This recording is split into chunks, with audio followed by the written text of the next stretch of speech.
spotter spark off the left there. They're doing a nice live stream right now. All right, we'll give them a good wing. Fly from the heading, clear for takeoff. Go ahead, clear for takeoff, watch your right.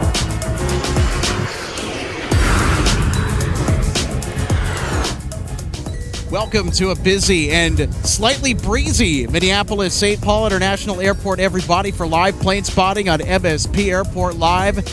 We are in the thick of the action today from one of the busiest Delta hubs in the country, along with the main operating base for Sun Country Airlines. MSP has a lot of fantastic plane spotting for you today, and we are excited to share it with you under some marvelous conditions from the aircraft viewing area on this Thursday afternoon as a part of our end-of-week doubleheader on MSP Airport Live. We're live this afternoon. We're live tomorrow as well. Can't wait to share all the live plane spotting with you coming up. Should be a fantastic show in store. And if you're just joining us, hi everybody, my name is Alex. I'm the executive producer of MSP Live, and I am joined by our co-host RJ Bean. RJ, how are you doing? It's a great day for spotting out here. I could not have imagined that it was going to be this awesome out today. Pretty blue skies again. We do have some more clouds, so it's not quite as crystal clear blue as it was over the weekend. But and it's I wouldn't do it here, but it's a good day to fly a kite. Absolutely, and I'll tell you what. It is a little bit breezy here today, and that breeze is a crosswind component for arrivals on the 12s. The parallels are active today, and we've seen a few interesting landings while we were setting up for our show this afternoon. RJ, I think this is going to be an excellent day to partake in viewing all the landings from this incredible location today, especially when the heavies will arrive later this evening. And in particular, as depicted on the thumbnail, yes, we will get an MD-11 from UPS tonight from Louisville, Kentucky. So, RJ, if you had a chance to look at the flight boards for today, have you spotted anything that catches your attention as far as arrivals and departures go? And you're just pointing to your right here. We've got a heavy that is pushed, and looks like they've started their taxi. Headed to, was it... They're headed off to Seoul, South Korea. Delta 171 Heavy. Yep. About to depart the Twin Cities with an Airbus A350-900. And meanwhile, on runway 12 right, we have American 1737 from Dallas, Fort Worth, about to touch down. It's going to be another fast and furious afternoon because we're getting both arrivals and departures in front of us here at the moment. Oop, that was a bounce. Okay, 42 minutes, trying to get by the Ember, exiting 17 via Papa Mike, cross from my 4, hold short, 1 track.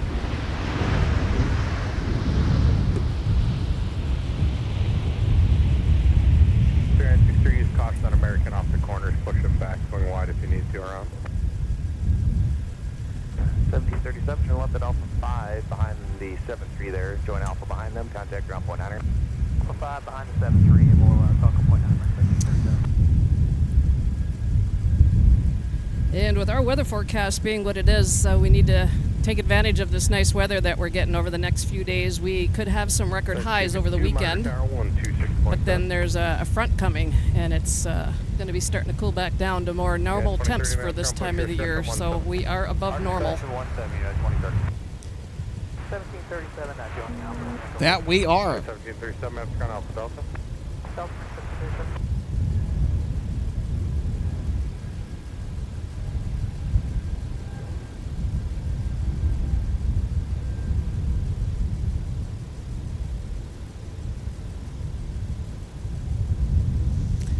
Here's Delta 171 Heavy. It's an A350-900 that is embarking on a journey for Seoul, South Korea. This is the longest flight from MSP. Delta 2661, contact departure.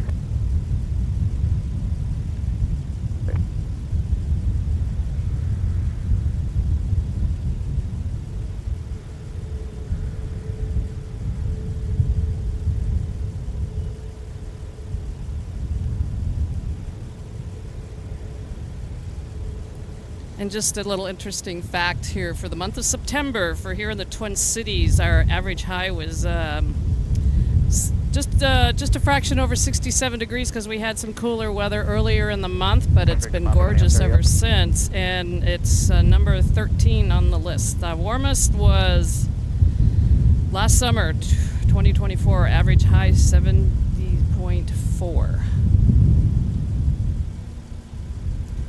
And the 2023 summer is number 2 on the list, so... Well, I'll tell you what, the wind is really starting to get more aggressive here. Yeah, so I guess we shouldn't be surprised if we get some go-arounds today. Considering the last broadcast that we did to catch Air France for the final time in 2025, I don't know, RJ, I think the go-around potential is certainly elevated. Doing a heavy minute there, you'll be after the next lander. Hold short runway 12 right. Short runway 12 right, Delta 171 heavy. There, 5234, maps ground runway 170, out via Papa Mike, cross runway 4, hold short runway 1 right.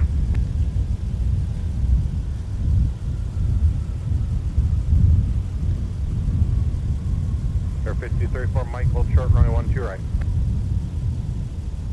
2 right, clear to land, 1200, 12 gust 21. That arrival was a Gulfstream, but I do not have any information that I can provide as far as where it came in from, because it's not available. Well, neither do I, so it makes 2 of us. Yeah, I know I've mentioned it before that one of these days I'm going to get a paid version of Flight Radar, and I've yet to do it. I'll get there. Or AirNav Radar, which has come out with some pretty interesting features as well, too. They're another app that I'd highly recommend.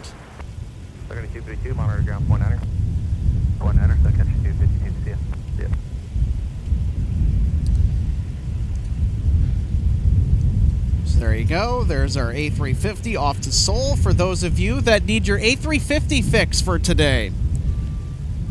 How about you, a big sexy? Yeah, I need my fix. So I'm getting it right now. And we'll have more A350s on the docket later. Stick around. We'll have Delta 170 Heavy. It's the other leg of the trip coming back from Seoul. Should be making an arrival tonight. I think it was going to be a little late last I checked, according to the flight schedules on Flight Radar, but we'll have to wait and see. Actually, I'm going to go and check right now as to the status of Delta 170. And this is Endeavor Air 5226 from Bentonville. 22 right 17, taxi via Papa Mike, cross runway 4, hold short runway 12 right, join Papa behind the CRJ, about to pass you right. Yeah, I can also look into that arrival as well.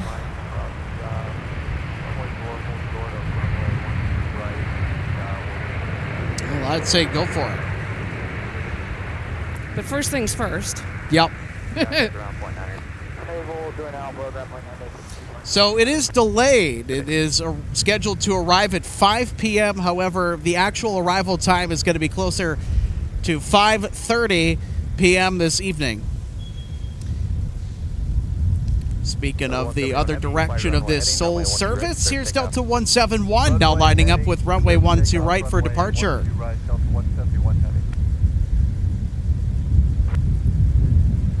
I think they just got cleared to rock and roll, RJ. Turn and burn.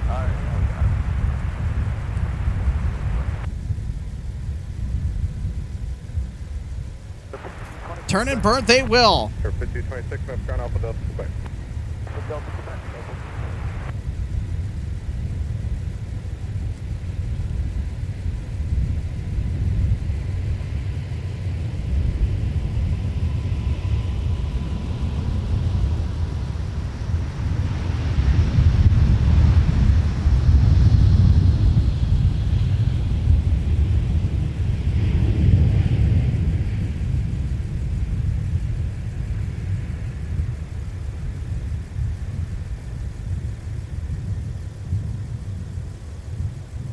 Sir, 5234, monitor tower 1267.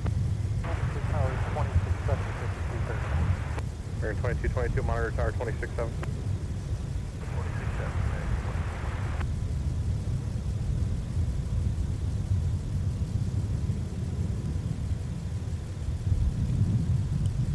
How about that? Some A350 magic to start our show today. 105, contact departure. 105 and contact departure Delta 171 head. There they go. I always like that turn.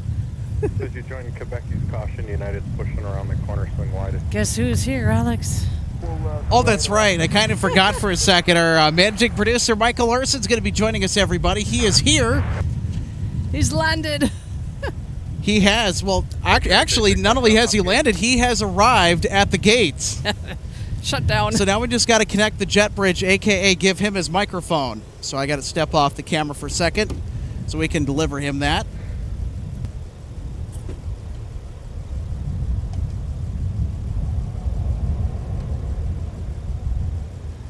Alrighty, let's give a big welcome, everybody, to Micah Larson. How you doing, Micah? It's been a little while since you were last on our air live, and I know that you're wrapping up some pretty big stuff here. I know that this has been a really busy couple weeks for you, but some great spotting today to kind of top it all off, really. I mean, the way that I look at it, how do you see it today panning out? Absolutely, no doubt. And glad to be back. It's been a little bit.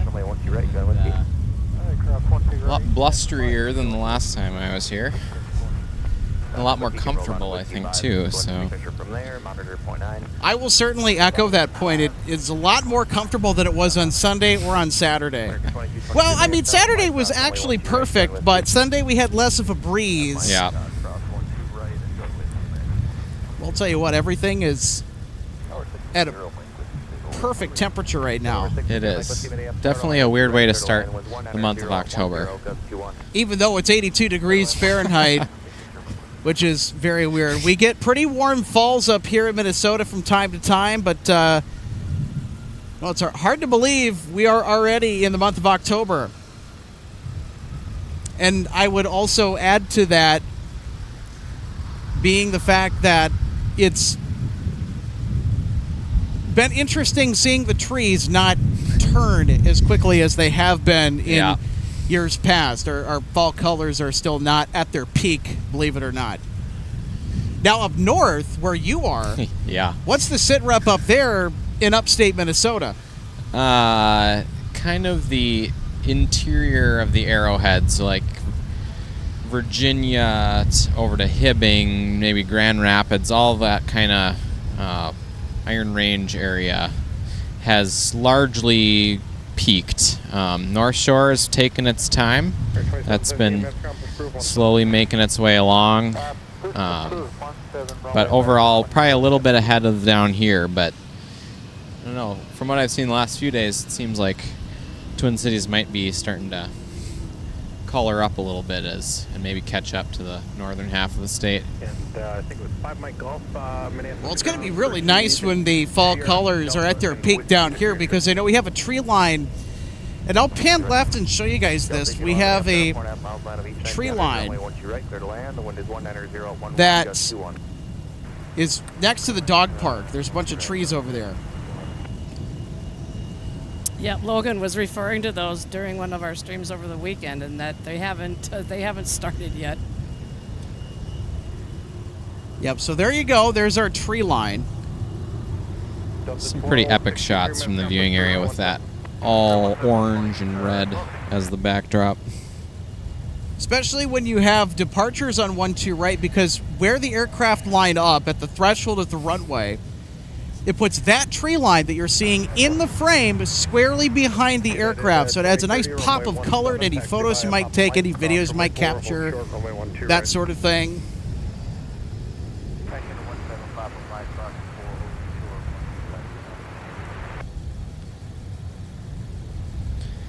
That was American 2222 transiting the frame there for a moment. Off to Charlotte. And yeah, speaking of the warmer weather, this upcoming weekend is a big one here for the Twin Cities for the running community. It is the Twin Cities Marathon Race Weekend. There are races of various distances, both Saturday morning and Sunday. And 2 years ago, they actually canceled the races on Sunday because of the heat. So it is something that they're watching for this weekend as well. But because of the races being in the morning, it'll be a bit cooler. So I'm doing the 5K Saturday morning, so that's always fun. 2030 monitor tower 26. I think the course involves Summit Avenue, and there's a lot of really neat-looking old brick homes along in that area. So the architecture is really nice to see. Yeah, it is gorgeous over there. So critical area, but that's pretty much all I can see. Okay, thanks. A little look at our construction over there. Looks like you got whiskey 5. Well, our runway construction is wrapped up, but I don't think the construction over there has necessarily concluded. Yeah, I don't know. I want to say that is the patch of concrete that they are replacing that was last poured in 1972 that has now been removed. Or I don't know, maybe it could not even be that. It could be something completely different. We just don't know. I'm just trying to make an educated guess as to what it might be. Photobomb alert. Yeah, the driver of the yellow Mack truck that went by us previous to that, I don't know if they ended up on camera, gave us a wave, so they saw us out here. And we have a truck sightseeing through the grass over to Taxiway Mike. Yeah, it's a radio car, so they usually escort vehicles on the air side when, whether it's construction equipment or whatnot, they're equipped with radio. Alright, 17, Charlie 6, goes to 2, join Mike. Now arriving there is Delta Airlines 1811, our Airbus or whale bus, whatever you'd like to call it. Yes, that's the new nickname for the A220, thanks to one of our viewers before the runway closure. Yep. Arriving from Milwaukee, Wisconsin. Build 1811, turn left at Alpha 5, join Alpha. So we need to do a shout out to Zonk. Welcome to Economy. Hey, thank you so much for your membership. Much appreciated. Hello to Zane. I know Zane. Hey, there we go. Looks like he might be asking you a question there in the chat. Yeah, I've gotten multiple messages from him now. 11, join Alpha, and we're parking at Hot Shot. 1811 Minneapolis, run off of Delta. Delta. Interesting utility truck. Charlie 6 is behind you now, so turn left here on Quebec, cross runway 4, then Mike, hold short runway 12 right. But Hey, I wonder what's going on. The 7-1 right to left. Hello, United. So he's asking you, what are you doing so far south? Yeah. Fellow pilot from the Arrowhead. Getting 215, contact departure. It's been a while though since we've chatted. And it looks like you you know of an Evan O'Brien is asking, even crazier, it's going to be 90 Friday and Saturday in October. Yep. United 2030 Minneapolis Airport, Mike, cross runway Still 12 running the right, air runway conditioning in my house. 12 right at 5, 10, 5, turn over. Yeah, I just turned on the air before I left today. That's how. It's like, oof, it's already 75 inside. I better flip it back on. Welcome to Minnesota, where the weather has never made sense ever. 214 to activate Whiskey Delta to the gate. We are one of the most weather bizarre states in the whole country. Yeah, there's nothing predictable about it.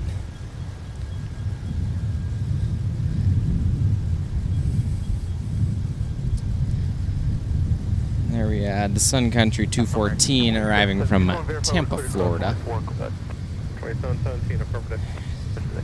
Sunny Standard Boeing 737-800 variant. That reminds me, we should probably keep an eye on the schedule to see if their 737-900ER is going to be making a cameo today. That'd be really nice to catch that. They're brand new to Sun Country's fleet.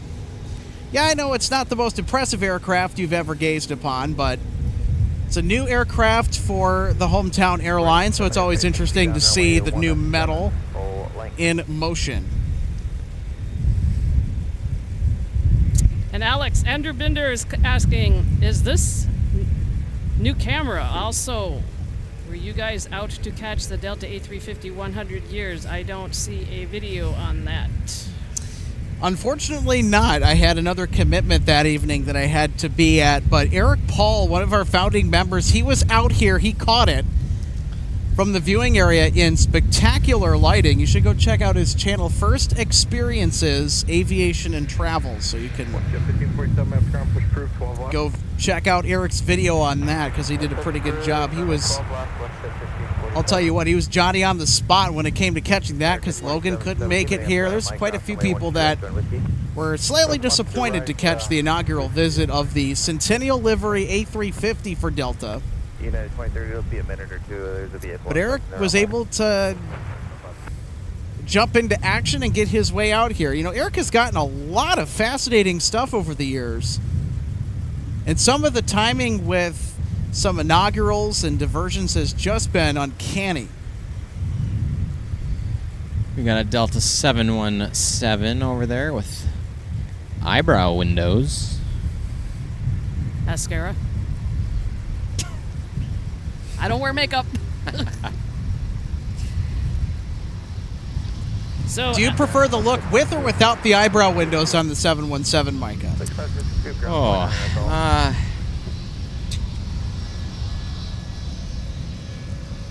You know, it's hard to say. I think I'd probably go with.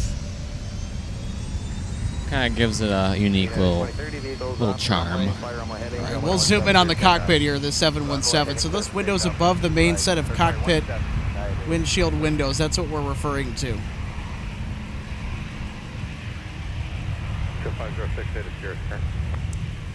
So those windows were primarily used for navigation, especially when the aircraft is turning. Good afternoon, Tyler. Sit at 947, 3 runway 12 right. Check to 947, half tower, only 12 right, clear to land, the one's 17014, gust 18. Clear to land, 12 right. So, Alex, we have a viewer, Michael Zarling. I mean, they're in and out. He says, hello, my girlfriend will be on Delta. The Delta departure at 3:45. I will have to go back and watch it later. So, well, yep, just keep an eye on the scheduled departure time, see if it's on time. And what is that departure normally scheduled for? Will we still be out here? Said 3:45, right? Is that what he said? Yep, I think it was 3:45. Oh yeah, we will be. I missed the time. For sure. Just under 2 hours away. We're just getting started. There's Just a warming long up. day of there's a long day of spotting ahead of us. Here's America 2717 outbound to Philly with an A319. You don't really see a whole lot of the American Airlines Airbus A320 family jets, it seems. I mean, they are on the regular rotation every day, so they're a common occurrence here. But we just don't see as many of them in numbers as compared to the workhorse, the noble steeds of the short and medium haul fleet for American, the 737-800. If you're going to fly American Airlines, which my recommendation would be to look at other options, but if they have a good deal for a good seat, try and book an Airbus flight if you can. Or on one of their Dreamliners, which I also hear is a good ride. We're at Signature with Sierra, ready for taxi. 179 Romeo, Papa Maps ground, runway 17, taxi via Whiskey, cross runway 4. Mr. Phil, how dare you be in the hospital again? We never like to see that. No. So get well soon, and so you don't have to spend the time there. Well, hopefully we can cheer you up a little bit. Mr. Phil, also one of our fantastic moderators as well. I want to give him a big thank you for helping everybody in the chat. Cross runway 4, hold short, runway 12 right. Sean W., one of our just awesome channel members, says hello from Sacramento, where it's 15 degrees cooler than Minneapolis today for a change. That is not I'll take that, something we usually hear. Yeah, I was going to say, a whole 15 degrees cooler. I mean, hard to believe we got into the 80s today. Let's see. But also, it's not hard to believe knowing just how messed up our weather is here. 506 Foxtrot X-Ray. Let's see, is that NetJets? That's a FlexJet charter, I think. FlexJet. Yeah, that is that's a FlexJet. Yep. FlexJet. Bombardier Challenger. And Alex and Mike, our moderator, Daniel Swanson, has posted N904SY will land in 6 minutes from MCO. Is that our... Yep, I think is that's our 900 ER, 900? yep. That is Okay. indeed. So...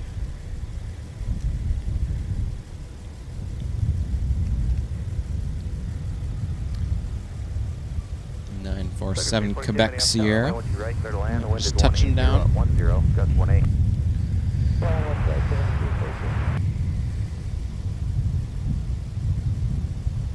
All right, our Sun Country, our new Sun Country 739 ER is turning into final.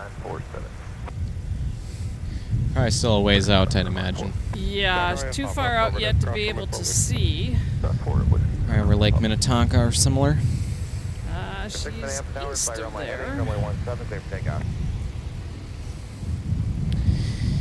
So I'm not sure yet which side she's coming in on quite yet. 7 Quebec Sierra is just 1 year old. 2024 Cessna 680 citation latitude. Monitor tower 26.7.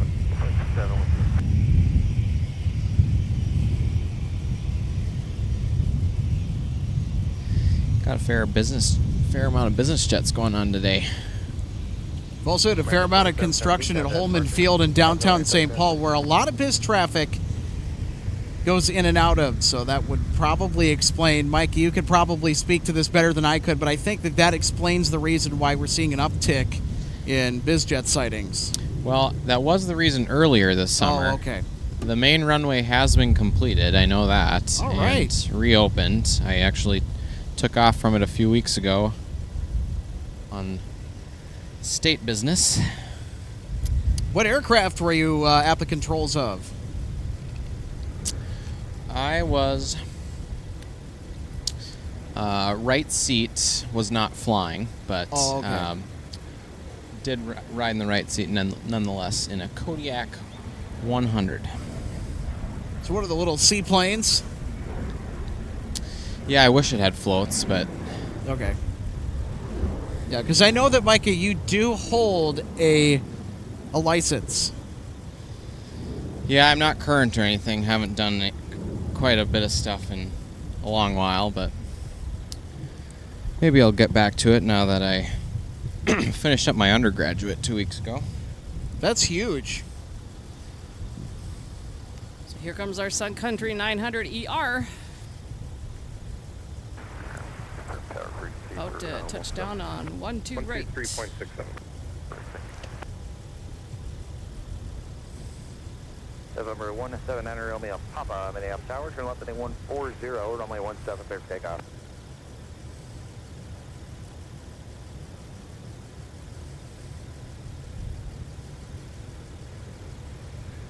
179 runway Papa, when up there, yep.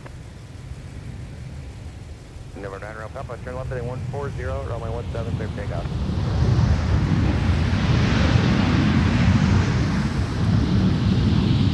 2006 Minneapolis down at Mike Cross, runway 12 going with you. Clear for 40, 5 going with you.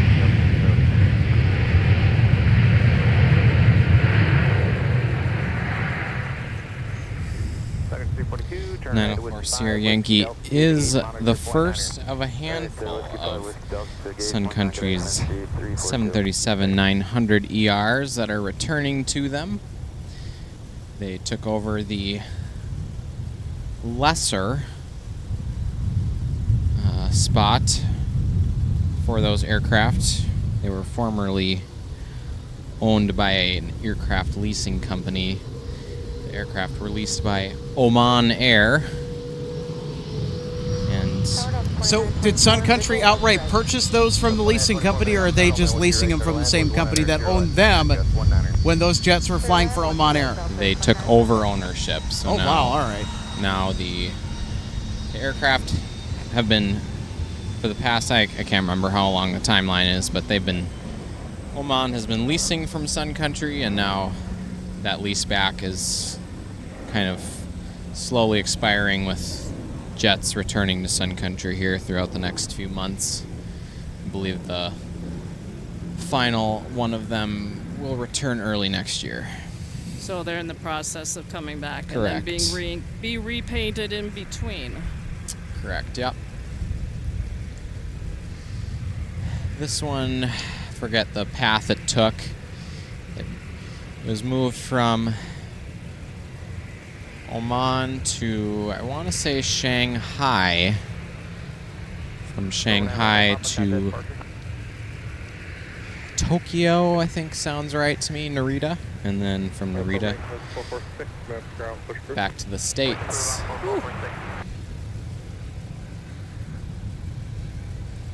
So did they fly directly back over from there, or did they maybe make stops? They made stops. It was stored, don't quote me on this is just what I'm recalling, but I want to say it was stored in Shanghai for maybe a week or so before it was moved again. And I'm not sure if any configuration changes had to be made to them or not.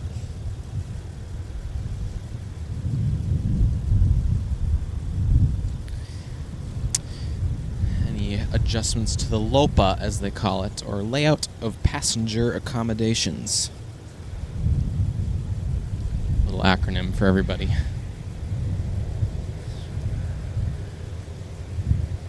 Afternoon, Go 3668 visual, 1 2 right.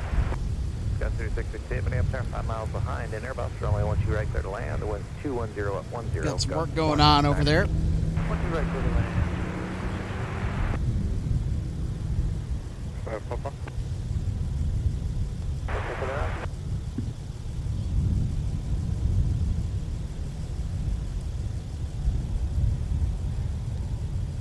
How about some other things with wings? There's a few of them just hanging out here. I'm not a birding person, so if anybody in the chat recognizes what that is, go ahead and let us know. My amateur identification skills kind of looks like a sparrow or a junco, maybe.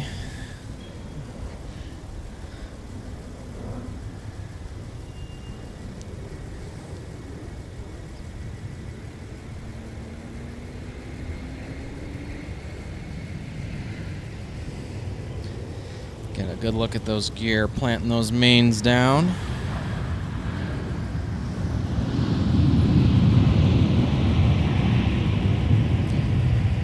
Nice work to Delta 2924. On A321 in from Salt Lake City International. The wind has died down a little bit, too, so it's making the landings a little bit easier to negotiate. Here's Alaska arriving on the north parallel, 12 left from Seattle.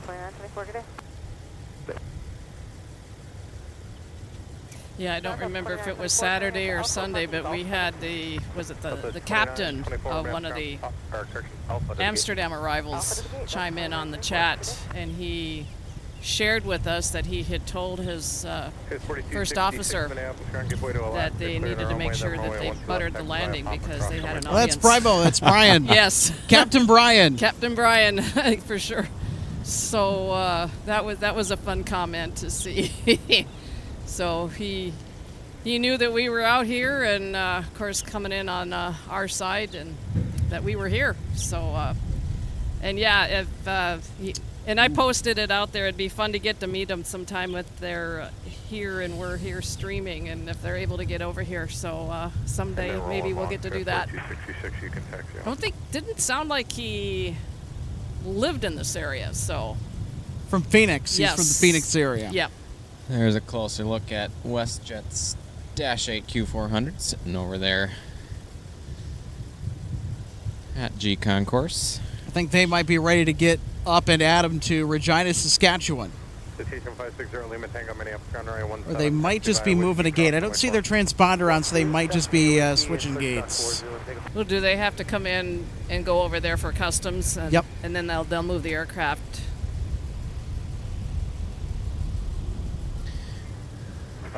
5 minutes ground, Papa Charlie 6.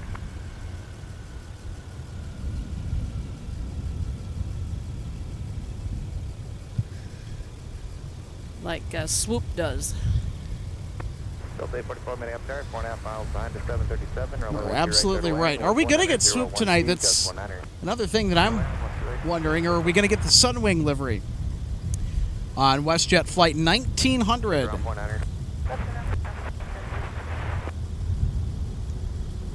Delta 9936 Minneapolis ground, push approved, runway 17. 7 Delta 9936. Again, it'd be bumped up to level 4 for maintenance on 12 right. Got 3668, Outpost ground, Alpha Delta, Quebec.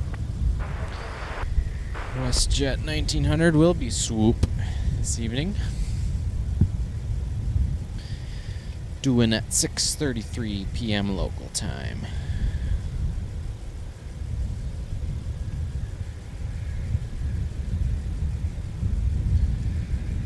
There's Sun Country on the north side. So an update on Delta 170 from Seoul. It is still delayed. Originally scheduled for 5 p.m., delayed till 5:32. Little tidbit of info from Gordon here in the chat. It says they're doing horizontal boring to get the black pipe pulled underneath the runway and taxiways. Interesting. Thanks for that. Got Southwest here,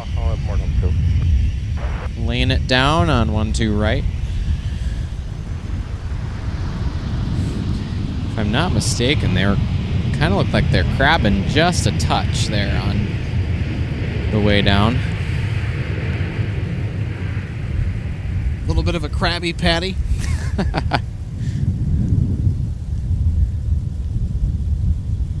Southwest 377, turn right at Whiskey 5, Whiskey Delta, do the gate monitor 49. When it came to that landing, I'll tell you what, those Southwest pilots aboard the flight deck certainly had the secret formula. Which is ironically not so secret. To buttering 12 right. Here's a north side arrival from O'Hare. United 2189 with an Airbus A320-200. 1820, you'll turn left on Delta, hold short, runway 12 right. Now United is, speaking of the Airbus A320 family for the Chicago-based carrier, they are now flying the A321 Encore maintenance. Neos. Proceed via Bravo, up runway 4 in Quebec. Bravo, up runway 4 and Quebec, Encore 446. All right, here's some Delta action. This flight coming in from Las Vegas.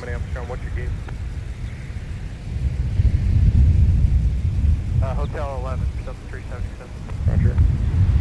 Southwest 743 minutes ground, wait for Delta to parking gate 11. They should be there in just a minute or two, then you push them through. Expect runway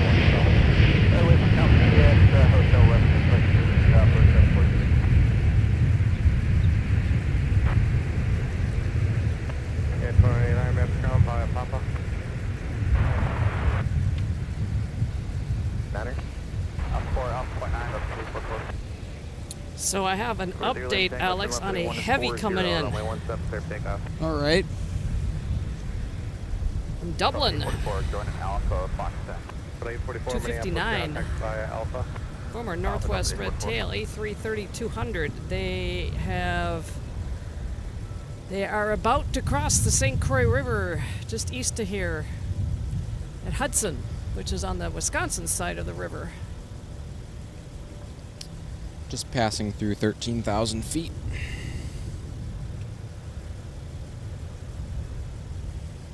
So we might see them passing by us to the north once they get a little closer.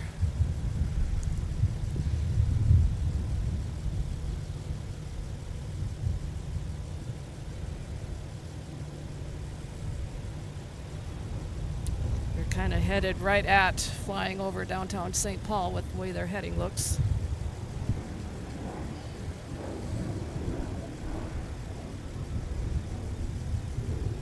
Delta 1661, maps ground push approved. How about that arrival? Landing on runway 12 left, Delta 447 from Anchorage with the A321neo. A little bit tipsy on the touchdown. Encore 446, just past behind Sun Country. Then it'll be a right turn on Delta. Delta, Quebec. Behind Sun Country, Delta, Quebec, Encore 446. Sun Country 1820, traffic weights, monitor tower 126.7. Delta 9936, taxi.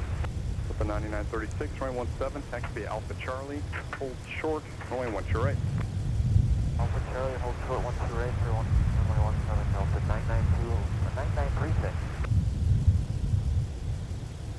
All right, so 259, I'm continuing to track them. They are going to be just to the south side of downtown St. Paul. So we, as said, we may get a glimpse of them passing by here just to the north because they have to head out further west of here on the downwind to get themselves turned around onto final coming in on probably 12 right. So there's our WestJet Dash 8 Q400 getting a new gate. It's getting a tug over to what I believe will be a slot over at SeaWorld.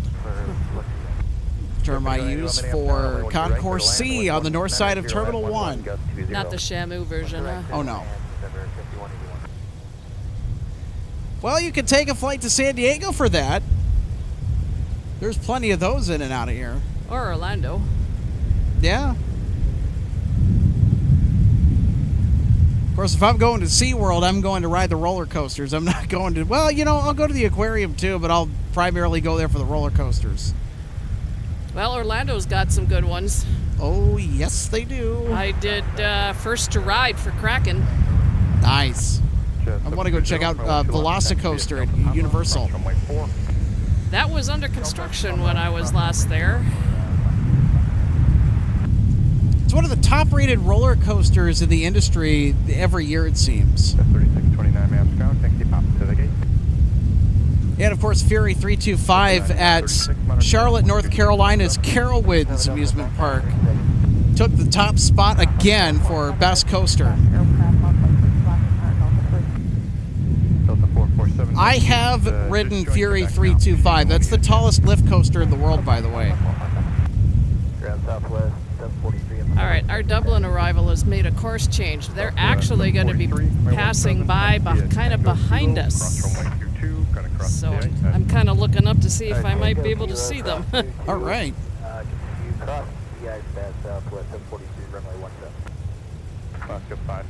Because, yeah, that would make more sense coming in on 12 right.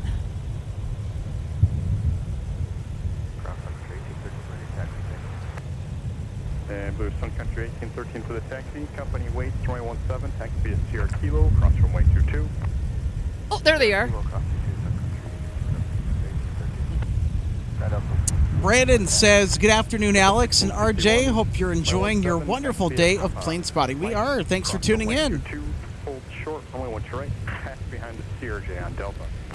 Got Happy our Thursday as well to everybody. Yep. Mike cross 22, hold short, 1 to right, and behind the CRJ on Delta for Delta. Encore 446. Hold short of gate Delta 3 for now. Short of Delta 3, Encore 446. Delta 447, the obstruction tug waits for you. I take your Delta 447. Jet 720, any traffic off the right wing.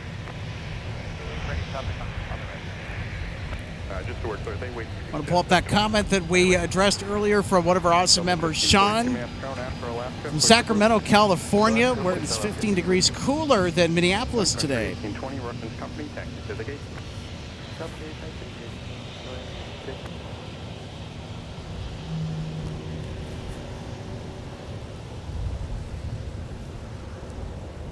Thank you, Zonk. Much appreciated. Best is yet to come, that I will say.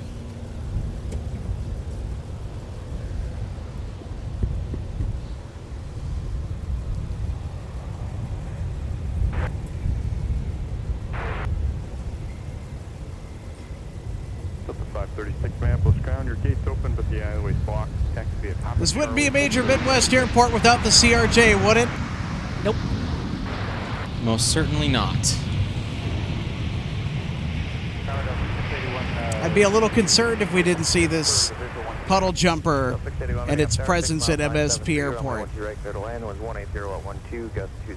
I have not flown on the CRJ 900. I much prefer the Embraer E-Series jets. The ERJs from Embraer are goated, in my opinion, as the best regional jets to take to the skies.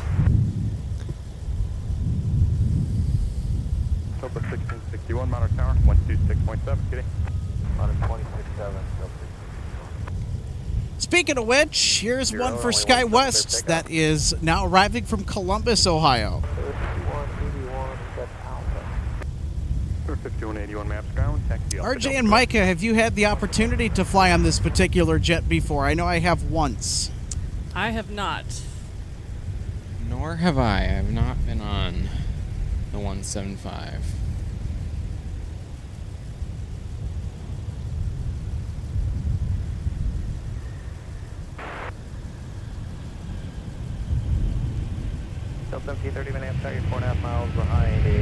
That 7.3 was virtually silent until they Yes. opened up the thrust reversers. Good grief, you barely knew it was coming in. Yeah, I was going to say, I was tracking our arrival on the north side of that E175 coming in from Columbus, that 739, which, by the way, is now arriving from Tampa. Holy cow, that was noiseless.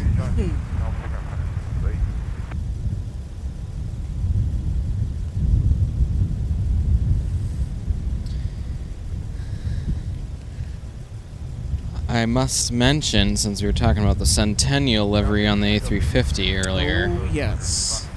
it arrives in Minneapolis tonight from Detroit and will be in service for the Tokyo flight tomorrow. Ooh. And we are broadcasting tomorrow, so if they're departing, chances are we might be able to catch it.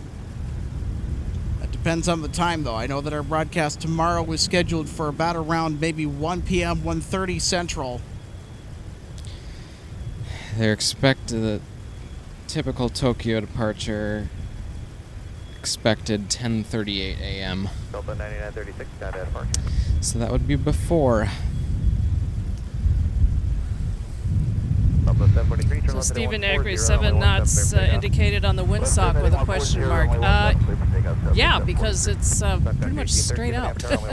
Just about. Yep, the wind is a-blowing. Yep, the gusts are significantly more. The sustained winds is what you see on our info bar down at the bottom. And Brandon Baker, are they using 1735 today? Yes, we have been getting some intermittent departures on 17. I believe, aside from the heavies, I think all departures have been routed to 17. So we are getting some departures taxiing by us on Whiskey. In fact, we have one being held just out in front of us off to the right a little bit. Yeah, It's Delta our flight to Portland. sitting over there on Mike. short of the south parallel. Sitting no longer. They are going to sprint across the runway here, then join Whiskey. They're 5181. Join Papa to the gate. That C series will be turning on Quebec shortly.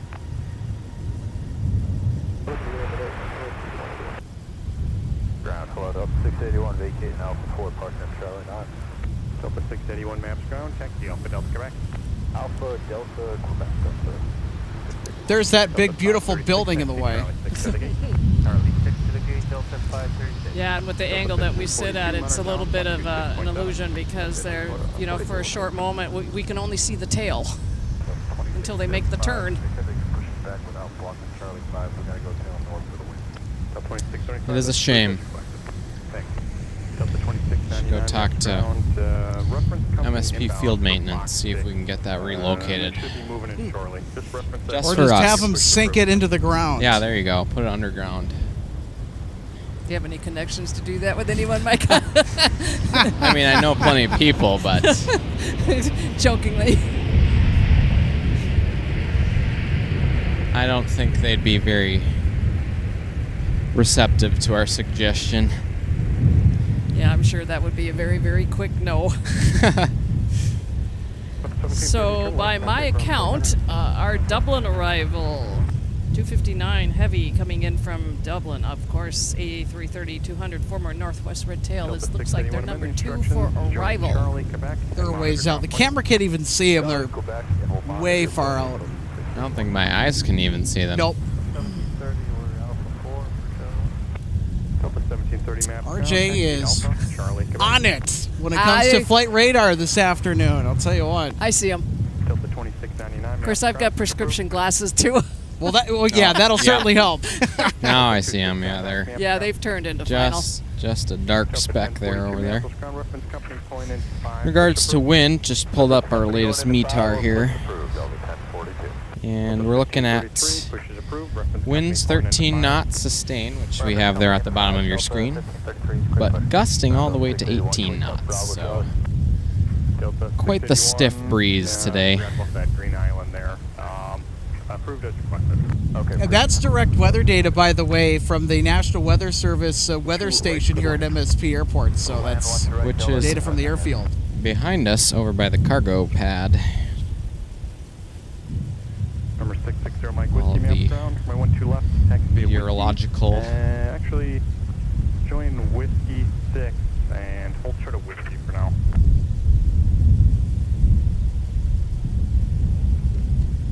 Delta 2699, how do you hear?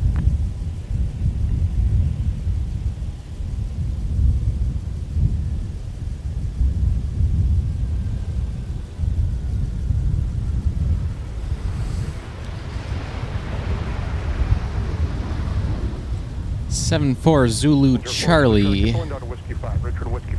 with Ziegler on the tail. It's quite the livery. Nice little paint job. All right, next up, we've got our A330-200 arrival from Dublin. Back, monitor ground 20.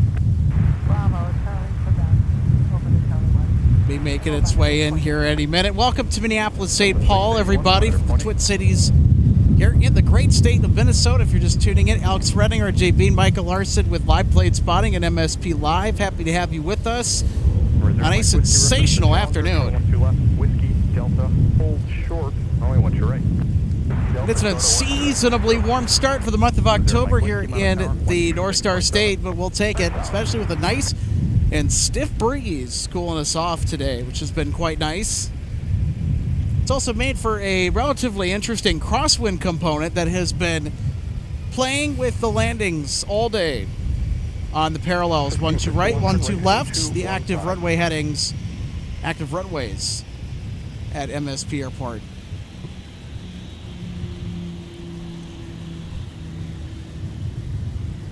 That 7-3 to Las Vegas is hauling. Yeah, they're moving. Not quite as fast as Southwest, but getting up there. So with our Dublin arrival about to touch down for today, it's been a 7-hour and 36-minute flight. They did depart a little late, but with the time that's built into the flight on the schedule, they are actually still pretty much on time today. Oop, little wobble.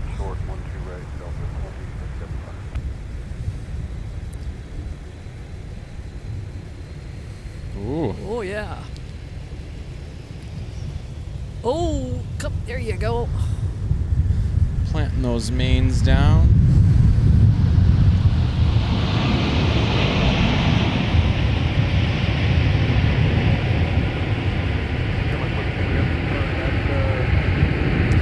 Gotta say, that was pretty smooth for the little gust they dealt with right there before they touched down.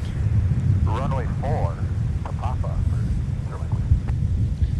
Well, there you go. If you needed any indication as to the effects of the crosswind component there today, there you go. 635, that Kinger will be turning on Alpha in front of you. Monitor Delta tower 259 Heavy 126.7. from Dublin. There's only 11 A330-200s in Delta's fleet, so it's a treat to see them here at MSP on the regular. Ground Delta 259 Heavy clearing gate box 12. Delta 259 It's hard to Heavy, catch ma'am, those taxi Alpha to the gate. A330-200s for Delta out in the wild if you're not at a Delta hub anywhere else. They're even more uncommon than the 767-400 ERs that Delta possesses. And speaking of those, is the only flight that comes in and out with that aircraft in mind the Honolulu flight? 767-300. I wish they stuck the 400 ER on that'd be those nice. flights. Yeah. But yes, that is the only 767 flight. I know the 400 ERs, they're running in and out of JFK quite a bit, too, out in New York. Yeah. And, of course, Atlanta. Pretty consistently, their JFK to LAX route is the 764. Ground Delta 1533, taxi with Tango.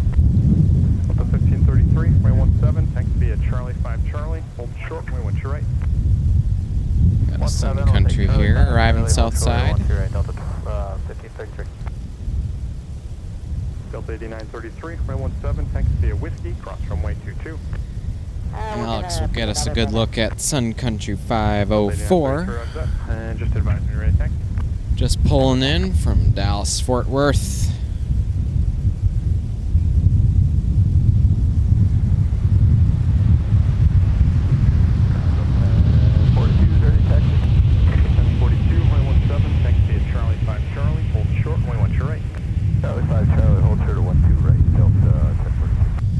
Just a touch over 2 hours in the air. 504, turn right to contact ground point center. Right here, point center. They'll make the right turn and traverse some taxiways over to a relatively busy Terminal 2 today. Ground 63504, exiting Whiskey 7 for gate Hotel 2 Charlie. Country 504, maps ground. Another look at that Dublin arrival. Moseying on over to the G gates. 26.7 Delta 15. And then our next heavy arrival is going to be 163 from Amsterdam, due in just after 3 p.m. And they are running on time. American 408 maps ground, push approved. Push approved. 13 report.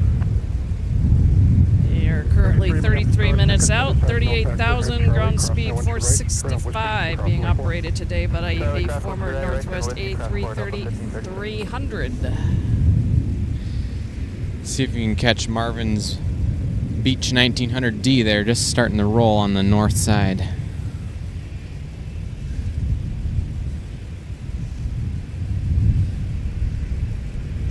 There it is. 1542, turn right heading 215 in contact departure.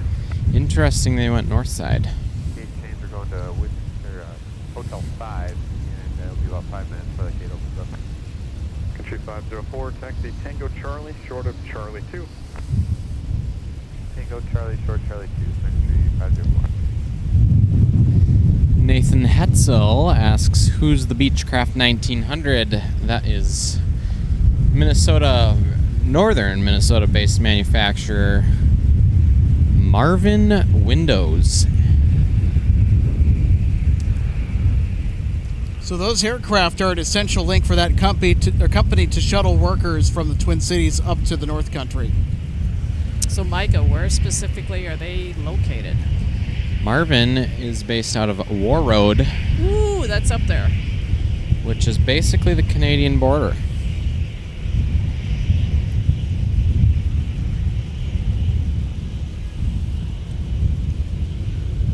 So are there any commercial flights for people to get up there that don't want to have to do the drive?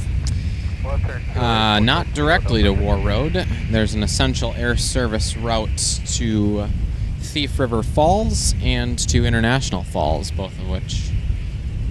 I shouldn't say both of which. One is served by SkyWest with a CRJ 550, and Thief River Falls gets daily service on Denver Air Connection, doing business as Key Lime Air, or the other way around, I forget which one, on their ERJ 145. Sometimes it's the Dornier 328 jet. That's good to know, because I've thought of, I'm working on my state park, hiking club book. Looks like I've got an opportunity that I've been able to grab, and I may not be able to get to my next route maybe until spring, but I know that for people that are able, to do it or, have the time, you can cross the U.S.-Canadian border up in that area, but when you get to a point where it's, about a 30-mile gravel road drive to the northwest angle? Yeah, it's a little ways. So I've actually thought about maybe not putting my car through that extra wear and tear, and at some point maybe just trying to fly up there and rent a car. Yeah, there you go. So, Charlie 2 Delta as you're able. yeah, I've got kind of a route in mind, but at this point now, all of a sudden, I'm not sure if I'm going to be able to do it or not. Because it's going to take about an extra day, and I'm going to need a fourth night. So with what I have that's come up, I may not be able to squeeze that one in. So I might have to wait. From what I've heard, it's great service on both of those routes.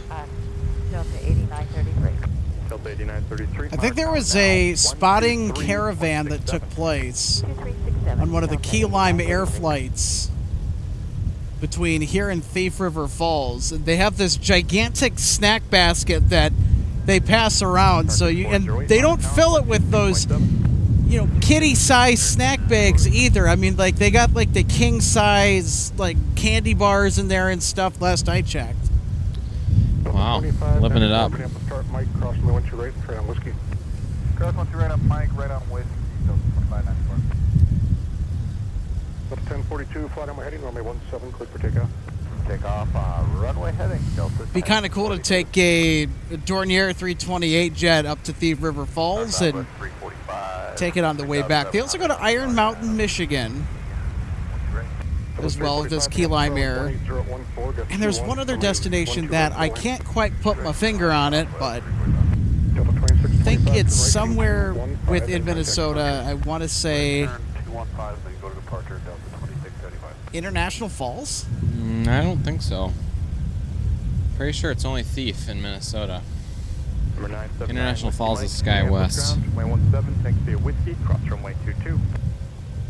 But Iron Mountain is correct. Yeah, they do rotate the aircraft through that stage as well. And Key Lime Air, they're out of Concourse B, which I believe is in the future plans for MSP to at some point get demolished as they expand the other concourses. So how do you get out to that one? You have to go downstairs and then out to it and back up? Or? Yep, so there's a tunnel. Okay. I've never been over there to access that concourse, so I wouldn't know. Neither have I. Apparently, from just some of the photos and videos down there that I've seen of trip reports recently, it's pretty deserted. Kind of spooky a little bit. Wonder if there are any hauntings in that tunnel. I mean, we are in the month of October, eh? You know what I'm saying?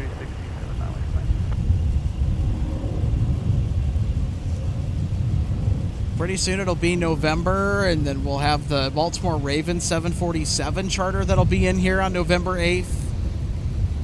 As the Ravens take on the Minnesota Vikings. That game should be relatively competitive, knowing just how the NFL season is panning out.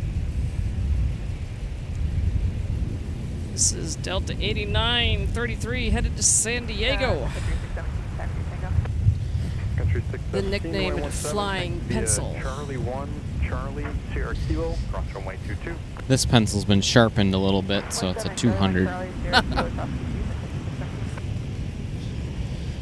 Not quite Yeah, as... the sharpened pencil. And over departure, Delta 1042. Delta 1533, turn left heading 140, runway 17, clear for takeoff.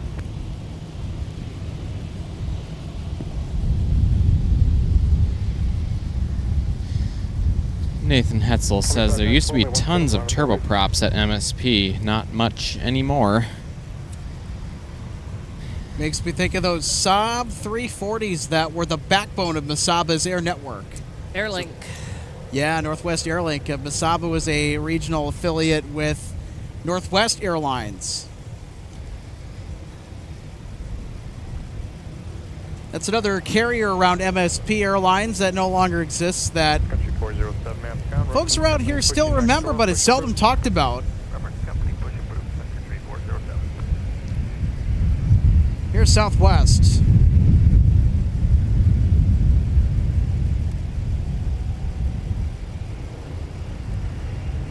Touching down from Nashville. Flight 345.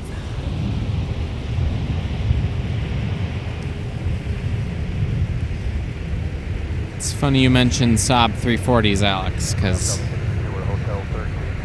we have a few messages here from Southwest 852, ma'am, ground, pushing Benjamin Denowith. Says Denver Air Connection used to fly to Watertown, South Dakota, but not anymore. He worked for Northwest out of the headquarters in Eagan for one summer back in 07. Oh, nice. Before they merged. He used Concourse Bravo once on a Sioux Falls to Minneapolis flight, which was a Saab 340. Country 617, monitor Little tower history. now, Thank you, 123.67. Benjamin. They call the T1. Well, speaking of Saab aircraft, we had a Saab 2000 on Sunday that we saw taxi past. 3965, Minneapolis chart, Mike, cross the 1 to right and trust whiskey. What do we got? Is that another flex jet? Or privately owned? 33, flight on my heading, runway 17, clear for takeoff. Let me guess, no data? Well, I'm using an open ADS-B tracker, so I can at least still see the some of its info. The Ziegler, one that arrived earlier, came from Kalispell. That specific jet. That's Glacier National Park, for those of you who are wondering, where in the wide world is Kalispell, Montana? It's in the western part of the state. Now, if you're flying to Bozeman, Montana, that's a lot of the traffic that goes in and out of Yellowstone from people that are visiting from across the globe will go into Bozeman. Of course, you can go to other places too. Probably the most famous Country 599, national park in runway 17, our great country. taxi via Sierra Kilo, cross runway 22. I've never been that far west before myself, but I want to change that at some point. Number 93 Joe Golf Lima, ma'am. So you've never been out to the west coast of the U.S.? Nope, never been to the West Coast, never been to the frontier, never been to the Rockies. It's been the Midwest, or it's been the American South. That's about it. 8933, turn right heading Well- 215, in contact departure. I actually can't say that because I did visit Las Vegas once.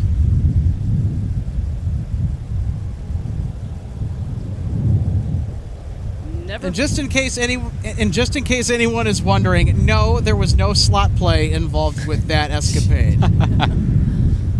Just had to make a qualifying statement there. Well, I was traveling with some friends of mine. We went to the airplane shop. We picked up a few models, went to In-N-Out, got back on the jet that would take us to Phoenix because we were doing one of those mileage runs back when you could get away with that sort of thing to keep your status with airlines, but now they're really making it a costly endeavor to maintain status. Golf Lima, monitor tower now, 123.7. Delta. Oh, dear. Check departure. 215 on heading. Well, when loyalty programs make up most of your income statement, It's based on the dollar amount, and they are removing the connecting segments qualifications, I think. It's the miles and the dollars, I think.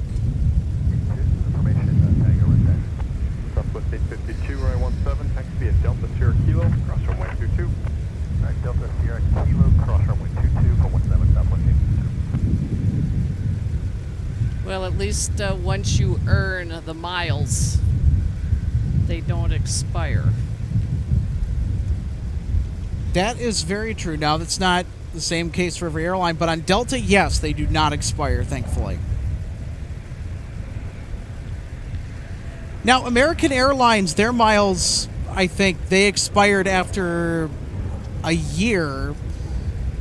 And now, apparently, you can pay to still have your miles active or something like that, but I don't think a whole lot of people are amused with that. But, hey, I mean, at least you have the option to kind of purchase your miles back.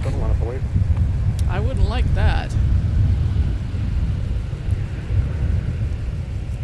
Because before with American Airlines, I think it was just use it or lose it.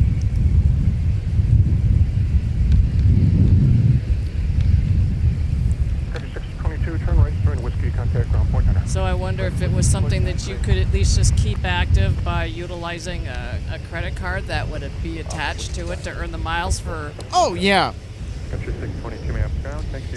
we got ARF number 32 on the move. No lights. Looks like it left from the north fire station. Look at that Gulfstream. I'm wearing my Gulfstream hat today. There we go.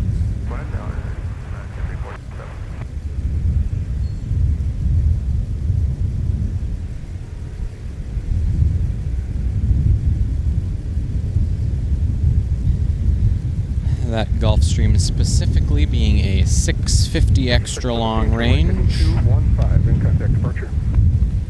Or extended range, I forget what Gulfstream likes to call them. So how far can that one go? You know, I don't have that trivia off the top of my head, but give me a moment and we'll find out. Country 599, flight on my heading, runway 17, clear for takeoff. Got a little gap in the arrivals here. We'll take that time to check in and see where you guys are at. Maybe pull up some of your comments. Thanks for tuning in today. It's the Alex, Mike, and RJ show from the viewing area. 3965, contact departure.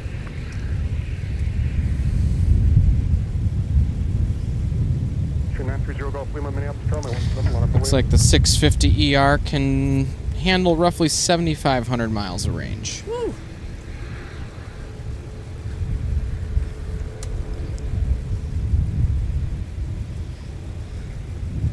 Talk about marathon flying, especially for a jet like that. That'll get you basically into all of South America, most of North Africa, and all of Europe, non-stop. Much faster than an airline. There's a little travel tip from Benjamin on those American miles. So according to Benjamin, you can actually just buy a flight with miles and then cancel it to extend your expiration for free. Well, there you go. Yeah, that certainly does work.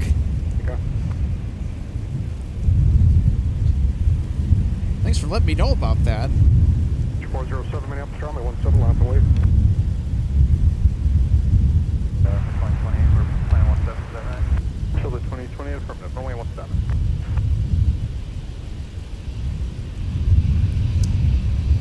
We have Noodles chiming in from Colorado Springs, Colorado. Thanks for tuning in. Welcome to Minnesota.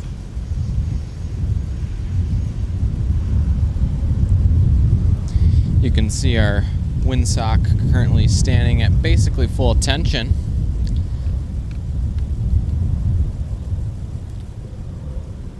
Winds continuing to remain that elevated, sustained state. Sun Country 407, flight Yeah, away. 13 knots sustained, by the way, according to our info bar at the bottom, which will automatically update every single time a forecast update is sent from the National Weather Service weather station here at MSP Airport. So the Weather Service provides a update on the wind conditions, which happens about every hour, according to the METAR, the Aerodrome weather report for MSP. That'll update. I'll tell you what, I've really enjoyed the nice breeze out here today. I was prepared to sweat this one out, Mike, in the 80-plus degree weather. And I do have the sunscreen and everything from the summer, because today technically is full-on summer weather. Oh, no doubt. This feels like middle of June. C-52, Minneapolis Tower, flight on my heading, runway 17. Yeah, the July just got inconceivably hot. Could be hotter. Yeah. Yeah, for those of you who were watching back then, we had multiple times where our computer was going on the fritz because it was so hot outside. Yeah, our temperatures even, I think, one day, I want to say that we eclipsed 100 this year on at least 1 or 2 days. Yeah. Heat index. Yep, that might be it. Temperature. Not actual temperature, but the heat index, the feels like temperature was well over 100. Temperature There were and multiple humidity. days of that, yep. Contact departure. And I think we called off a couple of streams because of it. Yeah, Yeah, a one or lot of two. people are surprised when they hear about, especially if you don't live here in Minnesota. You know, I've had to explain to people when I've been out of town on trips before in the past, they'll usually say, like, you know, does it get cold up there? I'm like, oh yeah, it gets cold up here, but do you know about our summers? No. What's the weather like right now? Way warmer than it is down here. And this was, I was in the Carolinas when I was talking to somebody, and they just couldn't believe it. Like, what? It is hotter up here than it was down there, and it was more humid here than it was down there, if you can believe that, of all places. Yeah. Yep, it can happen. There are some people who just think we live in igloos all year up here. But that's definitely not the case. We have to go up way into the boundary waters to experience that, right, Micah? Kind of around your neck of the woods, quite literally. Yeah, we definitely get enough snow up there for that. What are some fun things to do up there in northern Minnesota as well? Of course, you go to the North Shore. I love the North Shore. That's my favorite spot to be up there, the Duluth area, Two Harbors, North and Silver Bay. Just gorgeous country. Going to Tenaguchi State Park, going to Split Rock Lighthouse. Gooseberry Falls, I've been there many times, although it's overcrowded. The primary area of the falls Yeah. is overcrowded. I like the... It's always busy at those main state Yeah. parks. Oh, any of them along the North Shore. There's like about 6 of them.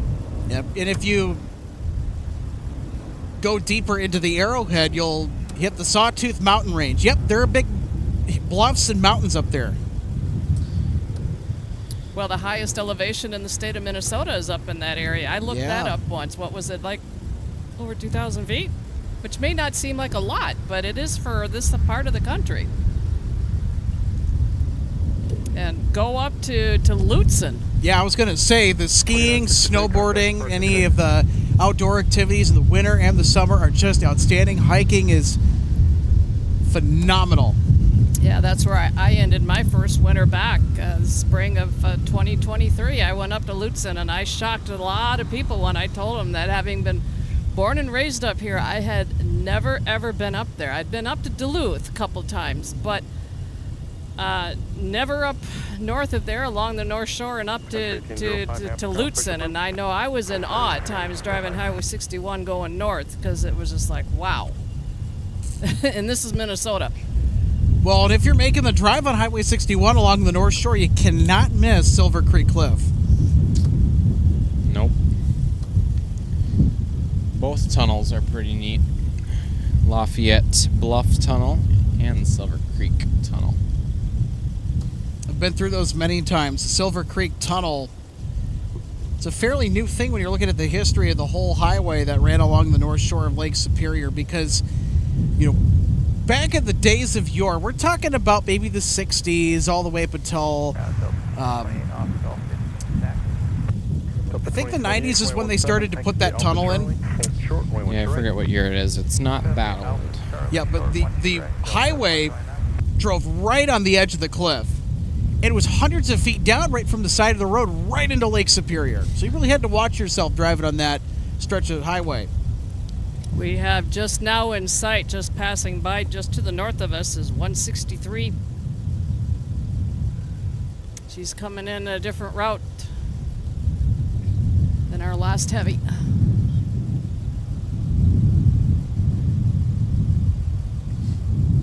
Let's see if we can catch it here on the... 5022 Minneapolis Tower, Mike, crossing 12 right and trade on whiskey. Mike, crossing 2 right,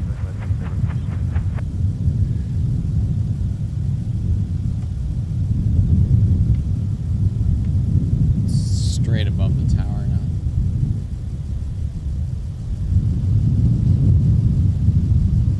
Ground Sun Country 395, ready to catch Sun Country 395, runway 17, thanks via Sierra Kilo, cross runway 22. It's hard to track with how light blue the sky is today. Yeah, the camera viewfinder is not big enough. We might need to get a bigger one, Micah. Massive monitor so you can see everything. 28 Monitor Tower, 126.7, kidding. I think you could also get some of those HDMI like monitor glasses as well. Those would be really nice. Oh, yeah. Minneapolis Tower, the wind is 180 at 16, gust 24, runway 12 right, clear to land. We got a regional jet coming in here on the north side. Finally breaking the There's 4182, contact departure. kind of the slowdown here we had for a little bit. Sorry for all the yapping, but there wasn't much going on there for a little while. You're not missing anything. That's SkyWest 4288. Delta flight coming in from Iron Mountain. Oh, that's what it is. Iron Mountain is SkyWest, or is this? Yes, this is SkyWest. Iron Mountain is SkyWest. 2644, And Ironwood is the key lime mirror Denver connection okay. one. That's what it is. Yeah, so correction from earlier, they're pretty similar. Easy mix-up since they both begin with iron. Yep, I'm not a Youper. That's what you call someone if they are from the Upper Peninsula of Michigan or if they live in there. So they're a Youper, but they don't live down in the mitten. Yep. I've driven through the UP more times than you can shake a stick at.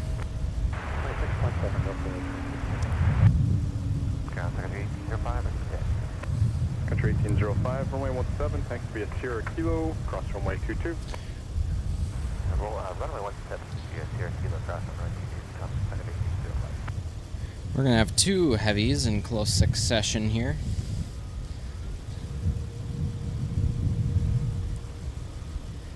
All right, so we've got 163 on the downwind. Who else do we have? We have Delta 9 from Heathrow. Ooh! Is that at 330-900? It is. So where are they? They're on final now. Oh, Still a ways out though. Right, won't be able to see them for a little bit. No. Okay. I guess, yeah, you can. It's just ever so faintly over there. Contact appropriate frequency. Another radio vehicle. 1805, Monitor Tower, 123.67, they call the sequence. Hearty hello to all our airside personnel working today.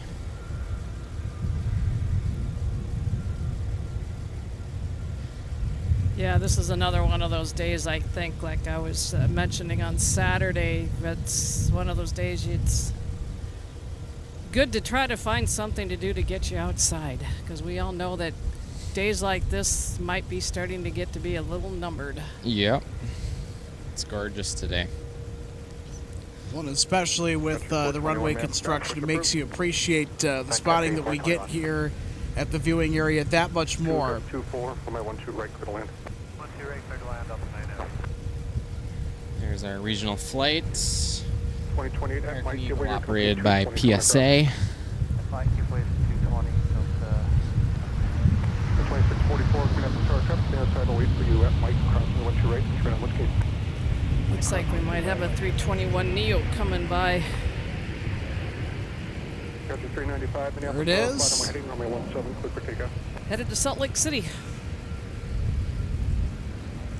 District 5486, turn left Alpha 7, contact. I must mention that one of the other important functions of the airside personnel is delivering donuts from captains to tower controllers. I don't know if anybody saw that post on Instagram. Yep, Joe Check, our friend in the tower, loves those donuts. There's a captain who oh so kindly Yep. bought them a box, but since the tower's not connected to the terminal, they had airside ops graciously made the delivery. Yep, airside ops for the win there. The handoff of all handoffs. Donuts, everybody. Critical fuel up there in the cab. And I'm sure highly caffeinated energy drinks. For some, anyway. No doubt. Of course, it's a guess. Sounds a little bit like us at the gate during the fair. A lot of us took a turn to bring something to share with the rest of our team. And then whatever was left over, if there was anything, the second shift was able to pick away at and finish off. And there's been a vendor at the fair the last few years that has those big Amish donuts. Ooh. So there were a number of times that there was some that ran up there and bought some that we all shared, and the vendor themselves started to realize that they could maybe do just a little bit more by opening up earlier, especially for all the people working at the fair on the fairgrounds, whether they were working for a vendor or like myself, an actual state fair employee. They started opening up early so people could come get them before they got too busy. All right. There we go. There's our London flight. Yep. Once again, just like completely silent there until they open those thrust reversers. Gorgeous landing. I think that almost warrants an instant replay. Which, sadly, we don't have working at the moment. There's a control issue with that, so that's why we haven't been engaging those. Everything else works just fine, though. I mean, as long as you have your basics and you have a show, you have a good feed, which has been great today. I think we're in good shape. Solid. Oh, yeah. Yeah, one can nitpick. It was also one of our notable flight alerts as well, Delta 9. And for them today, it was an 8-hour and 8-minute flight. That's not bad, especially when you're coming back from London to Minneapolis. You face a bit of a headwind. Nancy asks if she heard a whale. And a good ear, because Well, Buzz, you did. the A220. 2644 for Delta. Passed in front of us a little bit ago on its way to 17. As it's headed out for Houston, so good ear. 2644, flight on my heading, runway 17, clear for takeoff. And I can see them now in sight coming in on short, well, they're not quite maybe on short funnel yet. I guess they could be. 163 Heavy from Amsterdam. Today's operation, I see him. it's the A330-300 former Northwest Red Tail that is now in sight. And for them today, it will end up being about an 8-hour and 25-minute flight. So just a fraction under 8.5 hours.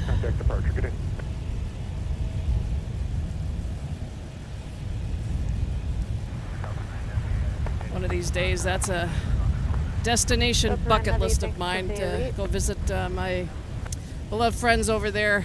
I'm way overdue in responding to a message that they sent me 2025 Minneapolis Tower. not too long ago. Should deliver it in person. There you go. Well, Be the ultimate surprise message. Well, she was nice enough to come over and pay me a visit in the early November of 2023. Never been to Minnesota before, so it was her first time here. Her husband didn't come with. It was just Rinsky. 2228 or 2028 flight So, runway 17 clear for takeoff. I know one of these days I gotta get a response back to him, let him know all is well. First left turn you can make for me, please no delay off contact ground down. Sounds like you should return the favor. Yeah, I know. Just touching down with a 175 from Midway, Chicago.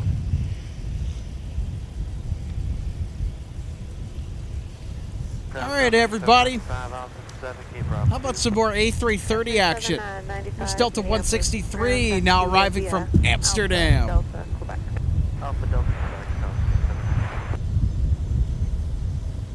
Jet 947 Minneapolis Tower down at Whiskey 9. Give way to the 73 coming across.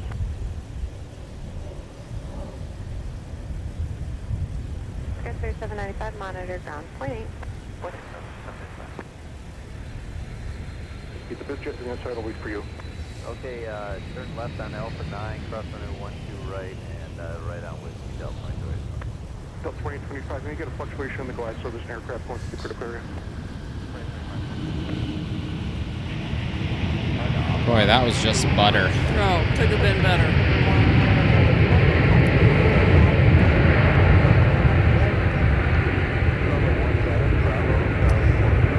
Another That look at wasn't our. just.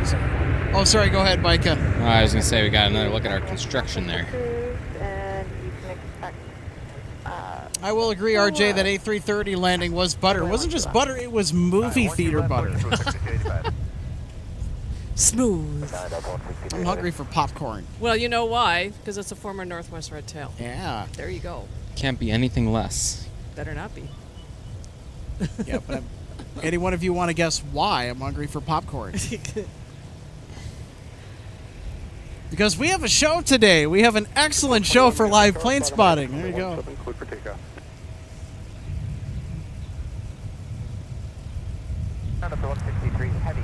And of course, I'm very partial to those former Red Tails. Delta 163 Heavy, Minneapolis. Naturally. BV Alpha. Alpha to the gate, Delta 163 Heavy. Super tug 4 pass behind the bus, heading to the right.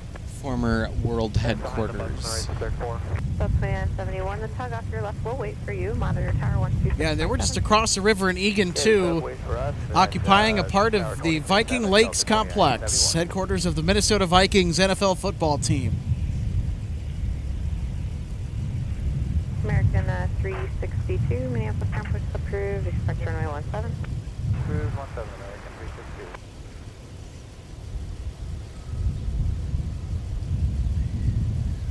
Super tug 4, amend the route. You can And of course, for me especially, some recent information that I have found as it relates to the seniority numbers of not only my dad, but my uncle. So Super tug 4, monitor ground point 8. that's really been in the back of my mind here recently because, as I know, I think I mentioned over the weekend,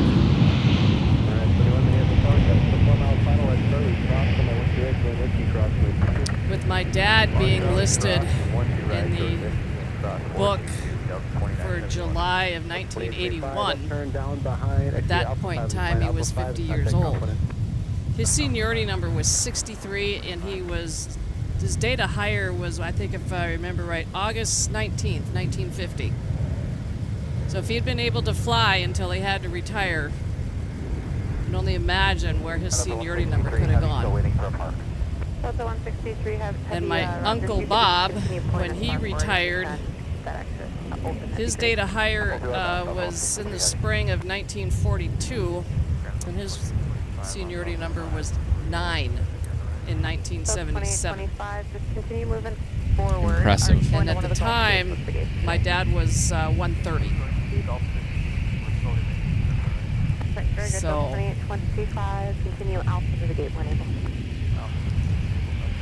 and there's nothing better, you know, that for a pilot, that's a huge thing, is your seniority number.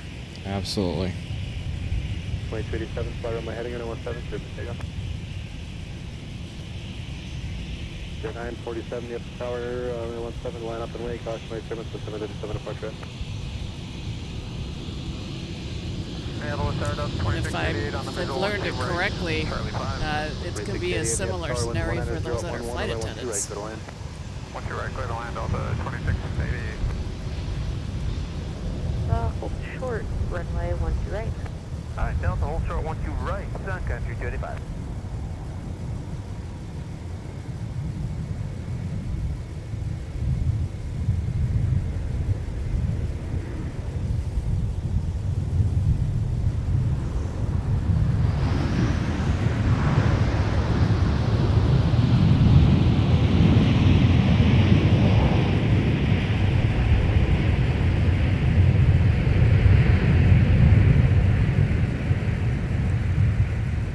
So just passing by in front of us and have touched down with their landing, it's Delta 2647 that came in from San Diego is an A321, and the A320 that just passed by prior to that, former Northwest aircraft headed to Dallas, headed over to runway 17. 2647 Minneapolis, contact CG Alpha Delta. That'd be a great place to go plane spotting to Dallas. They got Qantas back, by the way, I think, with the A380, which is really nice. American 362, runway 17, taxi via Charlie 6, Charlie, hold short, runway They also got 12 British Airways over there, too. Speaking of BA, they announced St. Louis. They did. I want to say that was yesterday, Mike, or at least a couple of days ago. Yeah, I think it was yesterday morning or possibly the evening before. It was rumblings that that was what it was going to be, and indeed it was. What gave you the indication? A few folks on X I saw that were speculating. Not sure what tipped them off to it. I think the St. Louis Airport social media channels began following British Airways. So that was one of the There you go. one of the giveaways, I think. It's kind of like tipping your pitches in Major League Baseball, something you probably don't want to do if you're trying to reveal something. Tower 126.7. All right, so speaking of my information that I was just sharing, Noodles is asking, do you guys see the mandatory retirement at age 65 rule changing anytime soon? I'll let Micah pilot that question.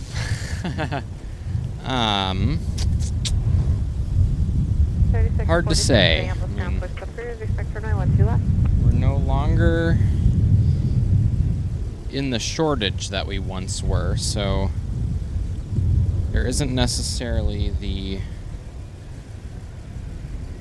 impetus to open up supply. So I think that becomes less of a driver. But, I mean,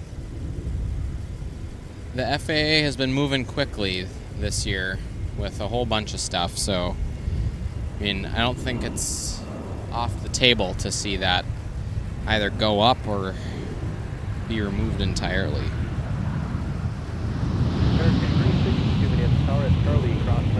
There's plenty of merits for and against the arguments.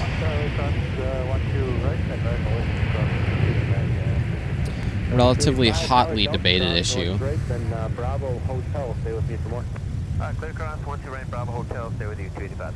2688, from left contact. And they won't go any farther than that, so they don't spark any tussles in the chat. Some controversies. Skywest 1822 at Minneapolis Complex, approved, expect runway 12 left. Trying to practice my proper English. No upheaval in the live. I used to work with somebody who was from North London. I still keep in touch with him.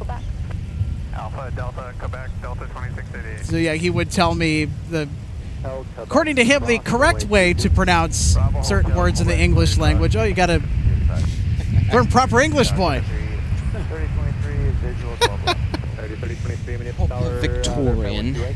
One two right, 763. Wind is 190, enter, just 190, runway 12 right, clear to land. Got some eyes on that American 737. Headed to Dallas. 123.95, leader.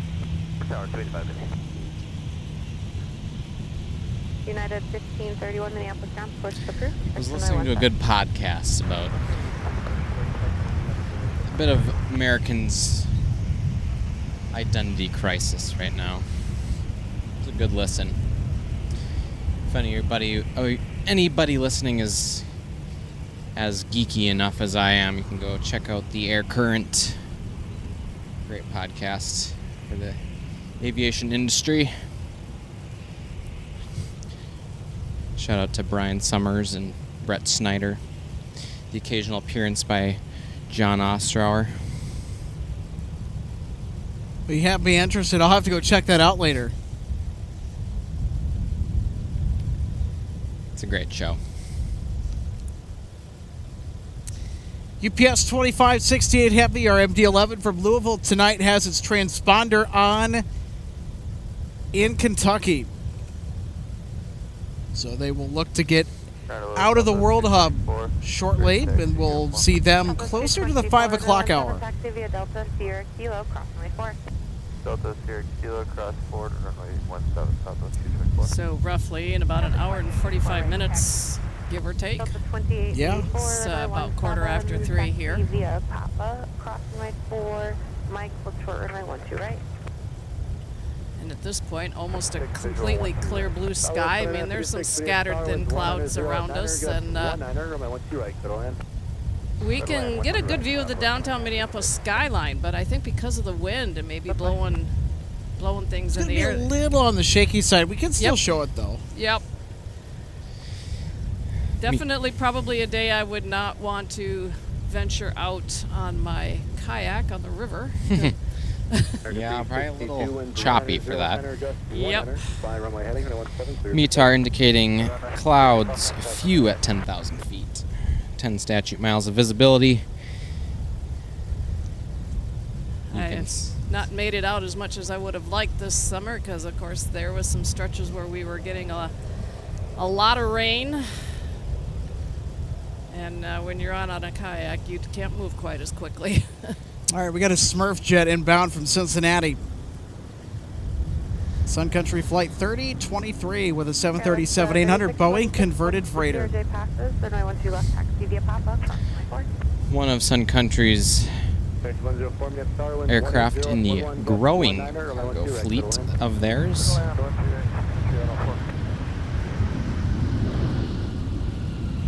Which will top out at 20 of those bright blue tubes next year. So how long would that last? Turn right, join with In terms of, right turn on the whiskey with you, 73. How long they'll fly? oh, cargo? Yeah. I guess I don't know what the strategy is with the aircraft that have been earmarked for cargo. Sun Country has indicated in recent investor presentations that this year, and I believe part of next, will be heavily cargo focused. Provides a good revenue stream, and then a renewed emphasis on passenger operations will ramp back up towards the back half of next year, I believe, is the general story there. So when it comes to the pilots that fly those, are they Sun Country pilots or? Correct, yep. Okay. It is wholly operated by Sun Country Airlines, simply in the Prime Air livery. And it works out well for them because your passenger pilots who fly passengers are type rated on the 737, and they can easily just move right over to cargo ops. My dad did that. There we have Southwest just touching down here south side. That being Flight 2956, arrival from Mile High City of Denver, Colorado.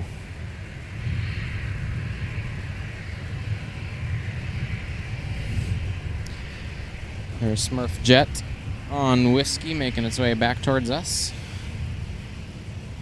Might be a Mike taxi. Delta 2688, you guys just wait for Marshall. I'm guessing so. Thank you. Delta 2821 Minneapolis ground reference. Yep, they will hitch a left on Mike. Once they're out of the way, put cruise and can expect runway 17.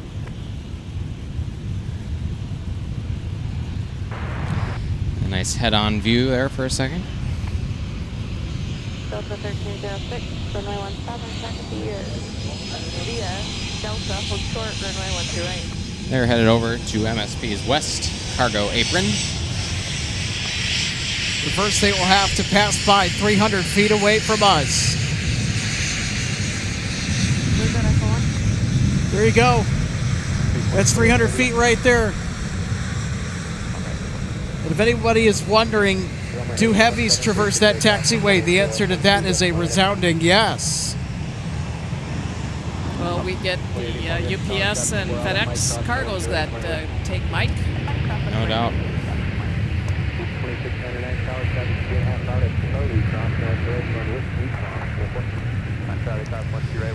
MSP's critical design aircraft, meaning the aircraft that all of the ground infrastructure is designed, the largest aircraft that infrastructure is designed to handle is the A350-900, soon to be the 1000 or A35K. So as they continue either replacing or expanding, all new infrastructure will be designed for that larger category, meaning anything below that can be accommodated. If we do get the A350-1000 out of here for Delta, and then that is if Delta decides to base a few flights here. Micah, do we see any new routes for Delta potentially opening, or do we see up gauges and equipment to our existing ones, i.e. Tokyo or Seoul? I mean, I think it's a good, just this summer, good indication with both Seoul and Tokyo moving to the 900, A350-900. I mean, I think that's a good indication Delta is willing to upgrade the equipment should there be the demand for it.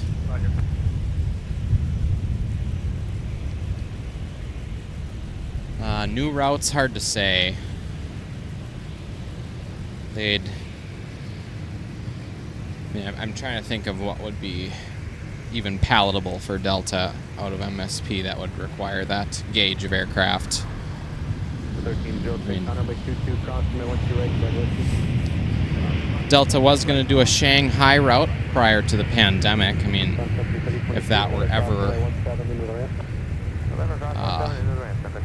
brought back from the grave, I mean, I guess that might be a candidate for. I think Northwest had a route to Shanghai from Minneapolis, if memory serves.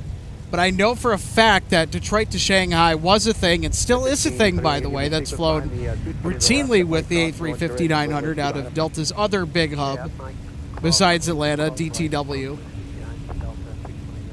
What about anything in Europe?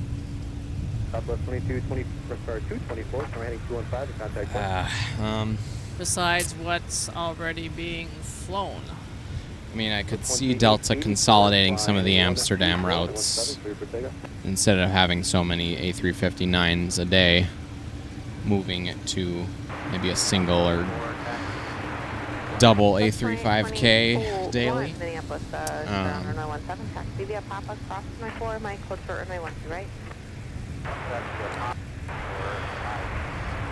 It's hard to say. I mean, at the end of the day, it's up to the airline what they want to fly, no matter what airport leadership wants. Brian Peters over there at MAX Air Service Development Department doing an excellent job. We have a record number of international airlines serving MSP currently. And I know that that number was supposed to be even larger than it is now, but with the uncertainty of Turkish Airlines, I don't think that they're going to come here after all, despite the announcement that they made to Turkish media outlets. There are quite a few things, I am sure, behind the scenes that are holding Turkish back from starting service to Minneapolis, St. Paul from Istanbul, but... Yeah, I have plenty of background on that, none of which I'll discuss here, but it's hard to say. I don't think Turkish is necessarily off the table, but a little bit heavier lift now to get them to come. I wonder what the demand would be for a flight like that from here. South 1817, runway 17. Well, enough so that Turkish decided to start a route before they didn't. So, must have been a strong enough demand. Yeah, I've been to Istanbul, so it's a pretty interesting city. We're going at some off-roading. There's that radio vehicle escorting construction personnel. Delta 1817, I just want to verify I got 30 back on my... A little discussion in the chat here. Thank you. Vinny chimed in, said A350 1000 once a day to AMS is what they think. Hello, Disco. They say, hi from Cardiff, the south of Wales, United Kingdom. All right.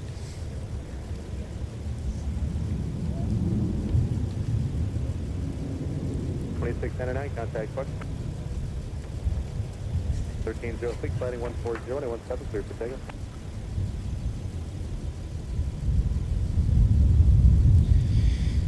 JB sending regards from Iowa. First time seeing the stream. I was in your exact spot this past February while visiting. Flight radar 24 in hand and in the car totally frozen. Oh, brother. Definitely not the case today. Nope, but we know it's coming. Of course, there's... You know, it's interesting that we now kind of get to this topic because I was having a discussion with some relatives yesterday, and they think winter is going to be brutal. I mean, it is every year, but more so this year, or what we think is going to happen than I think maybe what has transpired in the past. Yeah, it's hard to say. Seems that we're in for a wild ride. As far as the temperatures go, it's... I think Farmer's Almanac was saying... That's what I go by, and from what I've seen, could be a repeat of last year. So, I mean, sometimes I'll just go back and say it's just like it's whatever Mother Nature decides to throw at us.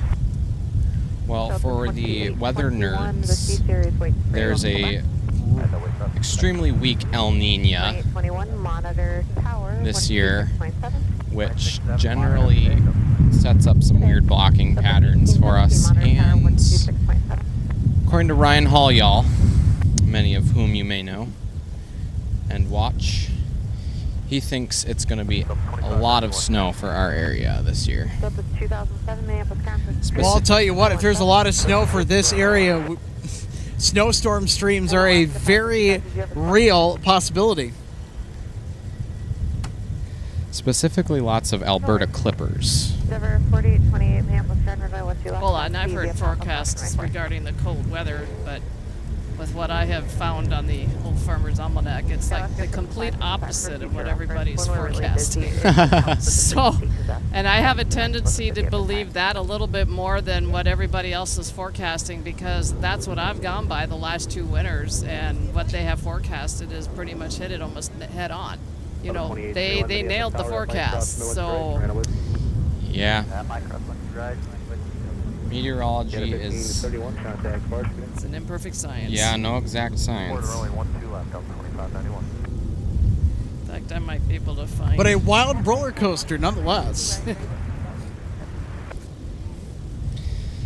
Benjamin says, Detroit to Istanbul is doing really well, but MSP and Detroit are very different markets when it comes to demand for the Middle East. Yep, 100%. That's true. MSP has a little bit more Africa demand than Middle East. As I also know that Detroit also gets Royal Jordania. O'Hare also gets Royal Jordanian, and they fly their 787-8 Baby Dreamliners. It'd be fun to catch Royal Jordanian. I like that livery.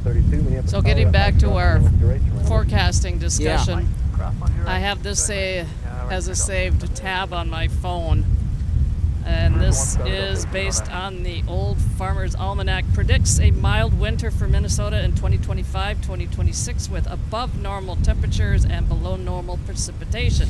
Snowiest periods are expected in late November, late January, and early February. The Almanac's forecasting method compares solar and historical patterns to predict the weather, and the 23-24 winter accuracy was 64%. And then it goes down and specifically refers to as, Minnesota being the state is temperature above normal, precipitation below normal, snowfall below normal, coldest periods much of December, early and late January and February, snowiest periods late November, late January, and early February. So we'll see. That's all we can do. Yeah, that's interesting. So, yeah, because I'm always kind of curious because of the winter seasonal position that I have. Because I do watch the driving. I do not have a four-wheel drive car.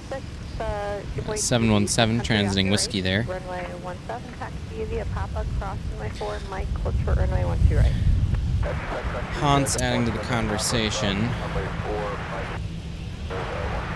saying that Alaska 555, monitor Delta has stated the A350-1000 will be used for direct flights to India, but doubt MSP will get one of those, unfortunately. I would likely concur with that. Can we get any more information on why Turkish got cold feet on the MSP route? Combination of factors. Some out of bounds, mostly out of bounds, some inbounds.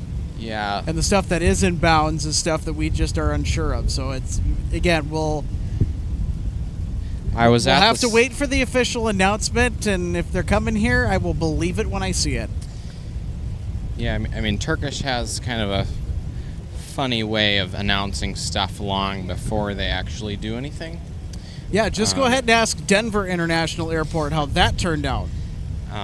Which was kind of a curious thing when they said in, I believe it was February or March, that they would be starting flights here in May or June.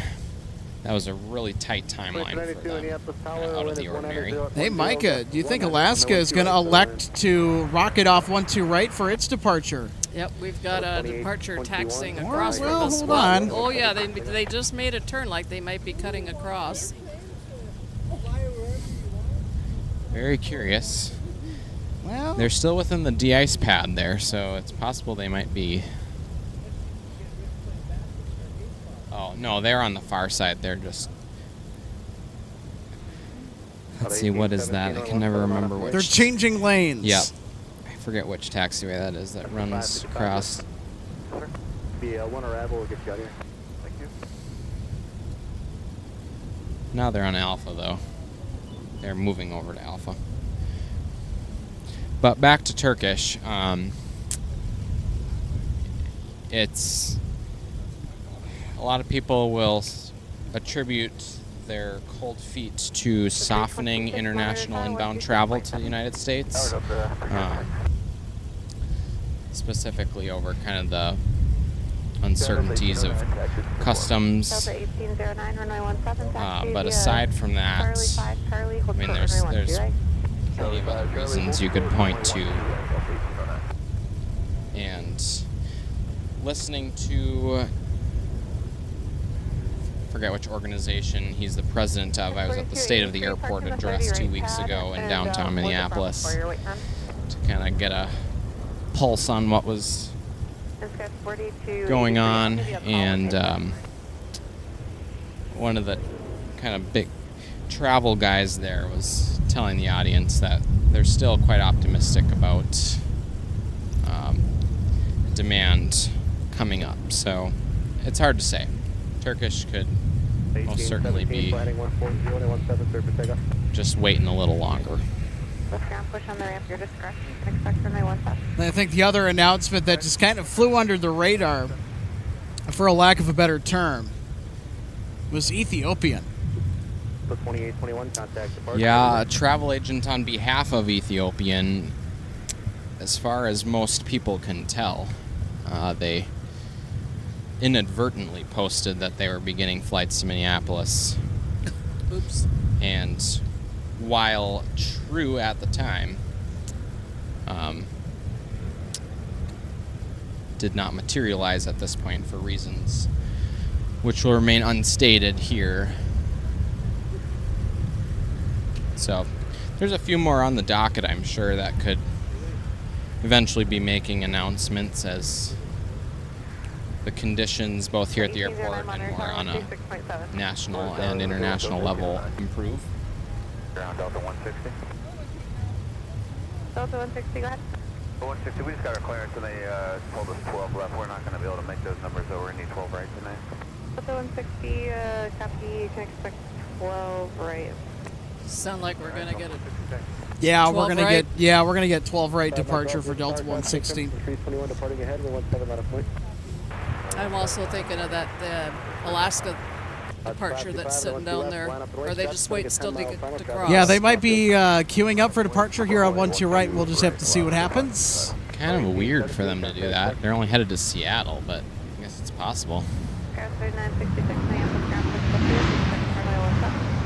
It's not like our Anchorage flight that's fully loaded and needs every inch of real estate possible.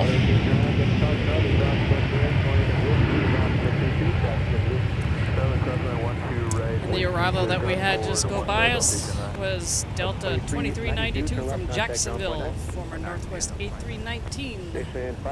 And it looks like Alaska's just crossing. They're not using the south parallel. All right. Well, I don't know. Hang on. We're getting a departure. There's Alaska says, Micah, I think I would like to have a word with you. They look like they're moving too fast to be turning. But I have been corrected. I was going to agree with you until they just kind of put the brakes on and they started lining up for 12 right. I'm like, all right. Interesting. There's nobody immediately on final, so they can kind of take their time here on their departure roll and get that started. Off to Seattle.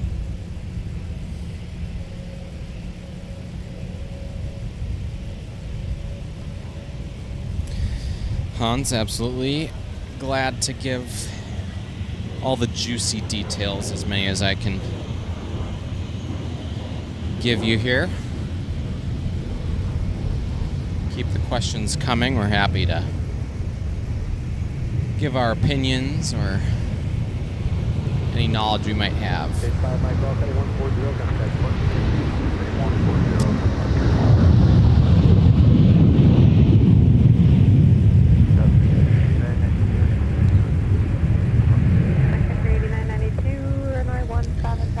Another ubiquitous 737-900 ER, leaving the Twin Cities in service to Alaska, off to Seattle, Tacoma International.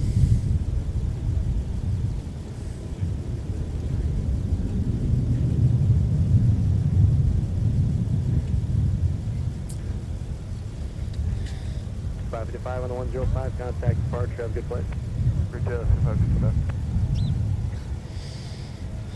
Vinny says, I understand we aren't an American hub, but it still amazes me we don't have a British Airways flight.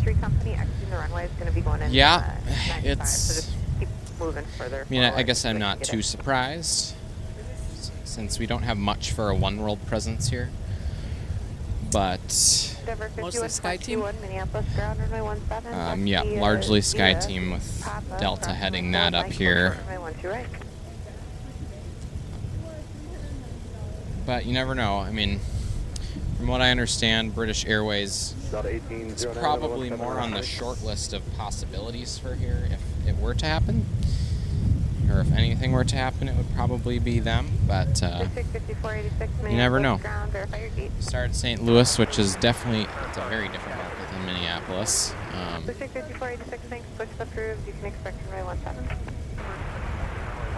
Minneapolis' selling points for air service is largely more educated population, more affluent population. 4, Mike, hold short, runway 12 right. Heavy ties to Western Europe, whether that's bigger Scandinavian roots here. So, I think British Airways could potentially be something we see eventually. It would certainly be an origin and destination route. It would not be for connections. Yeah, no doubt. 1809, so left heading 120 and 17, clear for takeoff.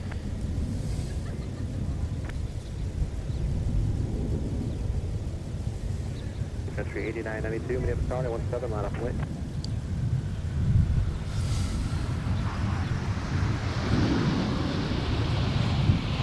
Regional jet touching down here. 364, to left at Delta, if you got it, contact ground point enter. 12.9, see ya.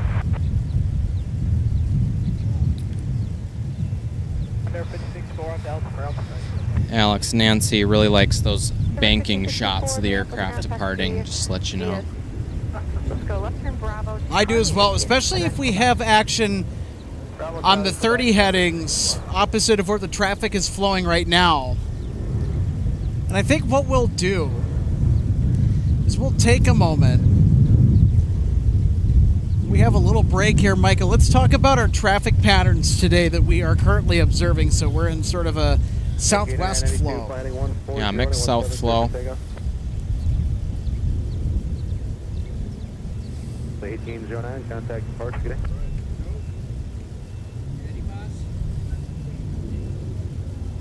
Let's go.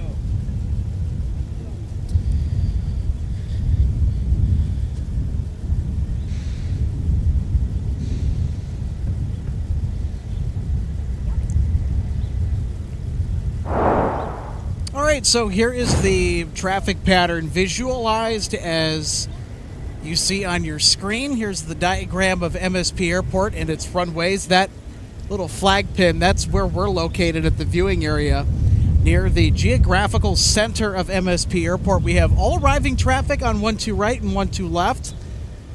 Those are our north and south parallel runways that we have a large chunk. In fact, most of the narrow-body departures will take place on runway 17 behind us on the west side of the field. And, of course, with quite a few departures on the parallel sprinkled in, as we just saw Alaska depart 12 right as needed. The heavies, they will embark on their trips going off 12 right in this configuration about 99% of the time. MSP refers to that as a south flow. When we are only using the parallels, that is a straight south flow. Delta 152 Heavy, we'll get to the release. Delta 26 Ball, Minneapolis ground, push approved, runway 17. Pretty rare that we ever use a mixed or an opposite flow, as it's termed.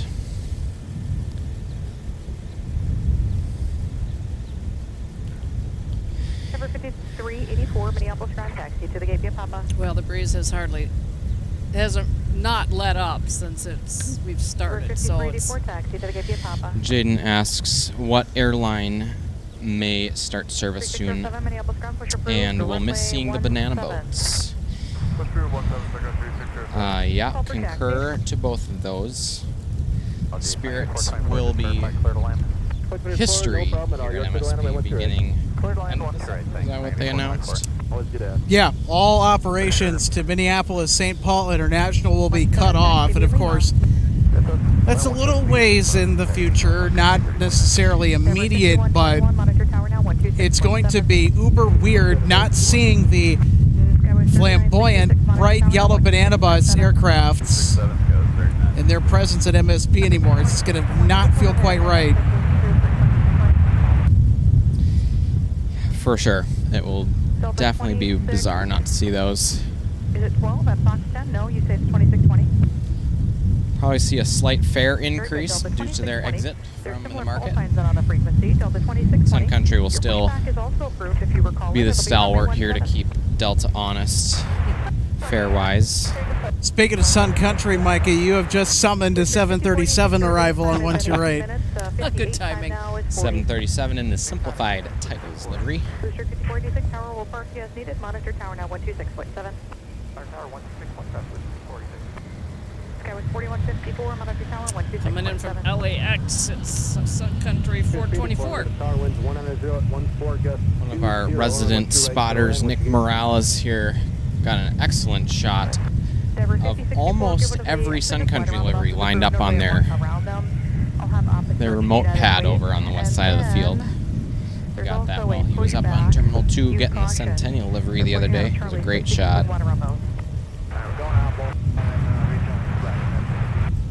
United 2298, Minneapolis ground, slow your roll. Yep, it's the picture that I was thinking of that I've seen. It also included Gopher Pod. Yep. Alpha down to Alpha 8. I know that Daniel Kroc got Gopher Pod and some good light for the first time, too. Another spotter we'd like to give a shout-out to as well. All big one happy family around here. So as they say. Even Gerald. Ground taxi via Whiskey Delta. Yeah, Gerald has been a little shy today. Delta 1846, Minneapolis ground, pushback approved. JB says, read comments recently about how Delta was very crafty in leasing the AirTran 717s from Southwest when Southwest inherited them. Filled a big niche when Delta was getting rid of its DC-9s. And it's also a direct descendant of the DC-9, by the way, too. Affirmative, 126.7, please have a great day. We have another Smurf jet here, just about to lay some rubber down on the south parallel. Another Cincinnati arrival, I assume. Am I correct? Cincinnati. No. Fort Worth. The other common cargo destination.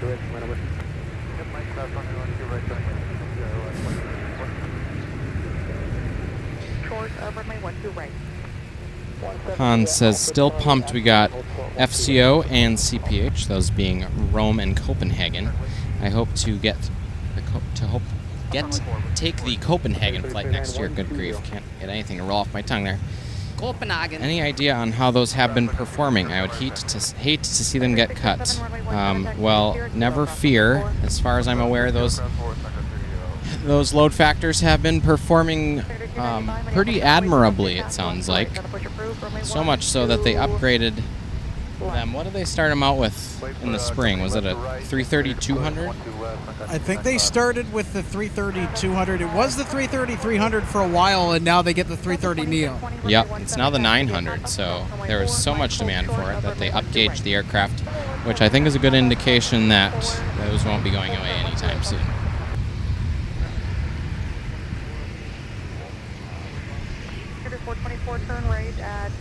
All right, as we've been chatting away, 152 to Paris. Charles de Gaulle is on the move. Operated today by an A330-300 and a former Northwest Red Tail. Will be on the way in just a moment. Once they continue, then you continue via Alpha and cross runway 4.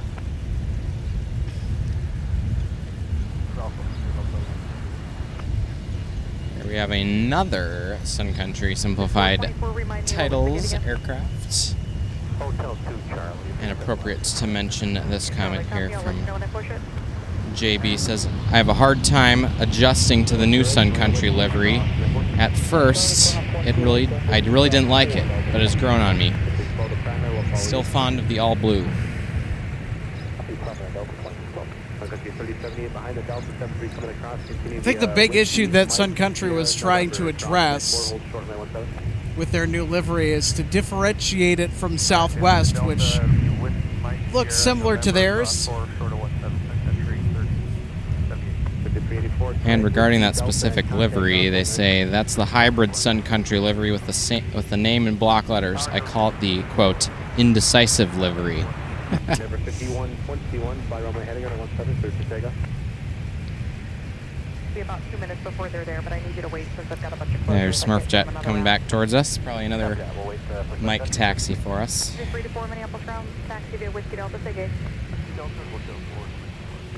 They're just pushing out, actually they're So, pushing Micah, out here's a 5. Let me just question double that you check. might be able to help out this viewer with. Vinny says, do the Sun Country cargo flights fly between any airports besides MSP? I know the college charters do on occasion.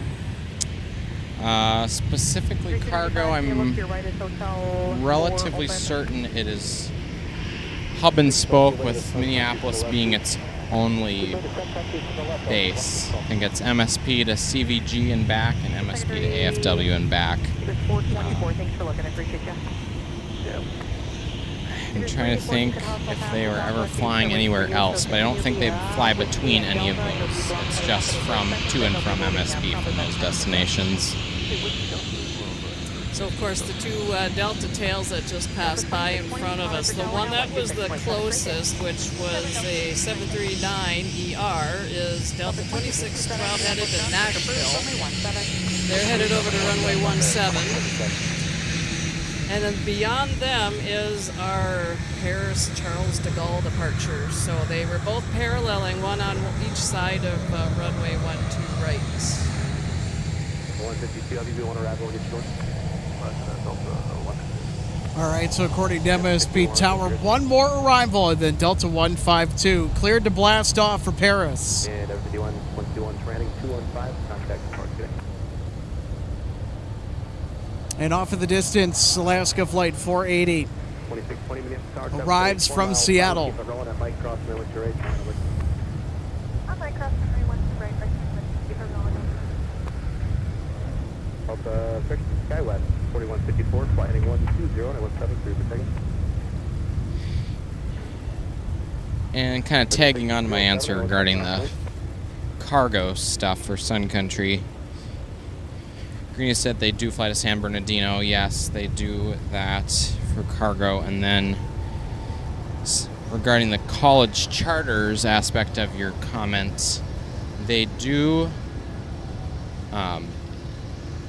sometimes when they have deadhead legs where it's a non-revenue flight because of a charter, they sometimes will actually do passenger service on those flights. At least that's the last I talked to their director of system operations control. That was back in February, I believe, was the last time I chatted with him. 384 and behind the company to the gate, they're going to move.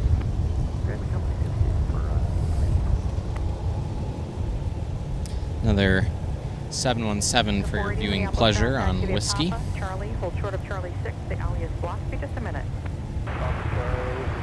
Christy says, I saw you July 11th and have been watching you since. Should have come and said hi. 4154 on the 120, contact. Absolutely, we don't bite. Always feel free to come and say hello. So, We'll fly 17, Sun Country 295, thanks. Also up heading 140 and 173. another RJ on final. So 152 heavy, nobody else on final, and 12 right, line up and one. And we'll keep an eye out over at the G concourse at T1 because the transponder is on for 160. Today being operated by an A350, the first of the 3 flights from here to Amsterdam. Delta 1846, monitor tower now, 126.7 today.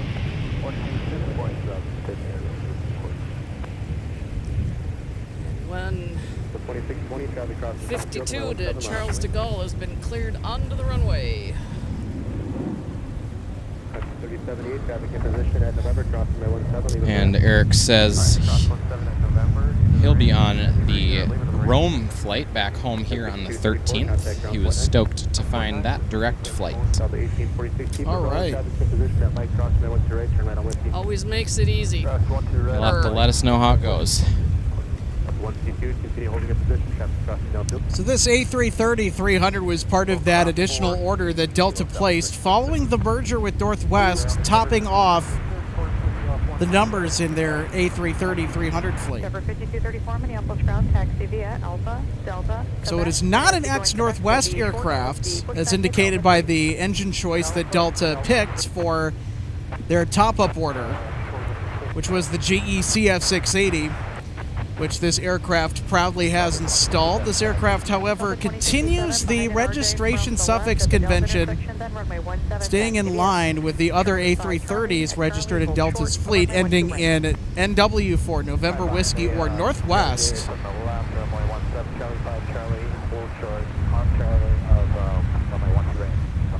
Sorry if the camera's a little jittery here. It's a little bit gusty.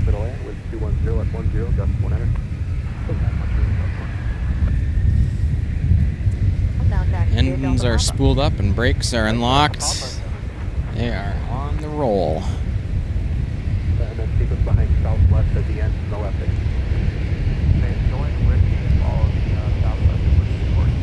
Southwest would be at Kilo at the end. So we're behind Delta on the whiskey, behind southwest.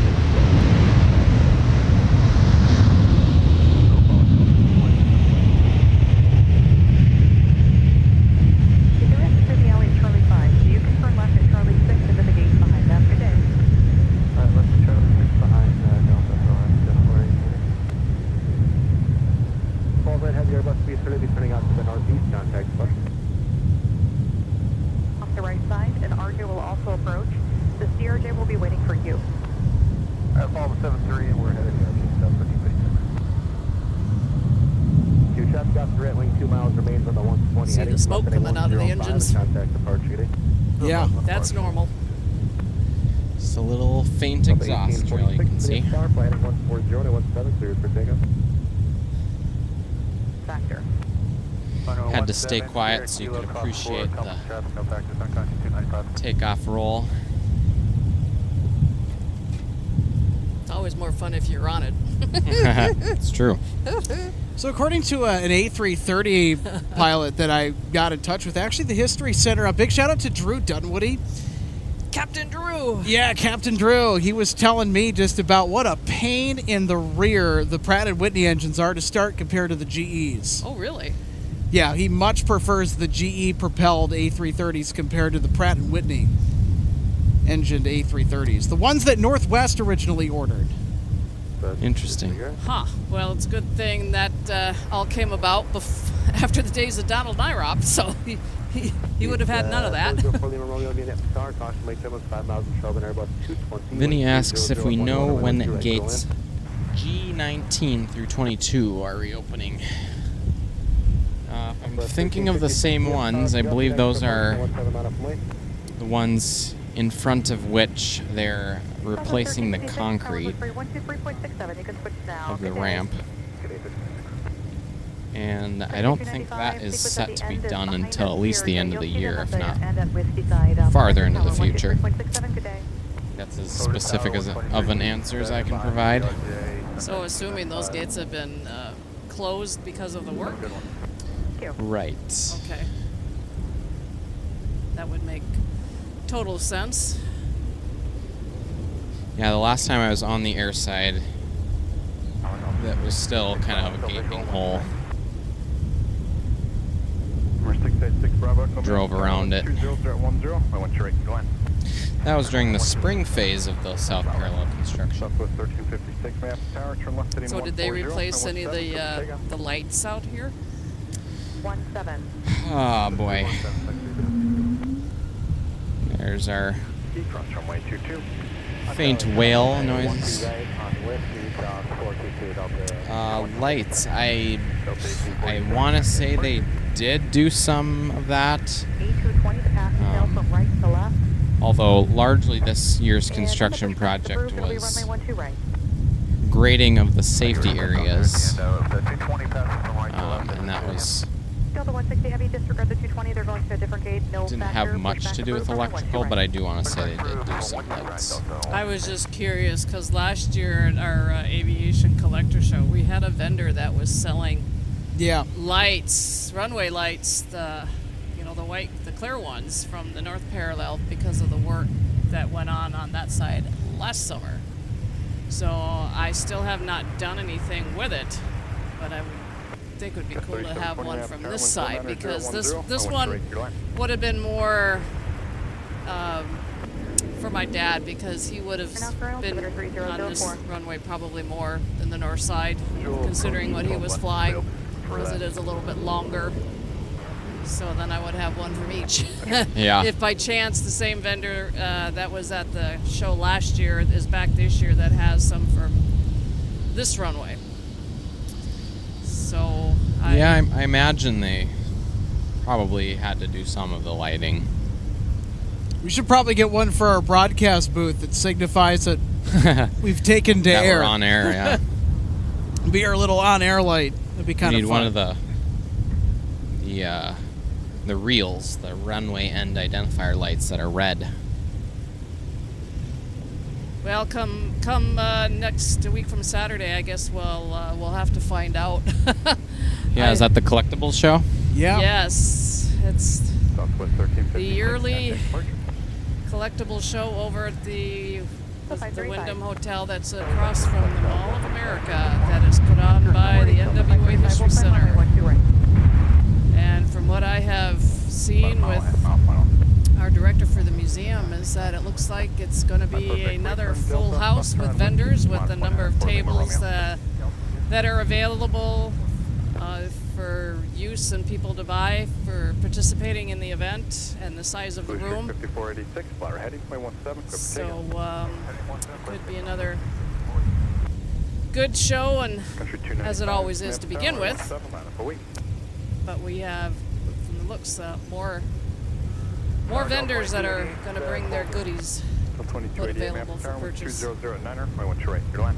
Little land, 12 right, Delta 2288. And I didn't end up getting the one runway laid out that I have out this summer. I just didn't get to it. And then, as it is, I brought in what I have out in front of my house yesterday and put up my Halloween stuff. So. It's getting to be that time of year. Yep. So I have. Well, it doesn't feel like it today, but of course, you know, No. we'll be trick or treating before we know it. And I might have a little bit more that I'm going to put out. I'm not sure. Delta 756, Minneapolis ground, push approved, runway 17. What day does the 31st of October fall on this year, RJ? Just taxed in. The 31st this year is on a Friday. Turn left heading 140, contact departure. Clear 140 of departure, Blue Street 54. I kind of feel like doing a live stream on Halloween. Probably do like a meet and greet event as well. There you go. Well, we might need to have some candy on hand in case we get any Yeah. trick-or-treaters. Oh, don't worry about that. We will certainly, I think, if that ever comes to fruition, we will certainly have plenty of candy on hand. Yeah, in reality, with what it looks like I've been able to find to do work-wise for a special event in the area that's Halloween-based, I may not even be out here myself, so...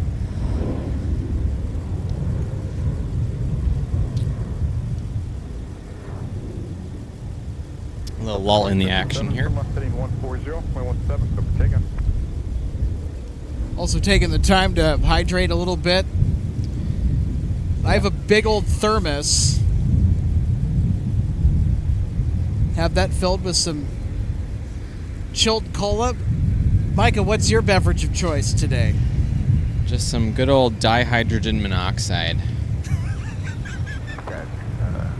Grounded, Delta 1. That's water English, please. for any of the non-nerds Nerds out there. That was great. And RJ, I would also guess the same thing. Yeah, I got a Stanley 64-ouncer with ice water in it. Extra water in the car in case I need it. I'm the rebel out here with pop in the thermos. I had ice about 2 hours ago, but so much for that. My Nalgene doesn't protect against the heat very well. Cover 3720, Minneapolis ground, taxi via Alpha Delta Quebec.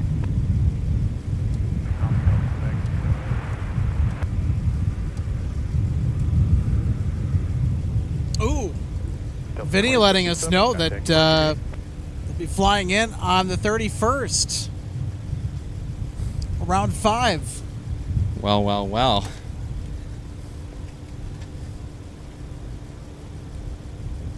Because there's another reason to consider a Halloween special. 160's on the move. One of Delta's many 737-900 ERs touching down. 12 right. 21, 12 left, your line.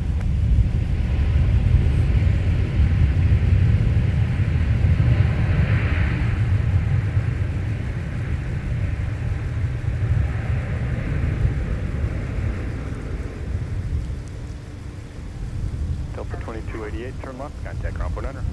Left, over ground, up. 1036, ready for taxi. And a Neo with the raccoon mask Push approved from my 17. over on Alpha. Push approved 17, Sun Country 57. Split 1036 from my 17, taxi via Alpha Charlie. This is Delta 535 strutting its stuff to presumably 12 right, departing for Anchorage. Charlie, short of 12 right for 17. Yeah, they're a pretty reliable 12 right departer. It's not really a word, but Taxi via Alpha Delta. I was enjoying when they were sending the Centennial 321 Neo on that Anchorage route for a little while.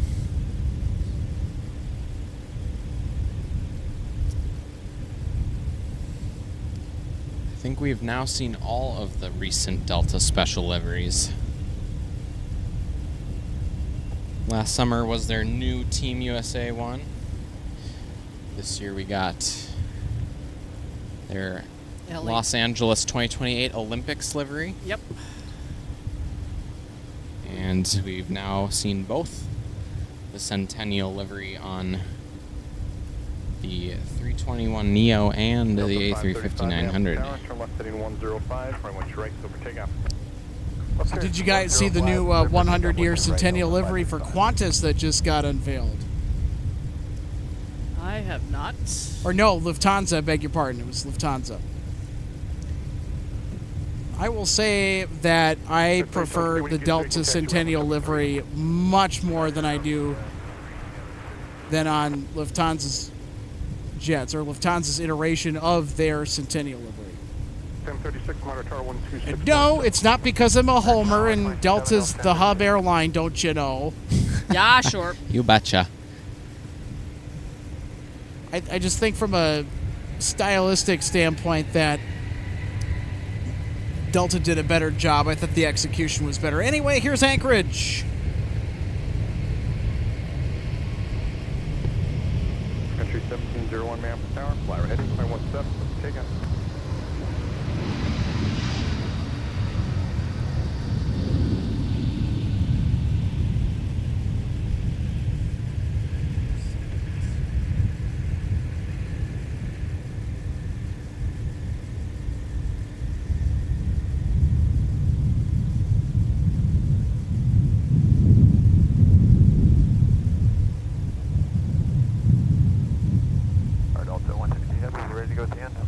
The 160 Heavy map tower, turn left heading 105, right, to right, over takeoff. Left 105, clear for takeoff on the 1 right, Delta 160. Delta 535, contact departure. Switch departure Delta 535.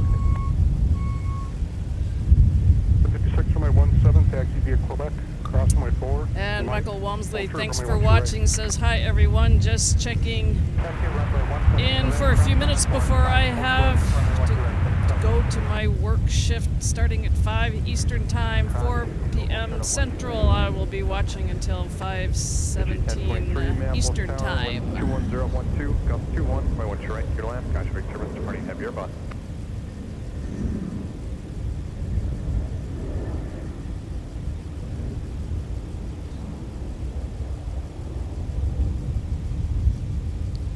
Ground, Sun Country. All right. 1394 Minneapolis ground taxi, Gonna possible get a turn and burn? Not 750 quite. disregard, Sun Country 657, runway 17, taxi via Delta Sierra Kilo, cross runway 4. 17 Delta Sierra Kilo, cross board. There they go. 3890 Minneapolis. Feel the roar.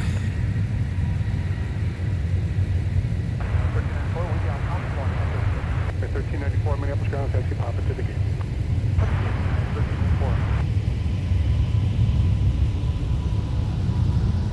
Delta 1036, that Mike, cross 31 train, taxi Whiskey, traffic still 6 mile.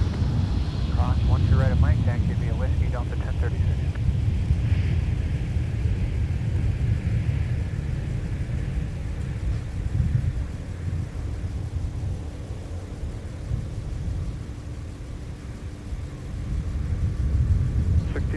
Minneapolis ground, push approved.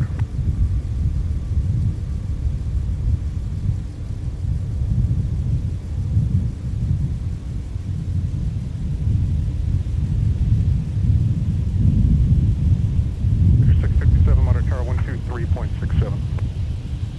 Monitor 123.7. There are those banking shots that I know that Nancy has said that she likes, that I also adore as well.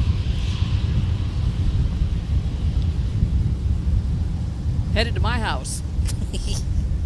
There you go. They don't always go right over me. Sometimes they go just a little bit to the east, sometimes a little bit to the west. Sometimes they don't come my way at all and they just keep going east. Straight out of here.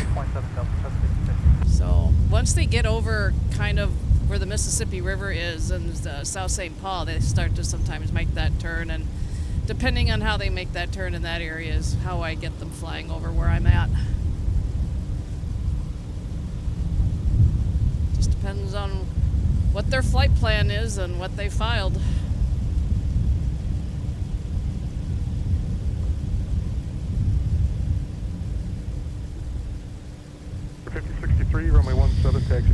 We're looking at Delta 1036, an Airbus A321, heading off to Atlanta. And like the rest of its narrow-body counterparts, we'll be using 17.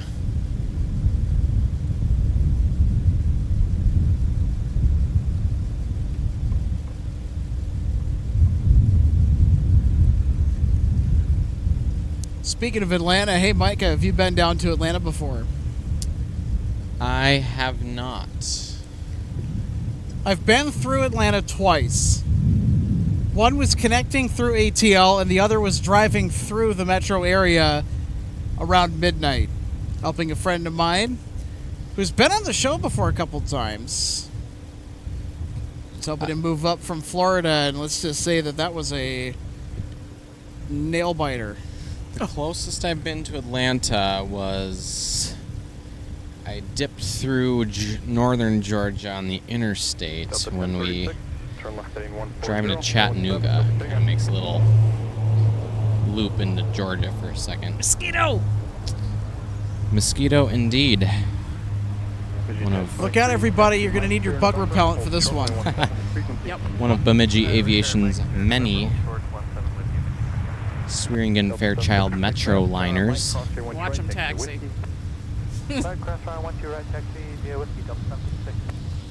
Yeah, they taxi at quite the speed.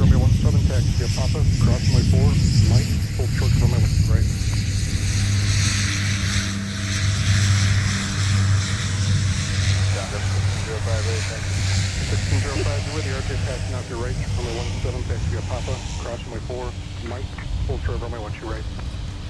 Give way to the RJ off our right, Papa. Bemidji Aviation is quite the cargo operator. Ground up 625, Fox 1025 Minneapolis ground, your push is approved, and call point under protect. Emerging from behind the building, which is currently a better door than a window, is Delta 756. Making its way to 17 for departure to San Francisco. Who out of the three of us have been to San Francisco? I have not been to SFO. I have not either. Yeah, because Alex, you said you haven't been out to the West Coast, because I have. You been to San Francisco? Yes, Mom and I flew out there once to do one of our Trans-Canal cruises, and we did spend a few days there before we boarded the Zuiderdam. So, of course, one of the things that we did was make a venture out to Alcatraz. So, of course, to do that, you do need to kind of plan in advance a little bit, because you do have to book that in advance in order to get a departure on the ferry to get over there. Yep. The only other option is you can try to kind of stand by in a line there, I believe, if it still happens that way, to get a ticket for anybody that may not show up, because of course they can only accommodate a certain number of people on the ferries when they run them back and forth. So Yeah. but we planned on that ahead of time, so that was interesting to get over to see. And you do feel the temperature change when you get on that ferry and then you ride it over to that island that Alcatraz is on.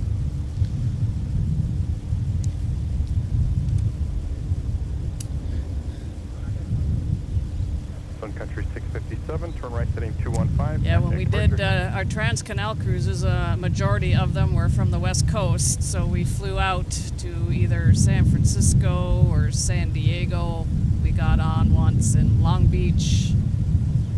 So we usually would stay, at least fly in the day before, sometimes maybe even a little bit more in advance of that, to try to do a little bit of something while we were out there. I know one of the times we went out and stayed 1605, monitor 126. prior to embarking the Westerdam in Long Beach. We went over and got on the Queen Mary. Kind of recreated the previous experience that we had been on there as a family. 53 map tower, Mike, cross your one straight. Nice. One time. Remember the story of my mom telling me about how supposedly they thought, meaning my mom and dad had put my brother and I to bed because we had 2 rooms. They went off into one of the lounges to, have some time before, going back to the room and going to bed themselves. And I think my dad pointed out to my mom over towards a window, and lo and behold, it was our 2 heads going by, because we got out of bed and went wandering around. And then went back to the room and crawled back into bed, and before they came back.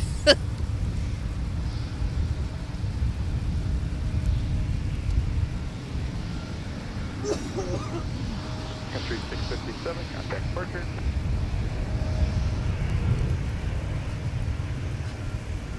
So fortunately, the Queen Mary is still around. Of course, it's well past its time of being in service, and it's a floating hotel and a tourist attraction, and I do believe they do a Halloween event there.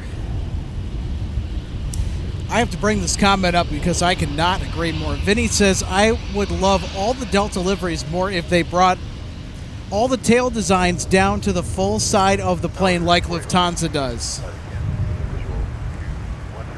Yep, that I would agree with. And then you could also include the back portion of the aircraft as well in that deep blue color, although Delta's not going to do that, unfortunately. Turn right heading 215, contact departure. That would be a very nice livery, though, if they were able to blend the bottom of the fuselage with the tail and have the back section of the fuselage be blue, so everything is kind of a blended look. That would be far more visually appealing, in my opinion, and something that is, if Delta wanted to do a livery update, is a pretty feasible thing in my mind that they could go after and accomplish. Delta 1025 map tower, traffic 3.5 mile final at Charlie, cross A1 straight on Whiskey. But we can only hope. Charlie, cross 1 to right, Whiskey, cross 2, Delta 1025. Good afternoon, Delta 1226. Delta 1226 Minneapolis tower, winds 220 at 9er, gust 17, I want you right clear to land. Christy Radke, yes, you absolutely can get a shout out. Thanks for tuning in today. Great to see you.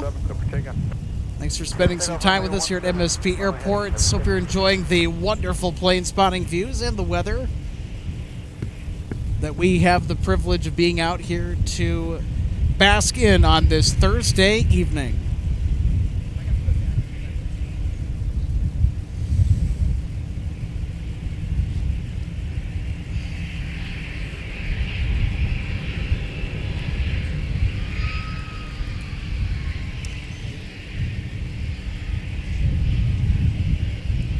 Temperature now kind of peaking at 85 degrees Fahrenheit, Michael, so we jumped a couple degrees from when this broadcast got underway. We did. My phone says 87, so it's somewhere in that Yep.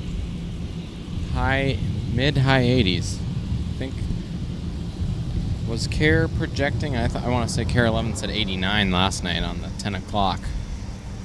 So I don't think we quite reached that, but I think that might. Yeah, let's not. That might be the forecast for Saturday as well. yeah, I mean, we still have a few more hours to achieve it, but I don't think we will.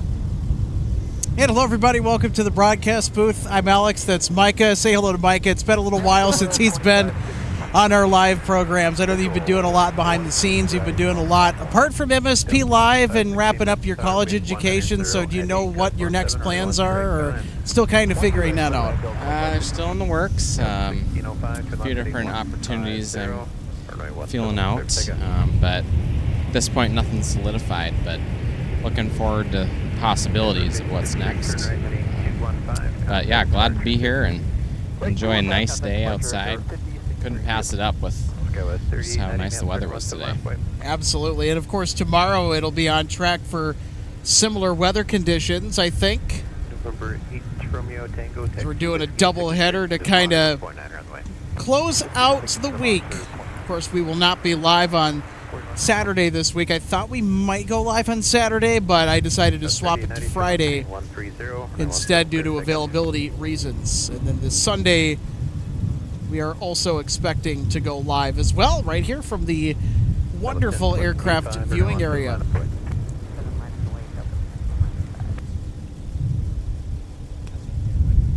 So while we continue to have a brief pause in the action, we're going to step aside. We're going to be back after this message.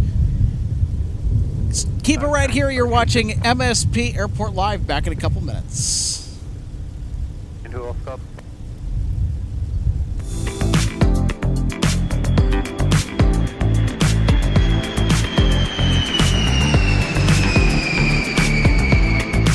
Welcome to DG Pilot Aviation Collectibles and More and our St. Paul showroom and warehouse. From the time your order is placed until it is delivered to you, our number one goal is to provide you with the best customer service experience. That's why we're excited to take you behind the scenes today at our warehouse to provide you an up-close perspective of our model aircraft delivery experience. Our first step in the model aircraft delivery process takes place after your order is received. Our model aircraft delivery specialist will conduct a detailed inspection of your model for quality control to ensure we provide you with the highest quality products. Each specialist begins the inspection by removing the model from the box and performing a visual inspection of the model, checking features such as the wings, landing gear, and antenna, as well as the overall model for defects. After the inspection is complete, your model is reboxed and then prepared for packing. Each model is then bubble wrapped to provide an extra cushion to prevent any damage during shipping. After the bubble wrap process is complete, the model is then boxed for shipping. Our specialist then reconfirms your model is ready for shipping, attaches a shipping label, and then your model is sent out for delivery. We hope that you'll consider DG Pilot Aviation Collectibles for your model aircraft collecting needs. You can order products online at dgpilot.com or visit our St. Paul showroom where we have hundreds of model aircraft to choose from. From all of us at DG Pilot, thank you for your continued business, loyalty, and support, and happy collecting.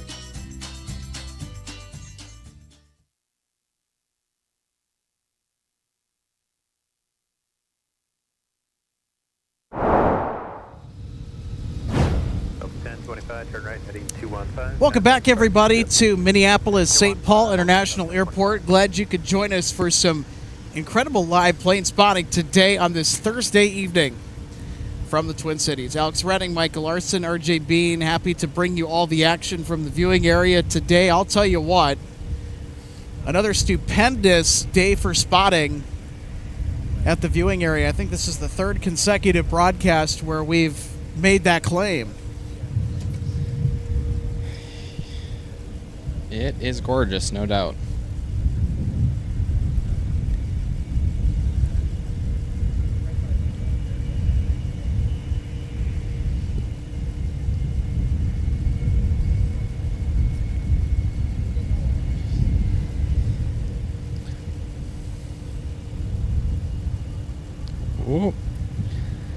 There's a little bit of a bounce there.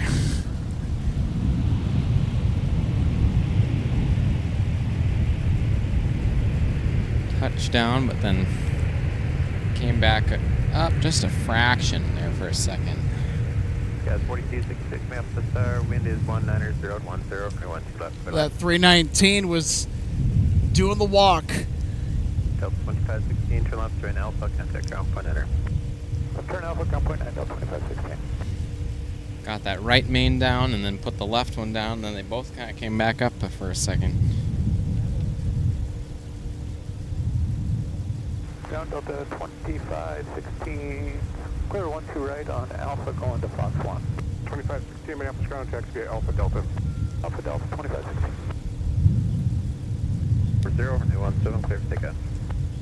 So for those of you who are just tuning in, welcome to MSP Airport. We've got some heavy arrivals that we are expecting, one of which an MD-11F from Louisville, Kentucky.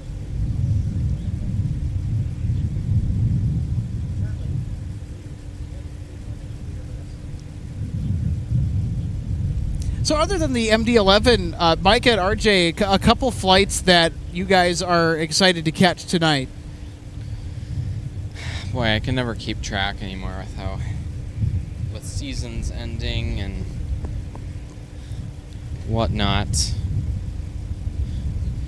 You know, if the sun wasn't setting so early, I would say I'm super stoked for the Centennial livery on the Detroit arrival. But yeah, 1303. We'd have to rewind the clock about 2 months into the past for us to get the kind of daylight at the end of the day in order to catch Flight 1303 from Detroit. Have enough available light to be even out here to catch the arrivals. So it's a bummer that we're not going to be able to catch it today on our live broadcast. But, of course, you know, there will be many opportunities down the road. I'm sure that we're going to be able to catch that. So it's just a matter of time. I'm not too worried about it. Yeah. They're due in, I believe, around 8:30, which will be about an hour and a half after we have any usable daylight remaining. Yeah, that explains why we're starting earlier at about around 1 p.m. is because it's getting dark around 6:30. Yeah. I think sunset today is around 7 o'clock.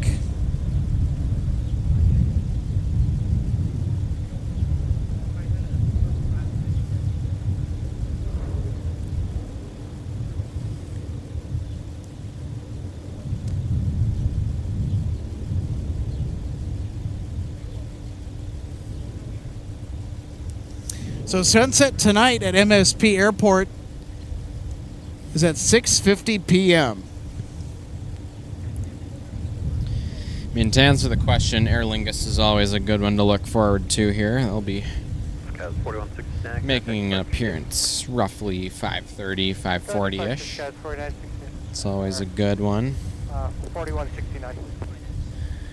Yeah, if Air France would have stuck around at least for a few more weeks, we would have had them too, but they're done for the season. We'll see them in 2026. Glad we could be out here to bring that season finale for Air France to you live on Sunday this week. Holy cow, Air France going around because of a crew coordination issue, according to what we heard over the tower frequency after the controller wanted a little bit of information as to why the go-around occurred.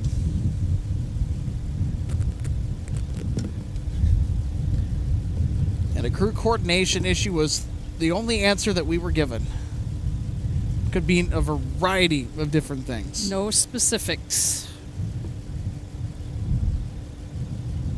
But no matter what caused it, that go-around was certainly spectacular to witness. That Dreamliner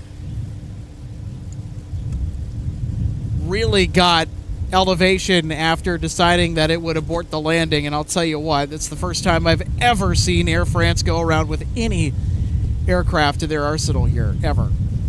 Out of all the years I've been spotting anyway. I was going to say, I don't think I can say I've ever seen it in real life or in person, a go-around by Air France. Super 6, Minneapolis ground, push. We've certainly seen all kinds of go-arounds here at MSP. This airport is no stranger to go-arounds. This year's been a good year for us to catch go-arounds. You're the go-around. Yeah. Year of the go-around. We had that touch and go around too. Yep. Yeah, that we did. Yeah, when we had All the way down to there, and then decided to firewall the throttle and take her for another spin around the pattern.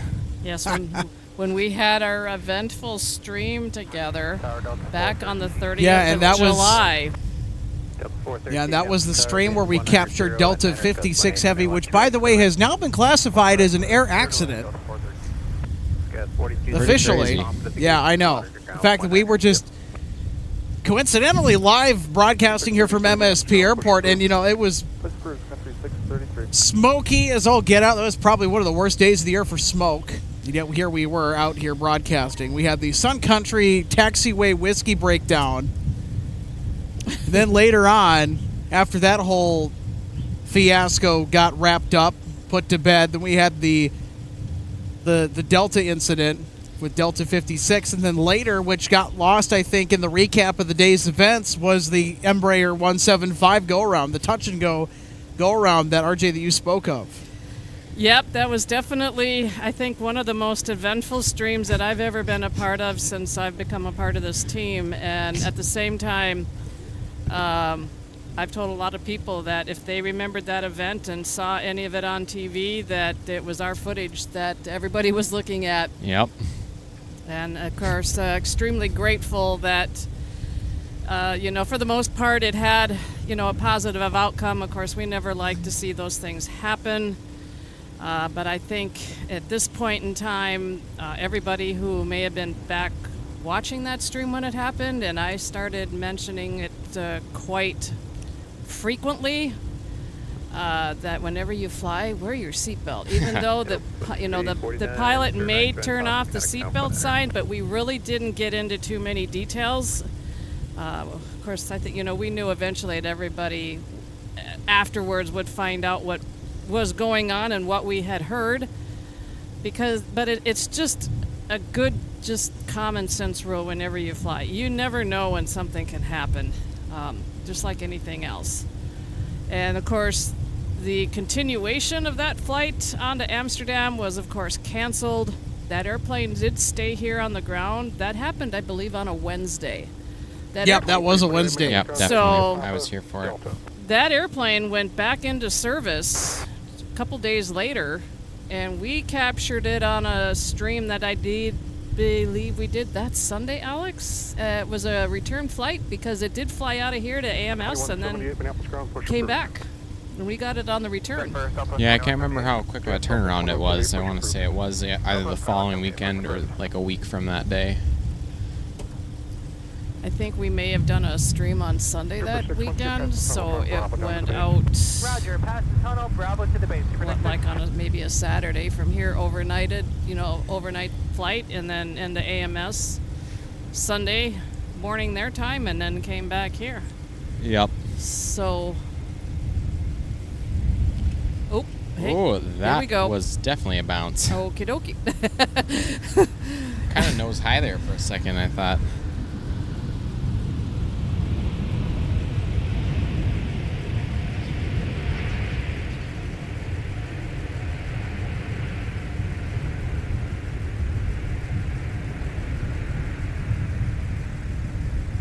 Delta 413, Gulf 18, if you'd like, you can text Alpha 3 or Alpha 4, it's up to you. Alright, Alpha 4, Delta 413. Alright, you can just keep moving on Alpha to the gate, monitor point 9, or let them know if it's occupied. Still kind of in the midst of a late afternoon lull. Traffic slowing down here for a little bit before our Well, it'll evening pick back up, bank of especially within departures. the next about 30 minutes or so.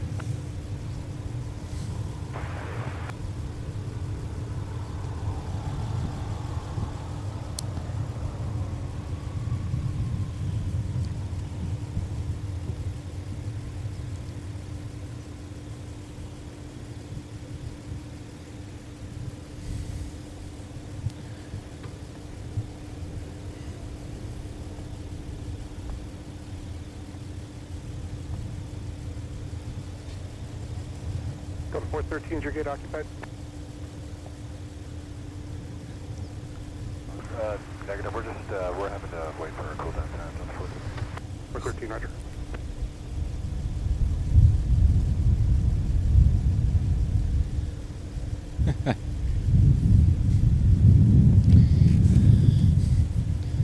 It's funny.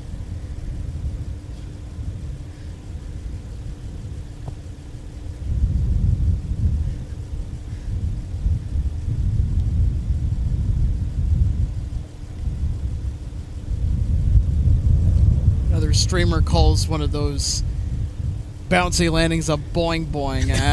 I don't think so, no. Well, You will not be hearing us call it that on this channel ever. Southwest 2178, runway 17, taxi via Delta Sierra Kilo, cross runway 4. Apparently I look like Delta Sierra Kilo, Joseph Newgarden, 7, cross an runway Indy 47. car driver. Might be the shades. Okay, we're That's what JB says. Funny. I have no idea who that is. I'll have to go look him up. oh, I see this on here now. Is it JB says the vernacular of another airport streamer calls that a boing boing. Oh, we don't call that a boing boing. No, here. Definitely absolutely not. not. No, get that out of here. Too funny. B-Real chimes in and says, how's it going? Tuning in from the Northwest Metro. Going good. Yes. So far, welcome to the booth. Alex and Micah here. We have RJ kind of sitting out of frame. There's RJ. There's her hand. I'm sitting down. Alex, Micah, and RJ's hand. Oh, hi everybody. That's great. Are we having fun yet? Most certainly we are. Trying to. Number 5245, monitor tower 126.7. Monitor 20%, there, 5245.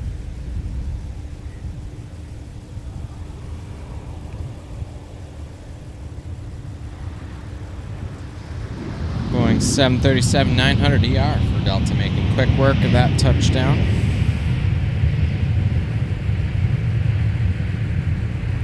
Oh, good to know it's Joseph.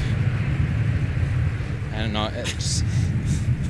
It looked like a foreign spelling of it, which is why I defaulted to the Delta 2981, join Alpha, Joseph. ground, point enter.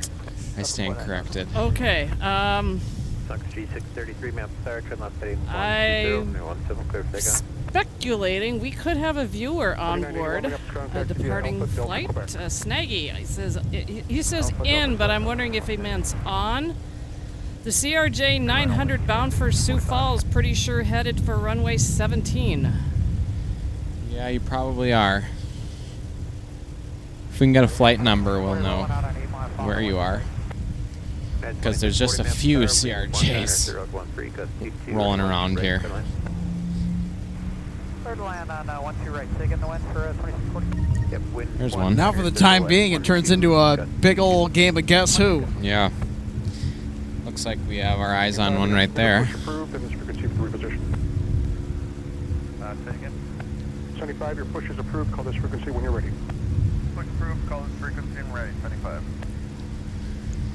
If this is the CRJ in question and you are on the left Yes, side of the aircraft, it is. It's Endeavor Air 5245. put up your window shade and you can see us. Shine the from light, shine the light. Aircraft viewing area. Yeah, not to co-opt LA Flight's Shine the Light, but see a few windows open over there.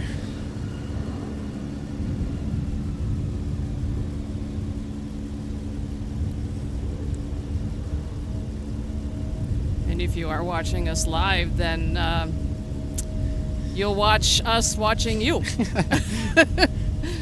Headed over to runway 17.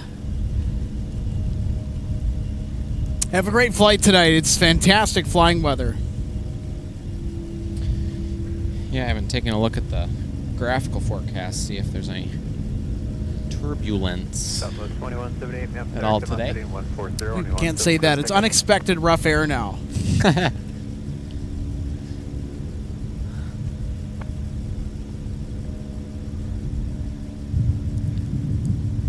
Unplanned elevated heart rates. 1022, 99 maps star, wind 190.11, gust 22, runway 12 left, good line.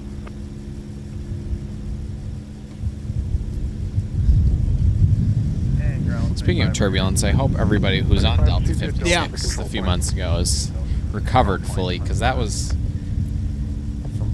from what I understand, that was kind of traumatic.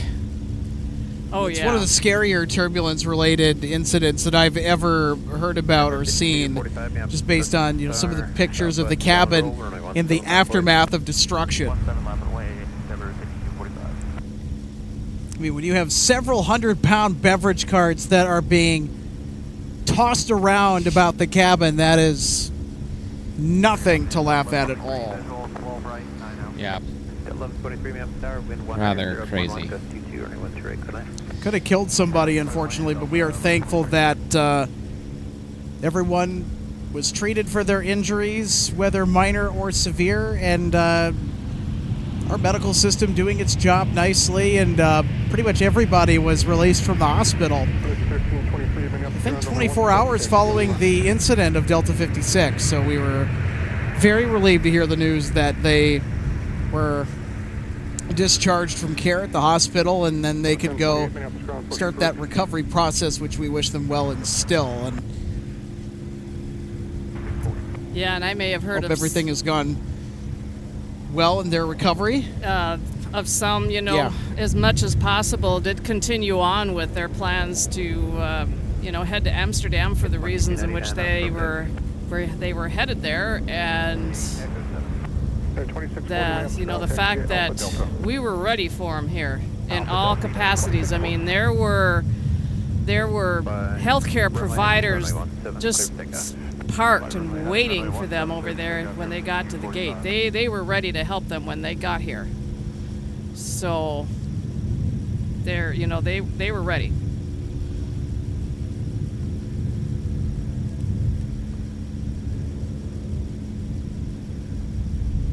Pitch 1323, don't worry about it, we'll take a look in here. Sometimes our ground radar has a little trouble with that. Monitor now 123.67.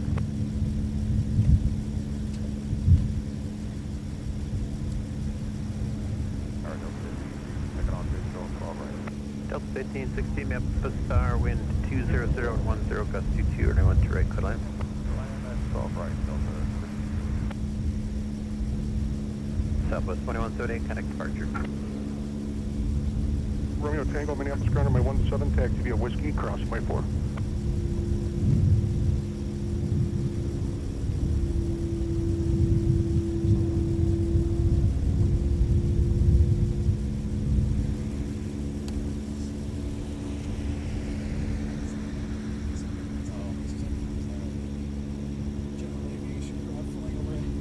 MSP 1323 maps star, fly room heading, runway 17, clear for takeoff.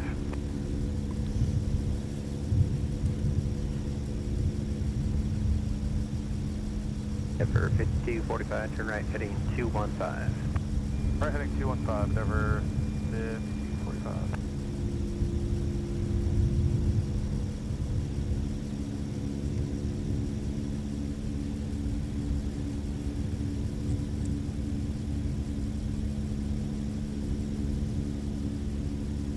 Denver 5245, connect departure. Next up for arrival on 12 right, Delta 1123 from Denver, Colorado.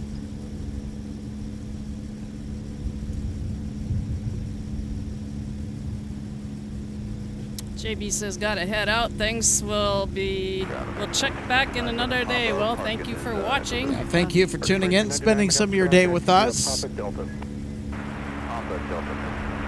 And Tim Timerson is saying, what are those trucks doing out there? Well, or any ideas, Micah? Your guess is as good as mine. I have no clue. Yeah, I think they're working with MSP Electric on something. I mean, to be sure, it's utilities related, I believe.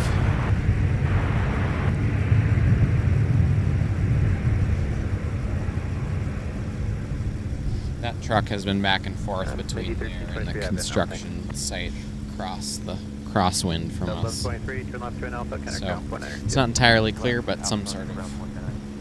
So that noise in the background that kind of sounds like a propeller-driven aircraft is actually not an airplane. I think it has to do with the work that's going on inside of this building right here. 070, contact departure. The one that earlier we were wishing that maybe we could remove or lower. That's the one.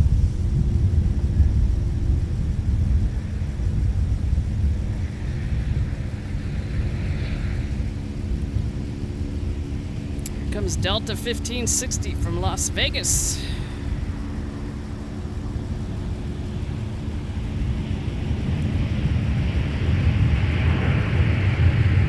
And current time here in the Twin Cities is roughly coming up on about 4:45. And yes, I've kind of like my mom a little bit, always like to keep track and watch the difference in time with sunrise and sunset. And yeah, our sunset is now before 7 p.m. 1560, turn left to an Alpha, contact ground point. And we are past that time frame of the equal 12 hours of daylight, 12 hours of darkness. So days are getting shorter. 1560 maps contact. As soon as we hit that summer solstice, just started counting back down. Right, clear line. We have quite the Gulf Stream there going 1-7. And do you notice it much between here in the Twin Cities and up where you are in northern part of the state? Not much of a difference. I mean, maybe a few minutes you can really truly discern, but can't say that it's really that noticeable. And I know I've seen some pictures on some Facebook groups that I'm on. It looks like we've had some really good northern lights the last few nights, but of course here in the Twin Cities we're not getting that because we're not far enough north, and there's too much light here. Too much light pollution, as they would say. Yeah. Speaking of light, look at the difference in the foreground and the background lighting here in our live picture. Yeah, it is quite the contrast. Thank you, clouds. I'll tell you what, this kind of weather really annoys some of the photographers that come out to the viewing area. And of course, I would totally understand that because you're looking for a well-lit, clean photo.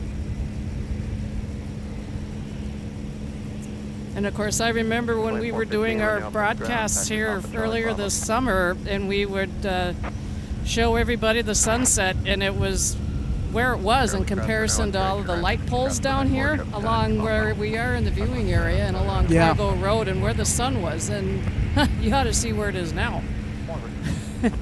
It's well behind us because the sun is moving further south. And well behind FedEx, too. Yep, okay, there they go, the trucks.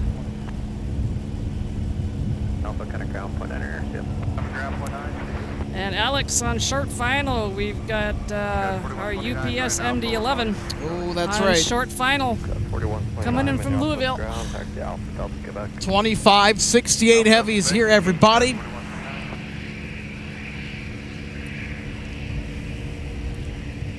There's the Mega Dog. Yeah. Cousin of the DC-10. Uniform star, wind 190 at 10, launch right, clear land, cost big turbulence, gravity can be 11, short final. Clear land, 128.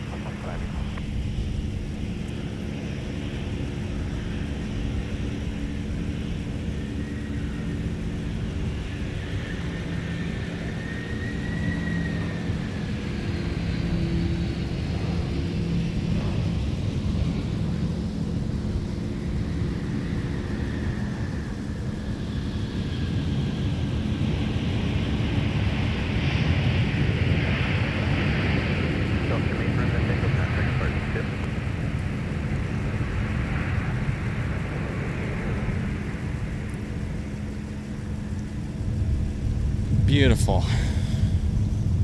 All right, so what's the call? If we get a mic taxi, are we going to try to go for a wave? Not with the MD-11s. Okay. I was just checking because I would get my fluorescent orange jacket out of the car, that's all. We'll try with FedEx later. How about that? Sure, that's all good. Just wanted to be ready just in case. Doesn't hurt my feelings. Not one bit.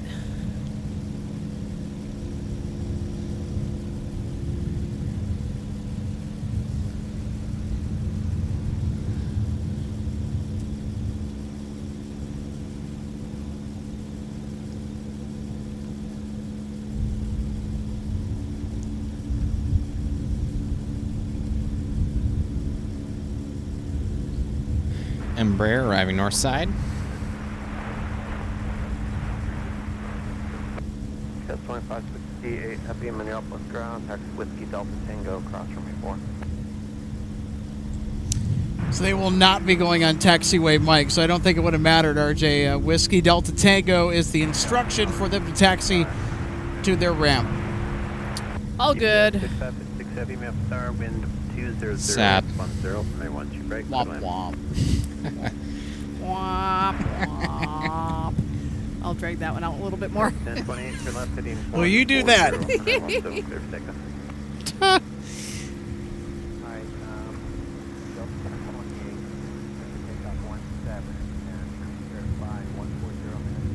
Delta 1028 affirmative 140. Walk to the store for me. Asks how long we'll be out here today. I Well, have both, so you're good. given that our sun no longer cooperates after about between 6:30 and 7 p.m., we'll probably be wrapping it up sometime around then.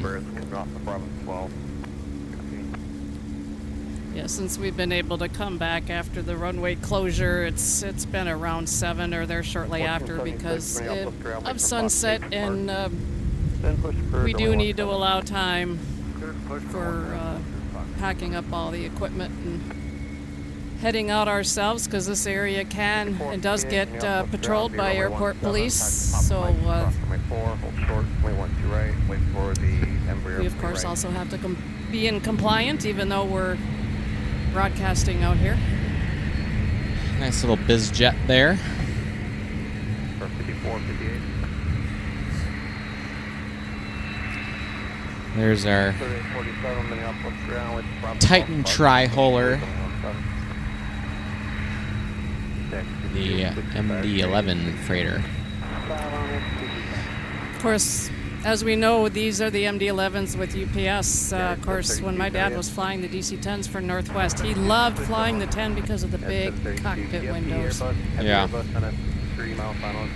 Because you could see out of them so well. And I know he was, and I've met others who were in that same group as well, but it first group of pilots for Northwest that trained to fly the 10s when they were going to start receive delivery of them. Interesting. Oh yeah. In reference to the MD-11, Alicia says, "Now that is a plane." Yeah, we'd have to concur. It is quite a chunk of plane.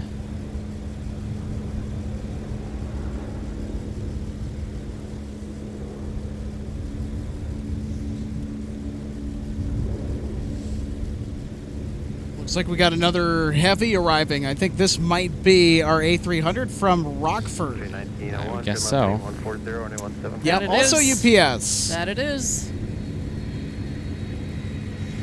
Delta 1028 contact correction.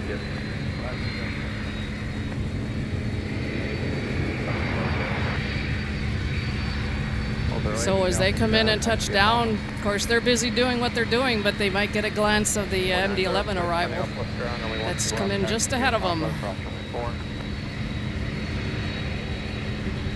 Yeah, I don't think they usually come this close in proximity timing-wise to each other.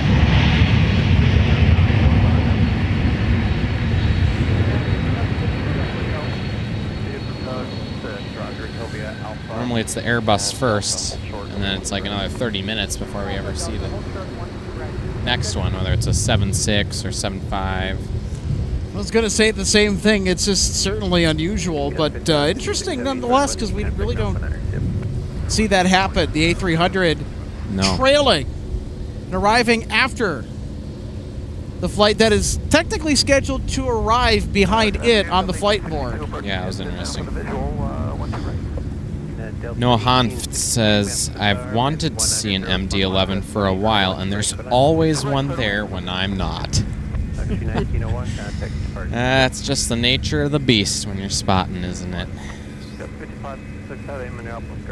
And no, we did not womp you. That was in reference to... And Alicia Doss, I see your question. Did my dad also fly the MD-11? So, no, we did not, because Northwest never flew them, as far as I know. And he eventually moved up to the 747-100, flew the 200, also flew cargo, because Northwest did fly cargo. Unfortunately, had a health event at the age of 50, and that put an end to his flying, so he never had a chance to fly the 400. Your dad very well could have flown the Dash 400 747s if he was around that long, RJ. Oh, I know. No question. He probably would have been one of the first trained on it, too. Oh, absolutely. The problem is when he had his massive heart attack and a stroke at the age of 50, that ended his flying. West 30, 847. So, the other thing about the 747-400, guess what airline was the launch customer for one of the most iconic wide-body aircraft ever in existence? Was it A, Northwest, B, Northwest, C, Northwest, give it away, or D, all of the above, Northwest, or E, all of the above? Boy, you're making this tough on everybody, Alex. 1476, runway 17, taxi via Bravo Charlie. Actually, make it Bravo Delta, hold short, runway 12 right. Yeah, all the answers there are correct. Northwest was the launch customer for the 744. Yep. Abby J says, landing from Charleston in a few minutes on Delta. Ooh. Hi. Well, hi right back at ya. And if you're a south parallel arrival, we will be sure. Even a north parallel arrival, we can snag those. That's true. Well, I'm going to try to look up her flight. In addition, if you think, just throw us a quick flight number. That'll also help us find it. Yeah, throw us a quick flight number. We'll do the rest for you. Thanks for the tip.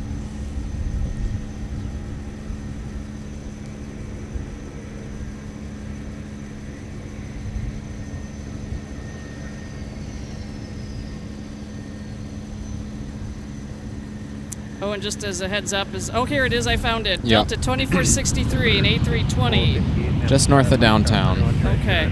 And as I just did the search for that, we've got 165 getting close.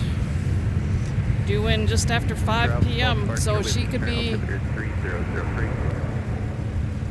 All right. Time to switch over to the map to see where these two are. Left ground over to Delta. 165 heavy, by the way. That is our last Amsterdam arrival of the day.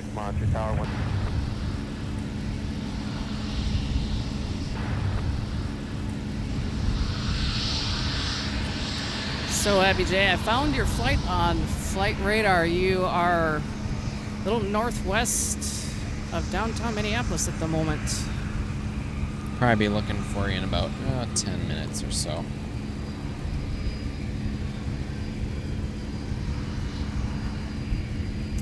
Yeah, currently 4,900 feet. Ground speed 219, due in 2 minutes.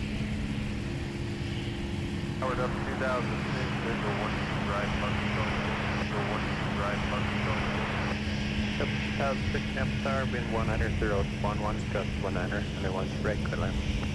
Right, clear line.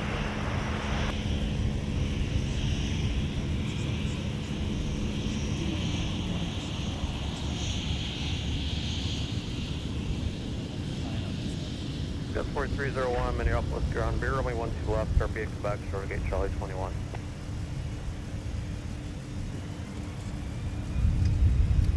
And I'm also following 165. They have passed by us to the south on the downwind, and they are in the process right now of turning into final.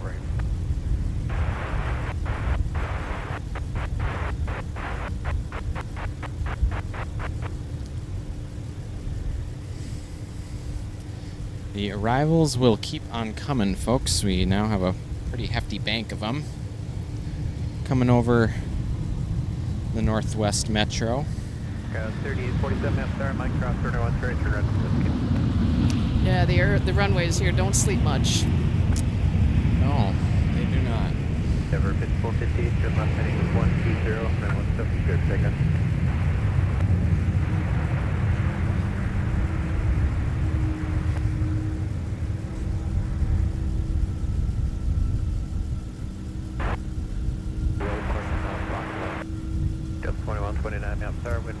And I think I just can now start to see 165. Of course, they're still out a ways, but I can see their landing lights are on, and that's what helps us to be able to see them. Delta 606 ground point under, yeah, right here. That's 4301, join Papa cross runway 4. 3916, monitor tower 126.7. Ground Delta 606, we're on Alpha, going to Charlie 6. 606, Minneapolis ground, taxi Alpha Delta Quebec. Alpha Delta Quebec, begin Delta 606 next. That's 4301, just off the path Papa 4, exiting traffic. Our Charleston flight looks to be about third in line for a north side arrival, would be my guess. Yeah, that's what I was just checking on and noticing. So, Abby, you're going to be coming in most likely on the north parallel, which is runway 12 left.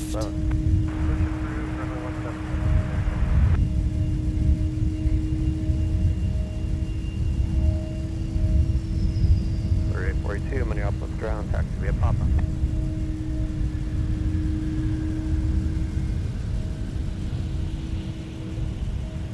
Scout 3916, Mike cross 1 straight, turn right, Alpha.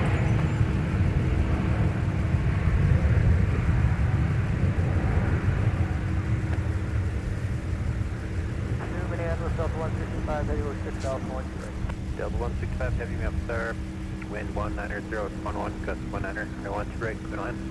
Clear land, 12 right, Delta 167. Delta 2006, join Alpha, kind of count 190, yep. Alpha 0.9,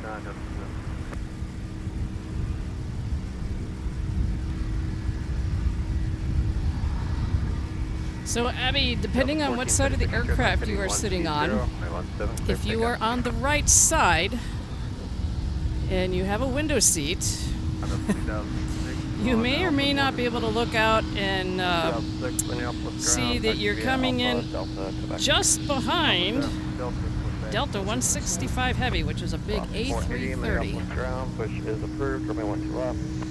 They are coming in on the south parallel at the moment, so just depends on how far behind them you are.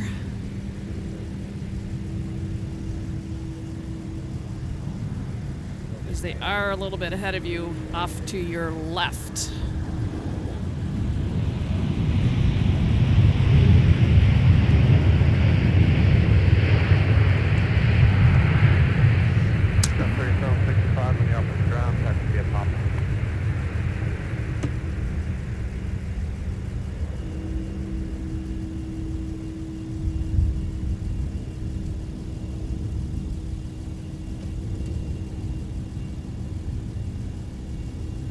Guys, 3847 up there, fly runway heading, runway 17, clear for takeoff.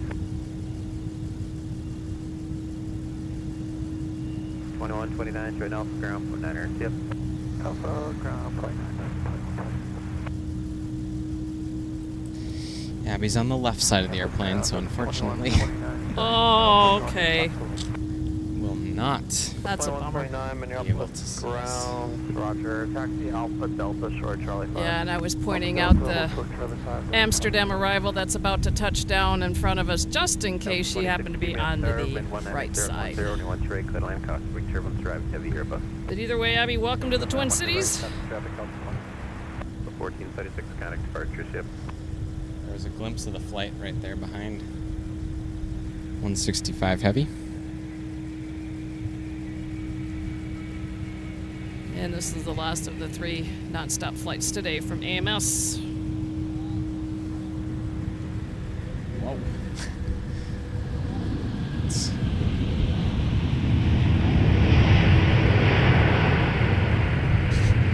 They were keeping that nose wheel off. Yeah, he was floating. And here comes Abby's flight. Alex. So Abby, if you're watching, here you come. Watch your landing. Here you are.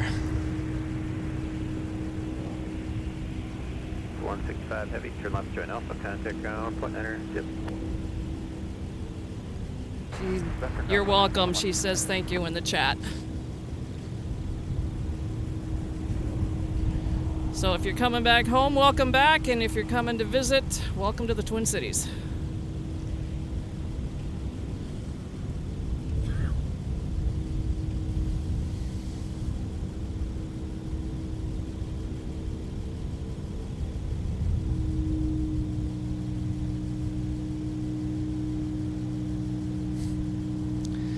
Alicia says pilot of the A330 is showing off.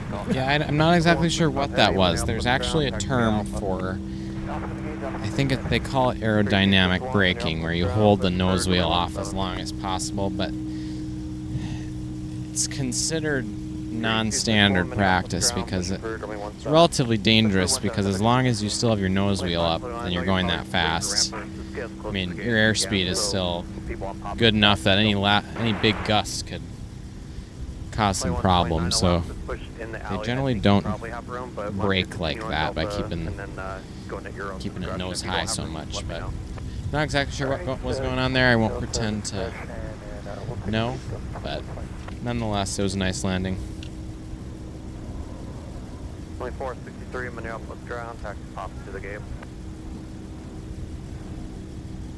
1394 Minneapolis ground, push approved, runway 17. So we've done this a few times here in the last few streams already that we've done since we've restarted after the runway closure. Did we just have a go around on the north side? Or was that a departure? Let's see here. No, that was just a regular departure. Okay. The Essential Air Service flight off to Brainerd. All right. Guess I wasn't used to seeing them, seeing the departures happening from over there. Well, it was kind of a... I mean, obviously it's a smaller jet, so they started climbing faster, but yeah, usually they're kind of coming out at a lower angle than what that kind of looked like. Yeah, and we've got a little bit of a lull going over here right now where we're not getting any departures going by us on Whiskey, so nobody's headed over to 17 as far as we know, unless it's not impossible. Departures that are going out of Terminal 2 will sneak behind us and head out off of 17. They'll taxi over across runway 422 and taxiway Mike and kind of take a shortcut over between where FedEx and UPS is behind us. And yep. AO says, I'm in Plymouth and can watch the lineup coming in from my deck. Oh, there you go. Always a nice evening activity. Push back, as soon as they leave, I'll get you in there.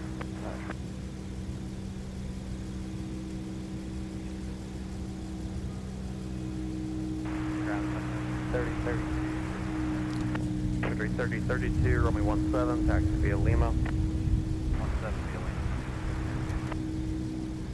Lima. Sun Country 261 is ready to taxi with Whiskey. Can we get a left turn out? Left turn's approved, Sun Country 261, taxi via Charlie 1, Charlie. Sierra Kilo, cross runway 4 to 17. And 128, 45. 4, 17, Sun Country. An Embraer Air Shuttle 6174. in an turn older left, Delta United 7, contact ground, point 9er, good day. colors. Left Alpha 7 ground, contact ground, point 9er, Air Shuttle 6160. Operated by Mesa and coming in from Houston Intercontinental.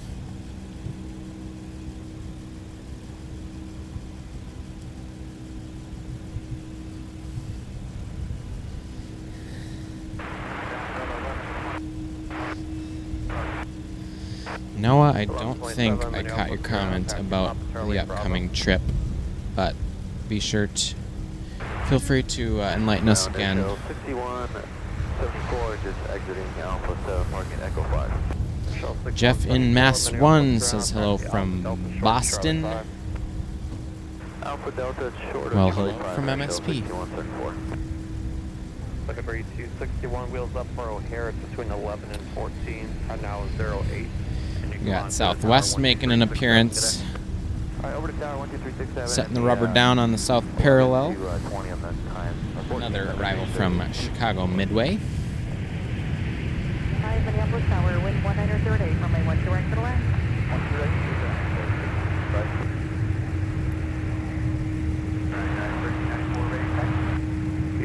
1394, get way to 1 at your tail, then runway 17, taxi via Papa Mike, cross runway 4, hold short, runway 12 right.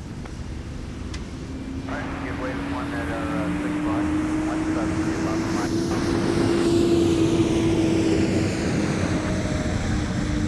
Swissport off to get some more Jet A at the fuel farm.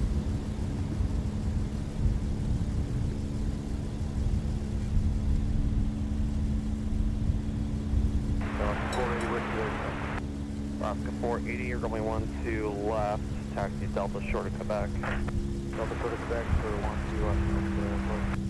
12 Air Shuttle 6174, wait for Alaska to come out, and you can taxi in. Wait for Alaska to come out, we can taxi in Air Shuttle 6174. 1394, Swiss line Delta 321 on Papa. On 321 on Papa United. Wind has tempered just a little bit, but boy, sure still is persistent this evening.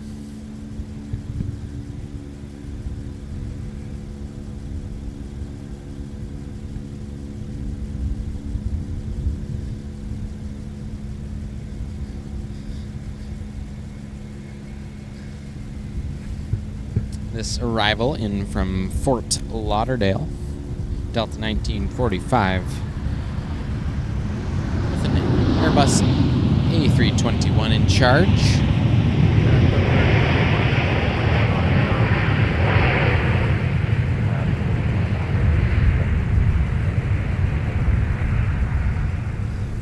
Hi, turn left, 1 Able, contact ground, point 9er, good day.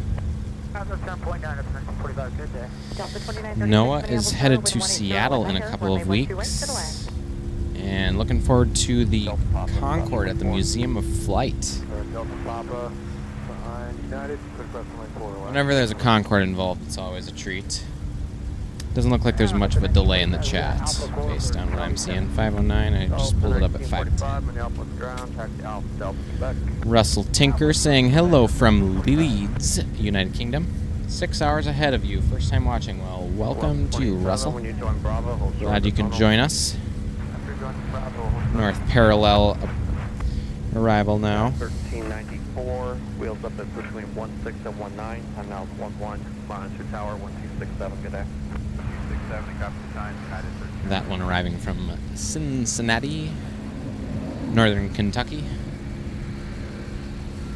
3261, Minneapolis Tower, runway 17, turn left, heading 150, cleared for takeoff. I saw a reel the other day satirically mocking the fact that the Cincinnati airport isn't even in Ohio.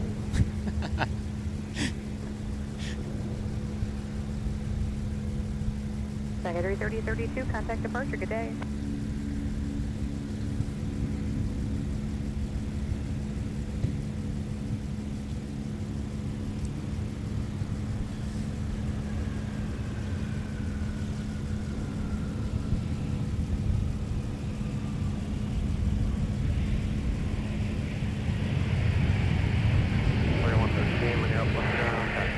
Charlie Bravo.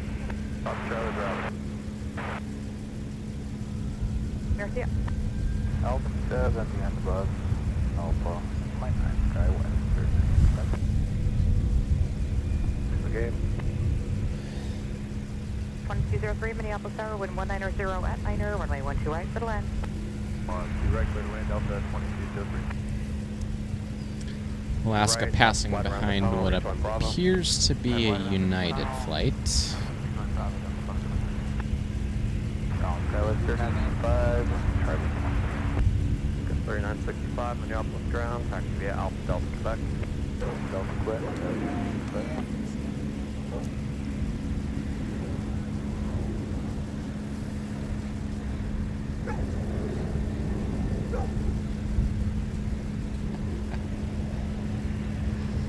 Another 737-900 arrival for Delta on the south side and from Salt Lake City. American Association of Airport Executives National Airports Conference was there last week or the week before. Looked like a good time for all involved.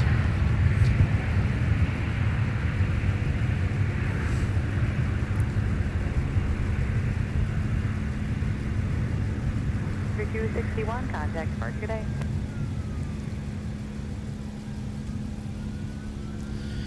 Russell, do you have anything from the UK coming in? Well, if you scrub the video back probably, what, an hour or so? The Delta A330 from London Heathrow arrived. So yes, we did have a UK arrival earlier. Clear land 12 right, Delta 2230.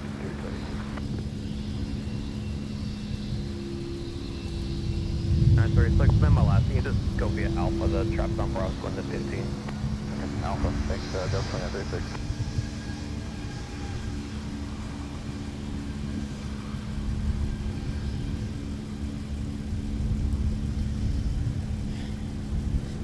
This little A319 in the Evo blue colors. And yet another Delta 737-900ER. Basically the only variant of the 737 that from Delta we see here. They're everywhere.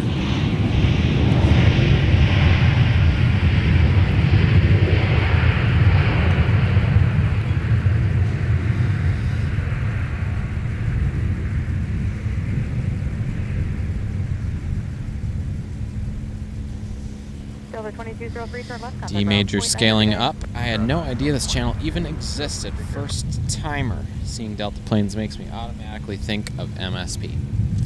Well, hey, thanks for checking out the channel and stopping by. Picked a good day for it, too, I'll tell you what. Absolutely gorgeous evenings. Sunlight turning into some excellent golden hour ambiance. United Northside arriving. From Chicago.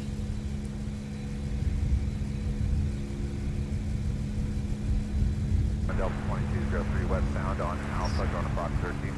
2203, Minneapolis ground, taxi via Alpha Delta. Delta 2203.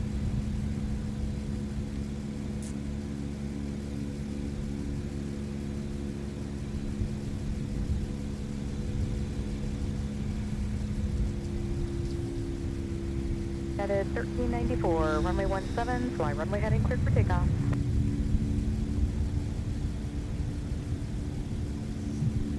Clear for takeoff, runway heading 17 United 1394. Another Delta flight. And I think you can guess the aircraft type.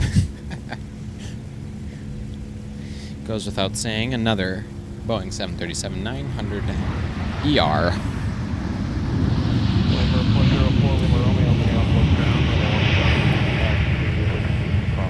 It's getting tiresome seeing 900ER over and over again. They're a workhorse. Yeah. Gotta pull up some trivia on these 900ERs for Delta, so something more interesting than just what the aircraft is.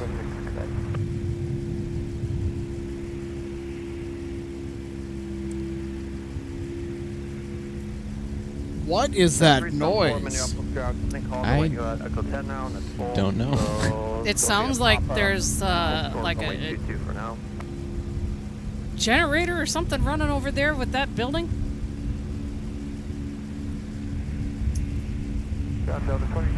I know I could hear it. I was just over here off to the right chomping on some beef jerky, and I could hear it too. I was just like, what is going on over there? Oh, that's what I forgot to bring my beef snacks. That's what I was missing when I left the house earlier today. I was like, I think I'm missing something. Yeah, a little bit of a chomping snack. Oh well. I will have a bountiful feast when I get home.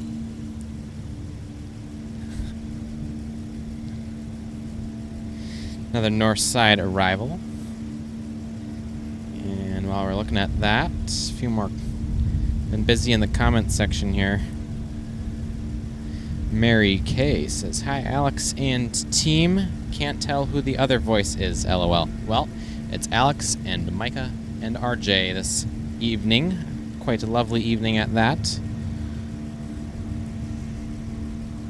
Well, extend a happy Thursday. Hello, thanks for tuning back in or tuning in. Ground, runway 12 left, taxi via Whiskey Delta, hold short. We can't say it enough already. Today has just been spectacular for plane spotting out here at MSP International Airport. From the viewing areas, we inch closer to golden hour. We're going to see some stupendous views from here. 22, then Mike 6, hold short of Mike.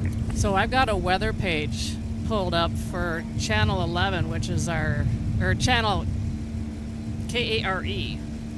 It's our NBC affiliate here. KARE 11. Yes. It's telling me that the temp is 84 degrees. 374, taxi Papa, Of course, it feels warmer than that because we're also getting the sun.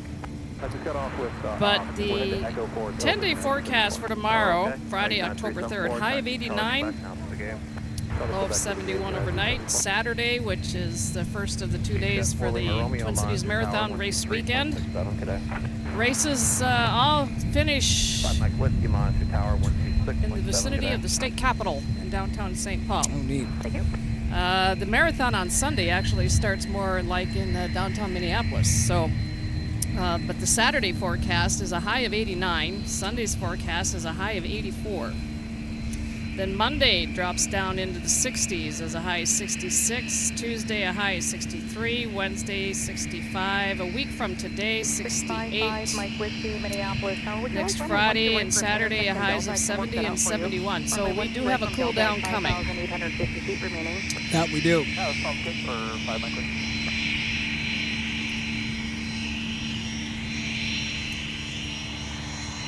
Mike Whiskey, traffic to heavy 8350 and a 6-mile final. Runway 12 right from the Delta intersection. Fly runway heading clear for takeoff. All right, 12 right from the Delta, clear for takeoff. 4, 5,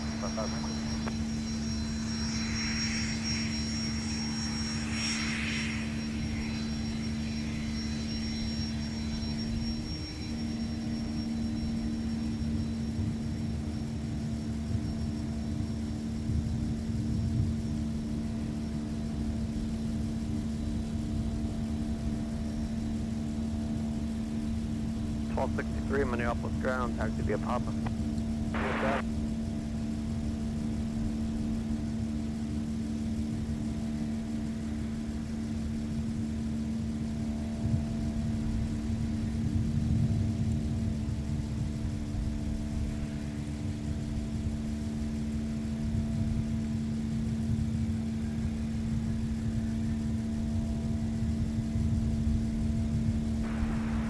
Good day, Delta 2840, visual runway 12 right. Delta 2040, Minneapolis, wind 180 over 8, caution, wake turbulence, you're 6 miles in trail with a heavy 350, runway 12 right for the land.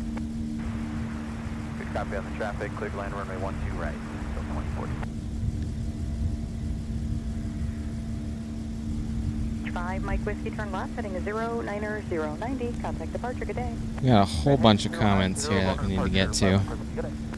No asks, is it just me, or do a lot of airlines' original liveries look better than the redesigns? I think the Korean Air redesign is the worst.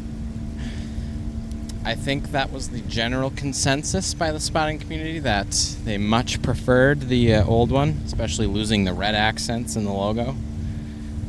November 404 Lima Romeo. We got a heavy inbound. Turn left heading 135. But For takeoff.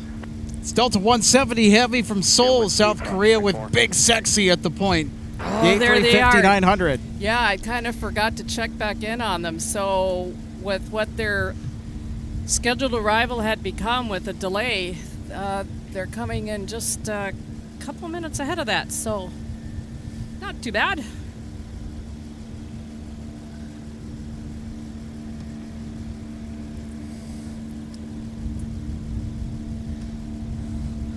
I'll let us get a clean shot of the A350 before I address any more comments. Because there's a few of them.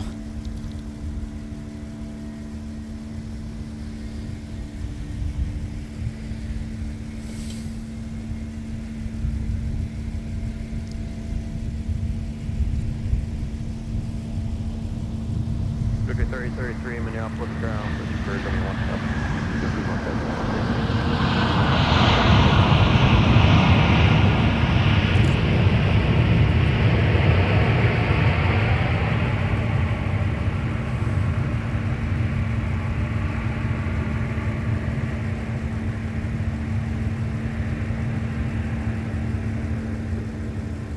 Delta 170 Heavy, turn left at Alpha 4 or 3, your choice, then contact ground point 9. Good day. Okay, Delta 170.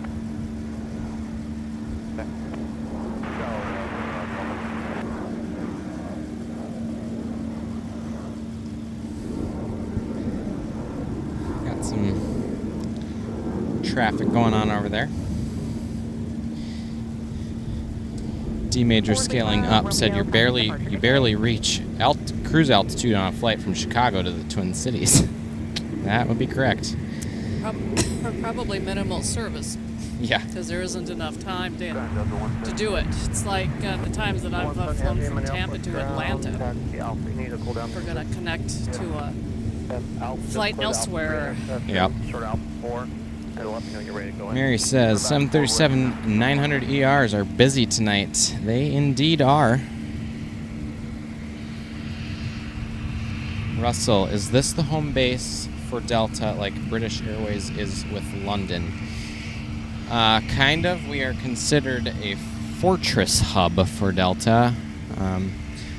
Second only to Atlanta, which is Delta's world headquarters now. After they merged with Northwest in the 2000s, they unfortunately departed Minnesota for Georgia. So yes, we do have a lot of Delta flights in this because we are a base.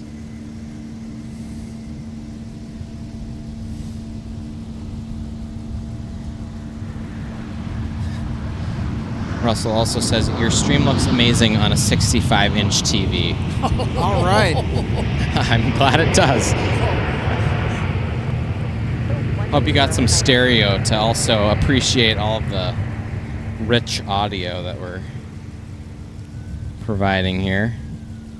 Yeah, we try and crank the audio so you can hear all of the airplane noises. So do we really anything else that is going on?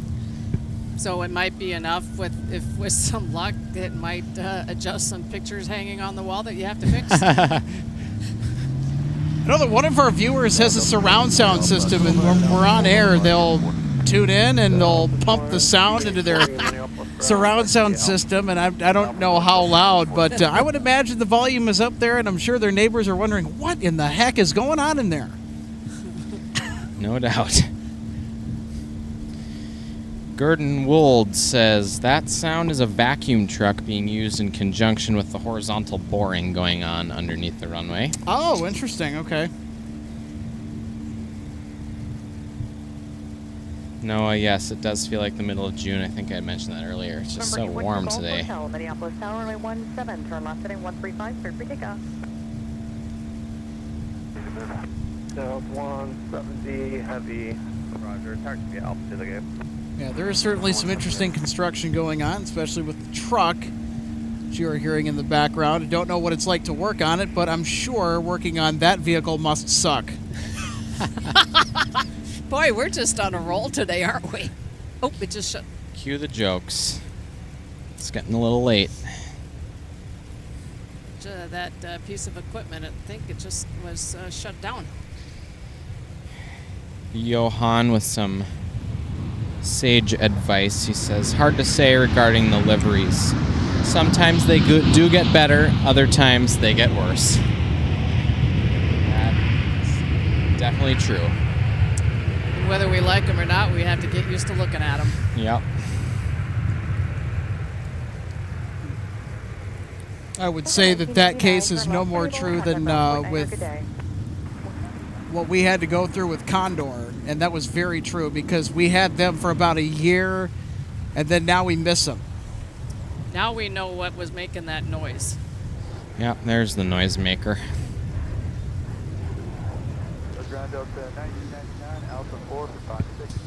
Yep. The vacuum truck. And we've just had a reminder from one of our viewers that Shamrock is getting close, it looks like. So, yeah. Yep, it's Bagel about that fold. time, almost 5:30. Yep, Bagel folding. Of course, they usually come in on the north side. Challenger 2, Charlie Golf. Excuse me, Challenger 2, Golf Hotel. Contact departure. Amtrak Traveler 911 says, my view is on a 100-inch screen with a 4K projector, 5,500 lumens. Holy cow, everyone's out doing each other with the displays. Jeez. Well, glad our stream is worthy of such a Country 3033, 917. large setup. Well, with the TVs that I have that I moved up here that Mom and I had together, I don't know if any of that stuff is compatible to be able to watch anything like this on it or not. I'm not sure if it is or not. And considering what I did with a remote on Sunday, and surprisingly, the darn thing still works. Womp womp. After letting it sit for a few days, I put batteries back into it yesterday, and I said, okay, see, by chance, and wouldn't you know, it still works. That's funny. So, Alex, I know Well, you thought it was a wash to begin with. You thought that you might need to buy a replacement. Yeah, Alex just kind of gave it away. I inadvertently had a remote for one of my TVs end up in the washing machine on Sunday morning because, as I've said before, when we've been out here streaming on Sundays is my laundry days. So I had it sitting on my bed. It was the change my sheets day.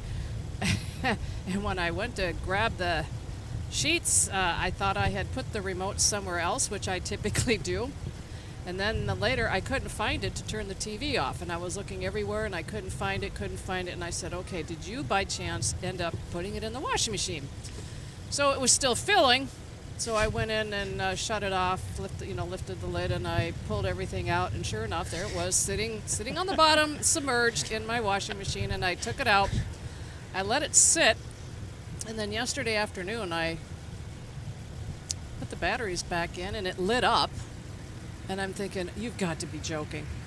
Went to the TV that it was kind of connected to, and lo and behold, it turned it on, it turned it off, changed the channels. It's a voice, activated remote, talked into it, it still worked, and I'm thinking, oh my Lord. I was going to make another pun or a joke there, but probably would not necessarily be stream appropriate. So considering that you put the remote in with the sheets and the realization that, oh, wait a minute, my remote is with the laundry, dang it. Funny. Yep. First time I've ever done that. I have some emergency lights over. Yeah, and I'm hearing some sirens. Yeah, there's an ambulance that headed down. You can see most of them are concentrated. Probably, I want to say probably mid-teens, like the...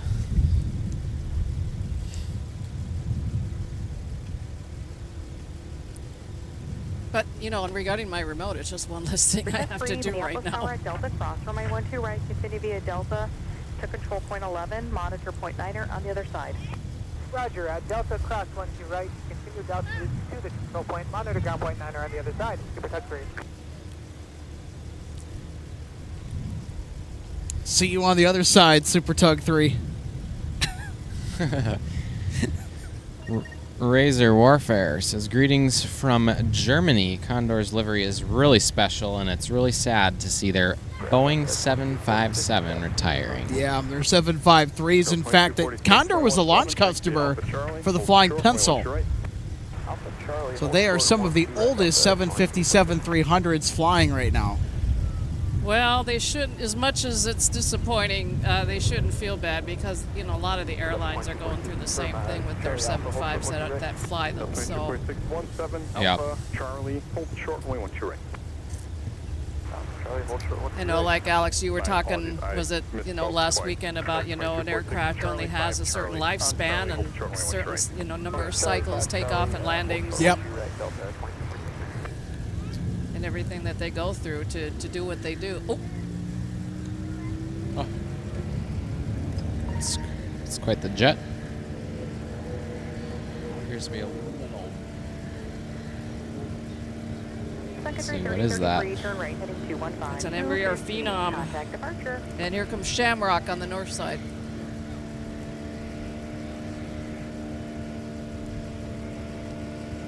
It's the only overflight of MSP that I've been able to see today that we've been able to show for you on air. We had one earlier, but I couldn't quite make it out on the viewfinder. That is arriving from Roseau, Minnesota, registered to Polaris Industries. Well known for their snowmobiles, off-highway vehicles, snowmobiles, ATVs, etc.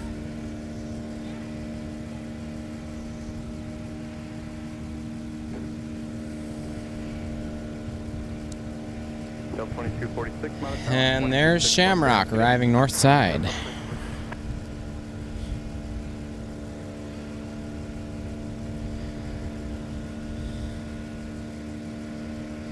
Air Lingus 989 from Dublin, Ireland. Been there. Where the Minnesota Vikings just lost to the Pittsburgh Steelers this past weekend. In rather heartbreaking fashion. Hopefully they'll do better in London this Sunday. Yeah. Against, was it Cleveland? Browns. Yep. Sorry, yeah. Yep, then they'll come home. A little bit of football trivia. Did you know that the current Cleveland Browns, they're not the original Cleveland Browns, even though that the Cleveland Browns franchise has been established and has been a Cleveland thing for a long time in the sport of professional football. In fact, the current landscape of the NFL, there is a team that used to be the original Cleveland Browns, but they're not in Cleveland anymore. Can you guess which franchise that is? Baltimore Ravens. Bingo, you got it. Speaking of the Baltimore Ravens, perfect segue into our Atlas Air 747 charter that will be taking place on November 8th when the Ravens come to town to take on the Minnesota Vikings. We should be expecting a wonderful day for plane spotting to see the Queen arrive. Should be a lot of fun. So what part of the day would that probably take place? In the afternoon? Yep, more than likely the afternoon. Like what, mid, early, late? Mid to late afternoon. Yeah. Okay. As long as the weather is not an issue that day, I should hopefully be able to be here for that one. And the departure in the late afternoon, evening as well, following the conclusion of the game at US Bank Stadium on Sunday. Pretty sure it's going to be an evening departure. Not sure how late, but it's typically how they go. Noah, yes, we did see that KLM sent a 777 yesterday. We were unfortunately not here to catch it, but we did make somewhat of a big deal of it in our channel Discord server, American 2406 Minneapolis which Tower, wind 180 at 8, runway you 12 are clear to land. graciously invited to join.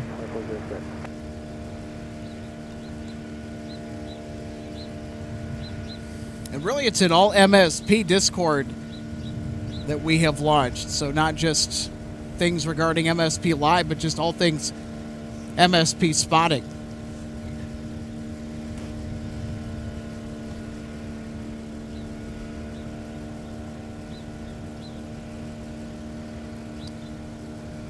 Delta 2246, runway 17, fly So runway we'll heading throw clear to that takeoff.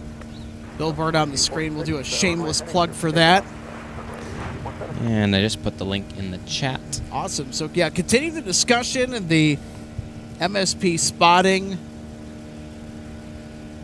via the new MSP Airport Spotting Discord server. Link in the description below. Got a really wonderful community. We've found some really cool games that we're all sharing and photos, just about everything. People sharing trip reports where they're off to, things like that. 658 maps ground. MSP news. Have a really good general discussion, all real time too, especially when it comes to flight alerts. Our community is pretty up to date on giving people an inside scoop on special flights, all that stuff. Yeah, feel free to check it out.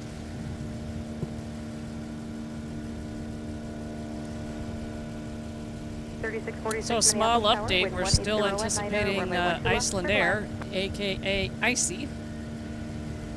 6:20 scheduled arrival, due in just prior to that. According to flight radar at 6:17, and it is currently about 20 minutes to 6. So about 40 minutes. We'll start to wrap up at around 6:30, maybe 6:45 tonight, maybe closer to 6:45. We'll see. It's all going to depend on how much available daylight that Mother Nature is going to offer us today. Yep, with it being sunny, it might give us a little bit more. Of course, if it's cloudy, that's a whole different story. And Noah, yes, we did mention the Queen if you missed it. The Baltimore Ravens primarily use Atlas Air for all their chartering of the team, coaches, and the rest of the entourage. And they will be playing the Minnesota Vikings here November 8th. Is that what you said, Alex? The 9th. 9th? They'll be arriving the 8th, most likely. And that will be one of their passenger 747 configurations. Yeah, because we've seen their freighter configured 747s during peak cargo season here, which we may just end up getting a glimpse of this December in the few weeks leading up to the Christmas holiday.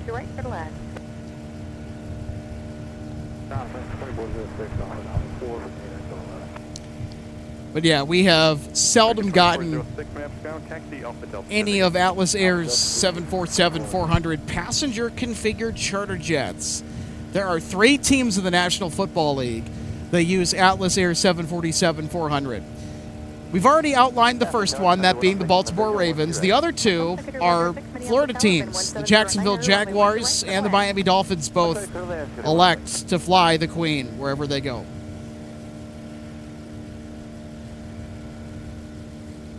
So how many of them do they have configured for that type of usage? I think about half a dozen, I want to say. Don't know the exact number off the top Very small of my head, fleet. but very easily tell you. Give me one moment.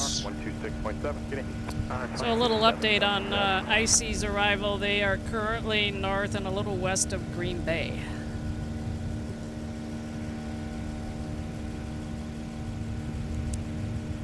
And that was pretty close. Due in 40 minutes. Sounds good. Yeah, when we had the longer days and it was still daylight, much later, you know, some of these flights coming in like the Shamrock and Iceland Air, we were able to not only share their arrival, but also their departure. But with the days being shorter and it getting dark earlier, then we're not able to stay out here. Now arriving at 12 right, Sun Country 106 from Las Vegas. 658, runway 17, taxi at Quebec, Mike, cross runway 22, hold short, runway 1 right. Runway 17 at Quebec, Mike, clear cross runway 22, hold short, 1 right.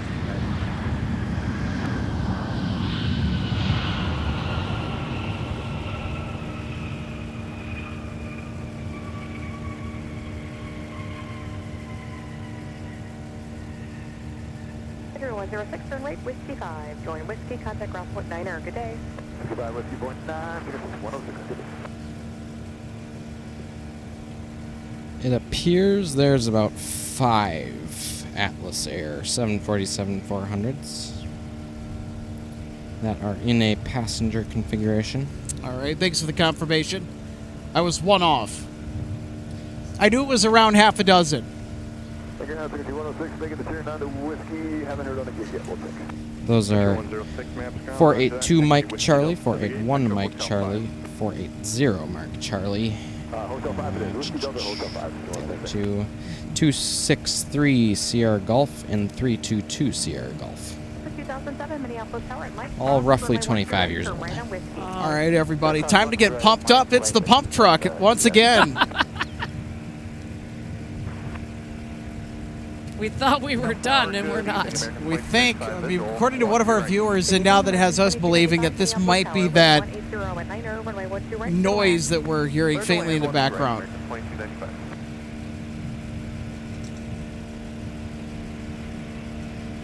So they're doing some work on some utility lines under the airfield.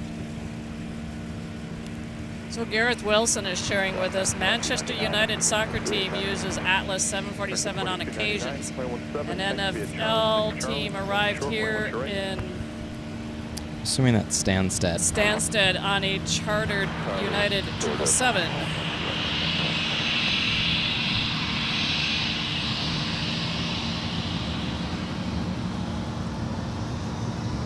So I wonder if that could have been the Cleveland Browns? I mean, depending on when. Yeah, because Cleveland, I think, actually used to be a United hub before it got dehubbed. Because being today being a Thursday and the game is being played Sunday. Yeah, more than likely it is the Cleveland Browns because they do use United. And they played Sunday in Detroit, I believe. American 2299, Yep. Monitor Tower. The Browns do use United 777. Tower 126.7, American 2299. At 658, looks like there is. Yeah, Joe Flacco looked terrible in that game against the Lions, but then again, he is well past his prime as an NFL quarterback, and I mean, it's just a miracle he's even still playing in the league in 2025. He was one of the quarterbacks I grew up watching on TV when I was in my teenage years and maybe a little bit earlier than that. So, Alex, I think I may have heard he's been benched for Sunday's game. Yeah, Dylan Gabriel will get the start over Shedeur Sanders.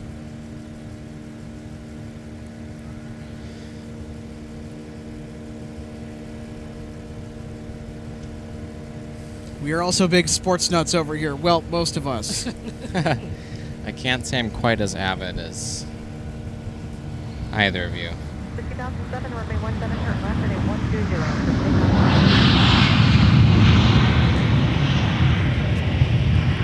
That was American 2295, arriving from Chicago O'Hare. American 2295, my arrival, turn left at contact ground point 9er. Good day. Turn ground point 9, American 2295 today. American 2299, my departure, Minneapolis Tower, Charlie, cross runway 12 right. Anthony Piazza asking, do you guys remember if the Aer Lingus plane that had nose gear issues the other night ever left? I wasn't paying attention enough to see. I don't know how long it took, but I do know it did leave because it would still be here. And Charlie, cross 31 right at Whiskey, cross runway 22. So I'm not sure what the turnaround time was on that, but they did leave it. Yeah, we're not sure what the turnaround time is on that. And if they got out of here in a jiffy, I'm not surprised because Minneapolis is actually the maintenance base for much of the Airbus aircraft in Delta's fleet. So they had help here if they... Oh, yes, especially with the 321 Neo XLR. cross 12 right, turn right on whiskey and cross runway Or 4, American 22. XR. Yeah, I noticed that had Yep. happened, and I know the last time that I had checked, it was unknown, so there was no update on flight radar at the Interesting. time. Well, Gordon says that Aer Lingus plane is still on the ground. Oh, really? So, No, okay. Well, I wonder if it's over at Tech Ops, I was because gonna that say. would be my first question is it over there? must be. I guess I haven't. Because you wouldn't imagine that Delta has the parts to fix it. I mean, I've driven past there on my way to work twice this week, and I guess I didn't even notice if there was something sitting over there. Yeah, and when I come by that big hangar over there along 494, sometimes there's aircraft sitting outside, and sometimes there's not, and there's a bunch inside. And I would not have even thought of looking to see what was inside. And of course, that's always dependent on the doors being open. For sure. Gareth said this 777 came from Cleveland, but the aircraft returned to Newark, so yeah, that's definitely grounds. Russell, do you get any A380s? Nothing scheduled, but we do get the occasional diversion from an A380. Most recent of which was August, Yep. which we managed to capture in rather frantic fashion. Yeah. The quickest turnaround by a diverted big jet that I have ever seen. It was a flight from Munich to Denver. Yeah, there you go. And They had a medical there emergency was a on medical board. emergency, supposedly an infant with a high fever. Was that it, right? Yep. Yeah, that was it. And so they diverted to Minneapolis. They were over Minnesota when they decided to make that decision. And they came in here, landed south parallel right before they closed it again for construction. It must have been the first half of August. And Second week of August on a Wednesday is when that came in. Yeah, it was Because I remember distinctly that was the very day that I was actually scheduled to leave for Michigan. On Oh, board that's- the yes, that's A350-900, right, on a domestic flight from here to Detroit and then connect from Detroit to Traverse City. And the aircraft that I connected from Detroit to Traverse City on in Michigan was one of the oldest A320s in Delta's fleet. It was a part of that original first order that Northwest had made for the Airbus A320. It was November 321 Uniform Sierra. That's one of the original Northwest A320s. And knowing that November 319er Uniform Sierra is now officially retired and out of the Delta fleet, I think 321, that makes that aircraft now the oldest A320 that is still in circulation for the widget. But yeah, that A380 Very cool experience. Made quick work of MSP. I don't think they were even here for They were what, here, 30 minutes? if that, because I think, was it you that put the post on our chat for the channel? No, I No, think it was Evan Heath. Oh, and Evan. I thought he was joking because he had kind of punked me before on a couple of occasions. And I thought he was completely joking, and he's like, no, this actually is happening. And I'm checking my messages meanwhile while I have just gotten out of the shower feeling refreshed. And I'm like, you've got to be joking. Come on. Yeah, that was quite the... Because I think it got posted in the Spotters group on Facebook a little earlier, but none of us had seen it yet. And so when Evan finally saw it, it was only like, what, 30, 45 minutes away. And most of us had barely any time to get here, so thankfully Logan made it. Well, guess what? If Lufthansa's A380 ever needs to divert on the Munich to Denver route, guess where it's going? Right here. Right here. Because especially after how the last diversion was handled so well by emergency personnel, grounds crew, everyone involved, Lufthansa, I think, and of course, Lufthansa is due to return here soon at some point. Not in this, or what's left of the calendar year of 2025. That UPS truck doesn't have a beacon on.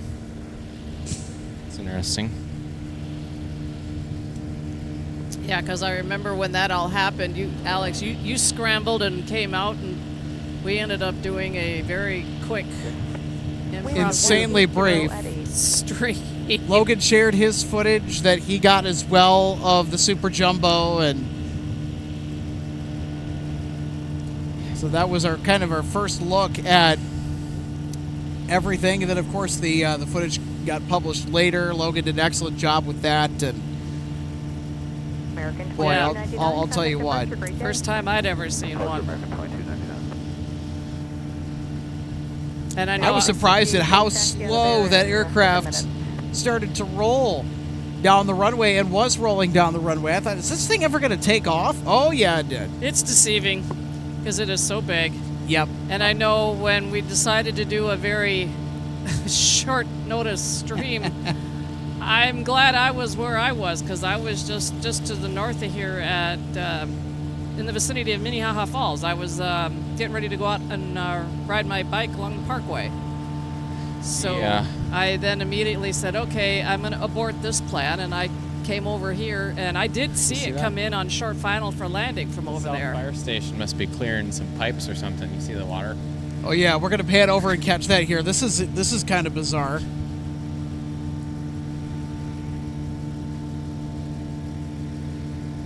Other way, to your right. There it is.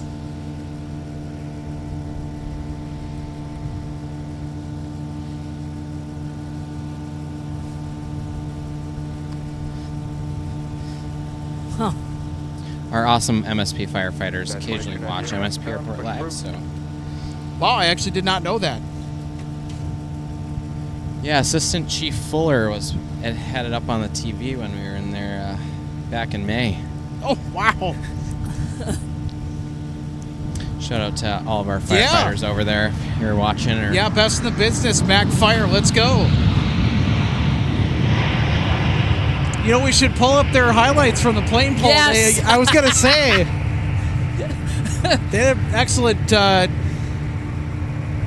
an excellent performance at the plane pole competition back last month. Yep, and of course they came over and showed off their finely tuned trucks so everybody could see them up close. And then, of course, Mac Police had 3 consecutive polls, all under 10 seconds, which impressive. was among the best times of the day. There was only one other group, and it was in the open division, that pulled under 10 seconds for all 3 of their different polls. It was a construction company. Boy, we got a lot of comments to get to here. Gordon says apparently the Aer Lingus flight or the aircraft was at Tech Ops this morning, so I'll have to drive over there and take a look.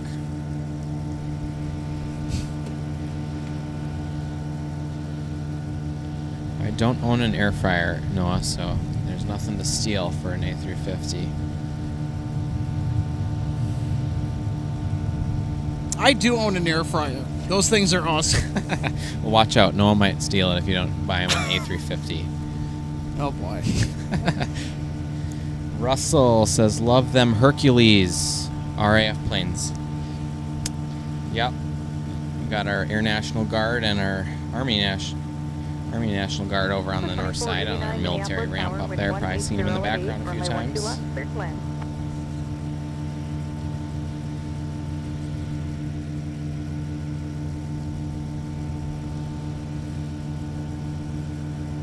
United 658, you might join Whiskey when you're ready. Whiskey and up to hold for 117. I'm not exactly sure what the deal was with ground collision last night at LaGuardia.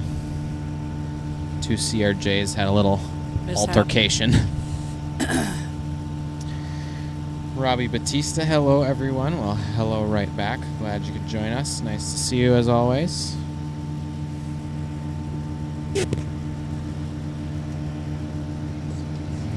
So Gordon Wold, I see his comment here. Pan the camera towards Tech Ops. It was there this morning. Okay, is that what you just said?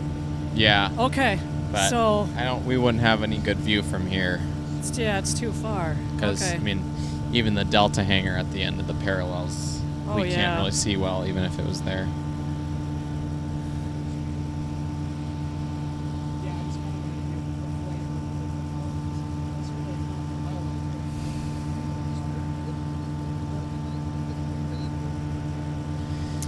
Jeff and Bass 1 says, at MSP Airport Live, what German airline dropped MSP service a few months ago? Remember its first day didn't work well. Was it Discover? Condor.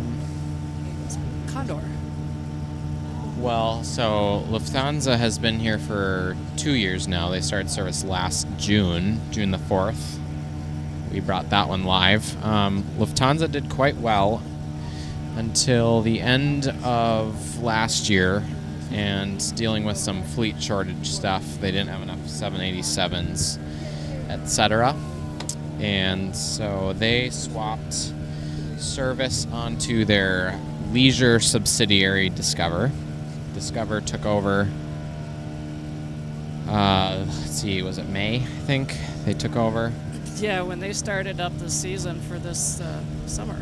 Their arrival was fine, I'm pretty sure, but now that you mention it, I think it did take them quite a while. They were sitting around before they departed.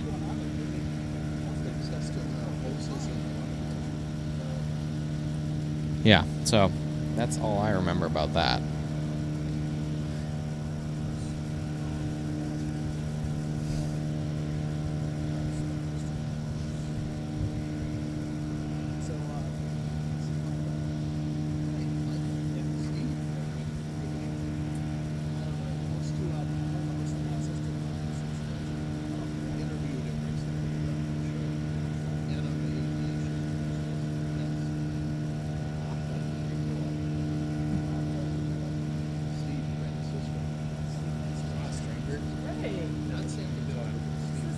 Look up your line link 10. Departure will be at your own risk. Altimeter 3003.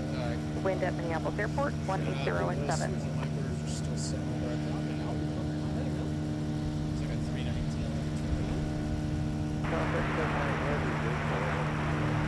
798 Heavy, Minneapolis Tower, wind 180.7, runway 12 right, clear to land. Runway 12 right, so it's clear to land.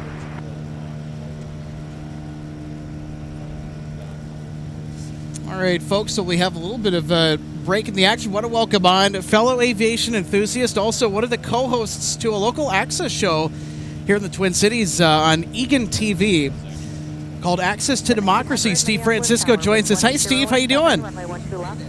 Hold on here. I got to turn on your mic. There we go. Yeah, there we go. Good to see you, Alex. Yeah, great to see you, too. It's been a little while, hasn't it, since the interview. So I know that you were telling me just before coming on the air with us that you saw that we were live and saw what a great day it was to and go such out. A beautiful early fall day here in Minnesota. I said I got to go out to the airport. Yeah, mid-80s. And a nice breeze, though, which has made it really nice outside. You know, it's not a whole lot of the, just the really oppressive summer heat that's been the story. It's been, it's hot, but we have a nice cool breeze that's been, keeping everybody, nice and ventilated. And the key thing, not smoky. Good visibility out here. You can see the Minneapolis skyline out in the distance. And really great is that runway 12 right, 30 left, right in front of you, is open again. So it's been open about a week or so, you said? It's been open almost about a week now. So they opened it up on Friday night. I can just remember all of my AvGeek friends. They're like, oh my gosh, it's almost open. It's almost open. They were counting down. Some of them were counting down the minutes to when it was going to open. Some of them were listening to live ATC, and when they heard the announcement, yay, 12 right, 30 left is back open. Construction is done. Well, there are very few airports in the United States, as I think you and I discussed in your interview on Access to Democracy, very few major airports in the U.S. where you can be as close to the action as you are right here at MSP. Not far from the airport, not far from the runway at all. Yeah, it's a luxury that we've been able to take advantage of for some time. But I know that, Steve, that when you first started coming here, your initial reaction was probably the same as mine. Wow, what a place. Yep. Well, I've been coming a very long time, much older than you are, and I think as I told you in our interview, Alex, my dad he was a mechanic at the old Northwest Airlines. So as a child, my mom used to bring me out here. We'd come pick my dad up when he got off work. We'd come out early so we could watch planes take off. To show you how long ago we're talking about, the planes we were watching in those days were the Boeing 707. Northwest Airlines had them. They called them the Boeing 320B and 320C, but it was basically the 707. I remember as a 14, 15-year-old seeing the very first Northwest Orient 747 land here at this airport. Oh, wow. And of course, took many trips on that airplane over my years. When my dad worked at Northwest, we had pass privileges, flew all over the world on Northwest. It was great. What'd you think of the meal service as well? Because, you know, they certainly went all out back in the day. Some of those services, and we're going to have to really swing the camera over quick to get FedEx 798 Heavy from Memphis. 54 Minneapolis Airport, Big Girls, Heavy 76 rolling out, runway 12 for land. That is 2298 Minneapolis Airport, Charlie Cross, runway 12 right, for runway 15 cross, runway 4.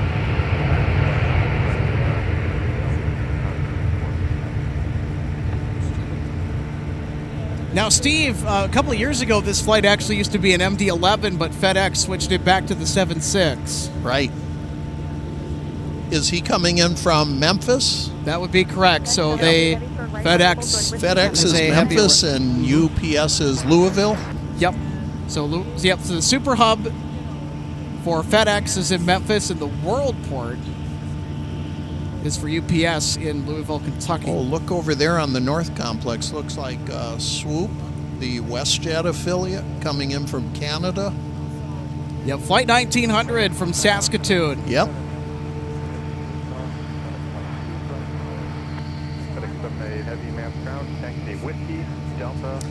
Sometimes it's a Sunwing livery aircraft, which are even I've more noticed rare to that. spot. Right. Yeah, on that particular service, and it's always that flight from Saskatoon. Very, very nice United Boeing 737-900, I believe, with the winglets. Yeah. It's a MAX 9. MAX 9. Yeah. Beautiful airplane. I got a chance to ride on that last year from San Francisco back to Minneapolis. Very nice plane. Very comfortable. What was your favorite part about the flight? Was it the service? Was it the seat? You know, it was actually the in-flight video and the moving map. I'm one of these people on the airplane. I always like to know where I'm at, how high I am, how fast I'm flying. That airplane has the video screens in the back. United is bringing back the video monitors on all of their aircraft. Oh, that's awesome. I know that on United that you could also plug into the IFE system and hear the air traffic control communications between the flight deck and the That's true. controllers. They have that option, Channel 9 they call it, but I've noticed it's the pilot's discretion, and the pilots don't always turn it on. I asked a flight attendant once if they could turn it on, and they said, well, it's up to the pilot whether or not he wants to turn on Channel 9 to listen to live ATC.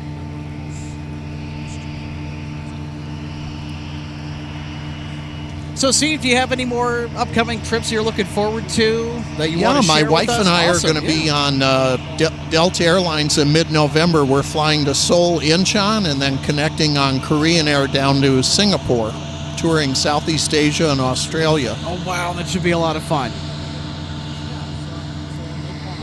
Yeah, have fun on the A350-900, by the way. That is a phenomenal My favorite machine. airplane. Yep.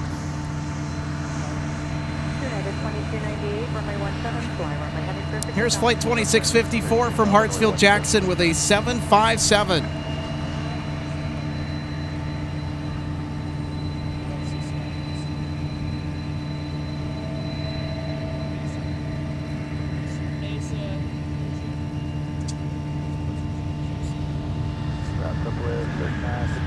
Nice.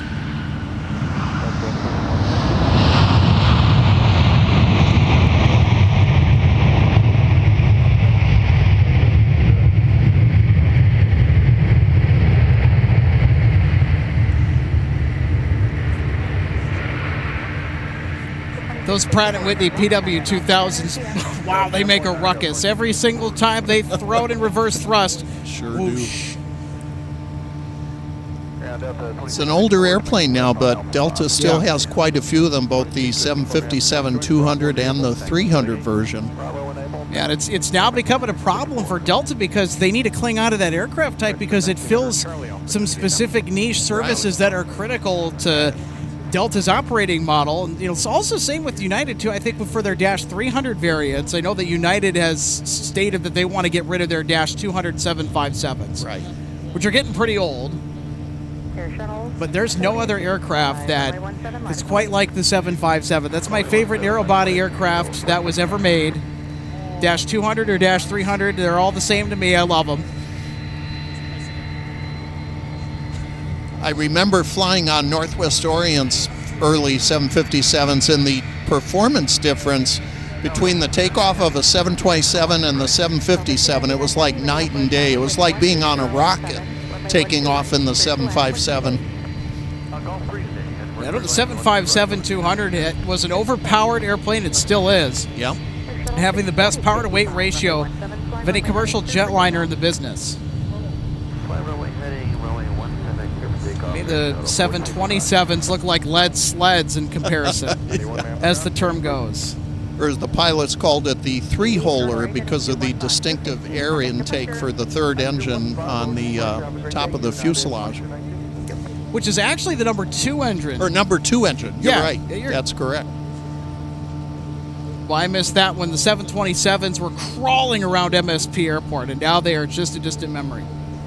They had a very distinct sound to their JT8D turbofan engines as well when they were taxiing or when they were idling. Right.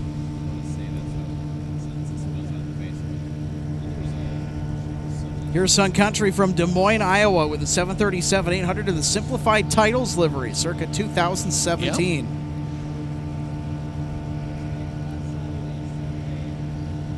Point of personal information, I used to work on those airplanes. 6.5 years I was a Sun Country flight attendant and trainer.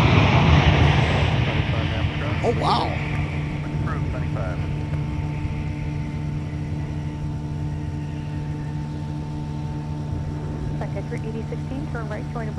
So what made you want to get into doing that for Sun Country? Well, you know, I had worked in law and government and teaching for a long time and wanted to indulge my aviation interests and thought, here's a good chance to do it. So I was able to get in while they had some openings, and it was really a wonderful time. Really enjoyed it. Lots of good layovers, worked with a lot of great people. And of course, Sun Country was based right here, is based here in Minneapolis, so that made it really nice. So is there any particular memories that stand out to you from your time at Sun Country that you kind of look back on and think, wow, that was really cool that I got to experience that? When Sun Country took delivery, I guess it would have been 2016 or 2017. I'd have to look back, but they took delivery of 2 brand new 737-800s. I believe it was N820SY and N821SY aircraft registration. And most of Sun Country's aircraft were used or on lease from other carriers. But to have these 2 brand new airplanes join the fleet, everybody was hoping they'd have a chance to work on it. Still had the new airplane smell. Everything was spotless in the cabin. And that was very memorable. But also working a couple of trips where I got to do some sports charters and got to lay over in Maui. We were hauling a couple of basketball teams, including Duke University, North Carolina, and I forget the other. Whoops. Oh, we got big equipment coming in here. We got Delta 299 Heavy that's about to touch down from Rome.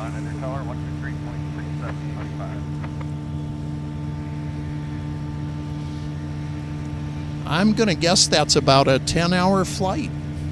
We'll find out. 10 hours and 5 minutes. How about that? There you go, Steve. Incredibly close to the actual time, 10 hours and 5 minutes. Very accurate guess. Well done.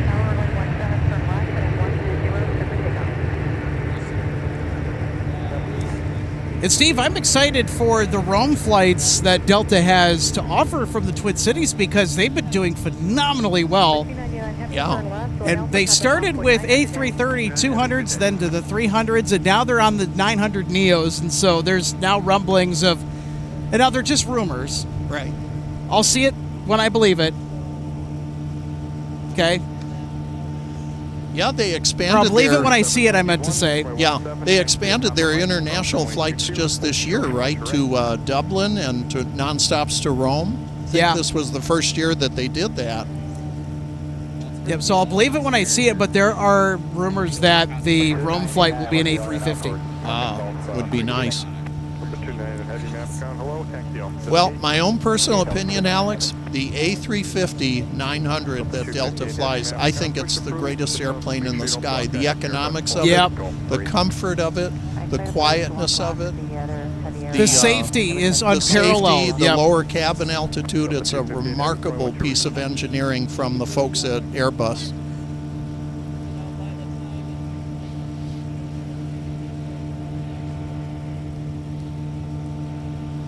It'll be fun to see when Delta starts flying the enlarged Dash 1000 variant. Right.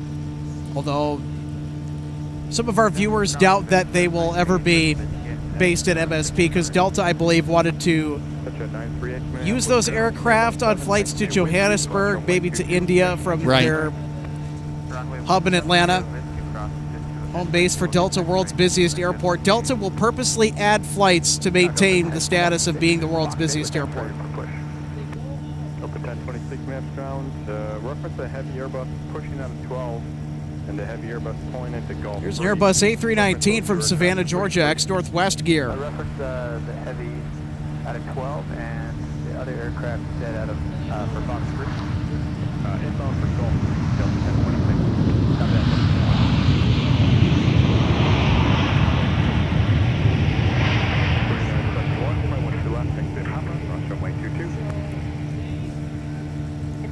Where do you park before you turn?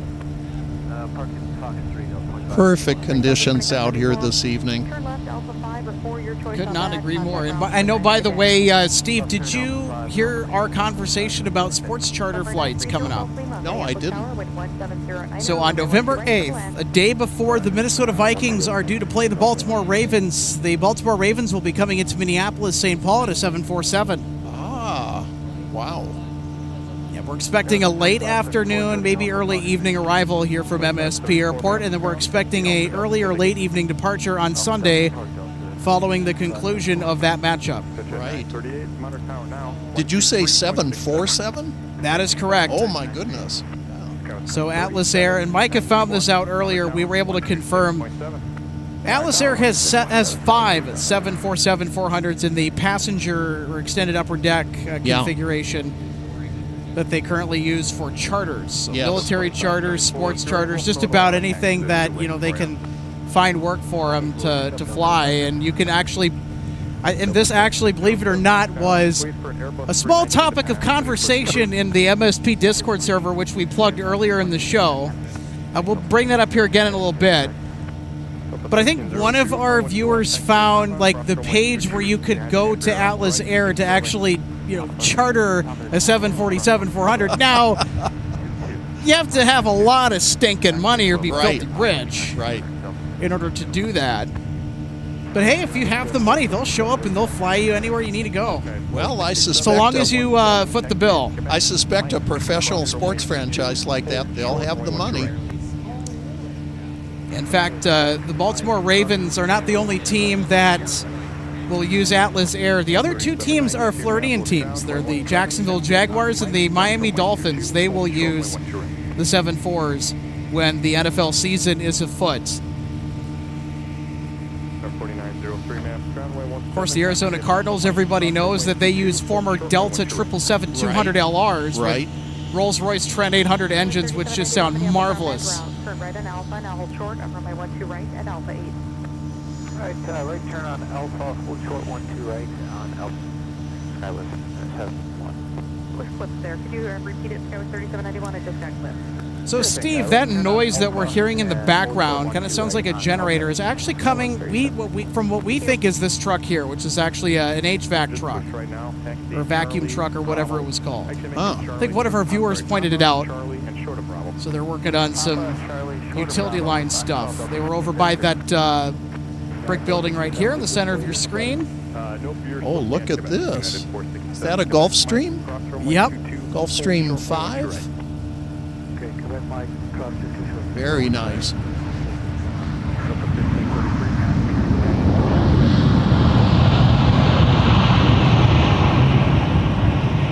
At Alpha 8, cross 12 right, and right turn on Whiskey, Skywest 3791.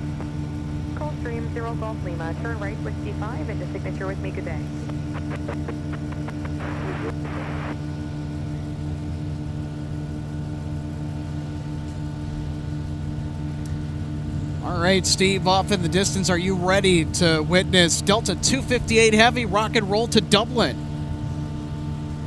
Exit at 938 Minneapolis. It's one of out of 11 A330-200s in Delta's fleet. All were acquired at the merger with Northwest in 2008. They're ex-Northwest equipment, all of them. Just pushing off a gate on the F concourse, right? Yep.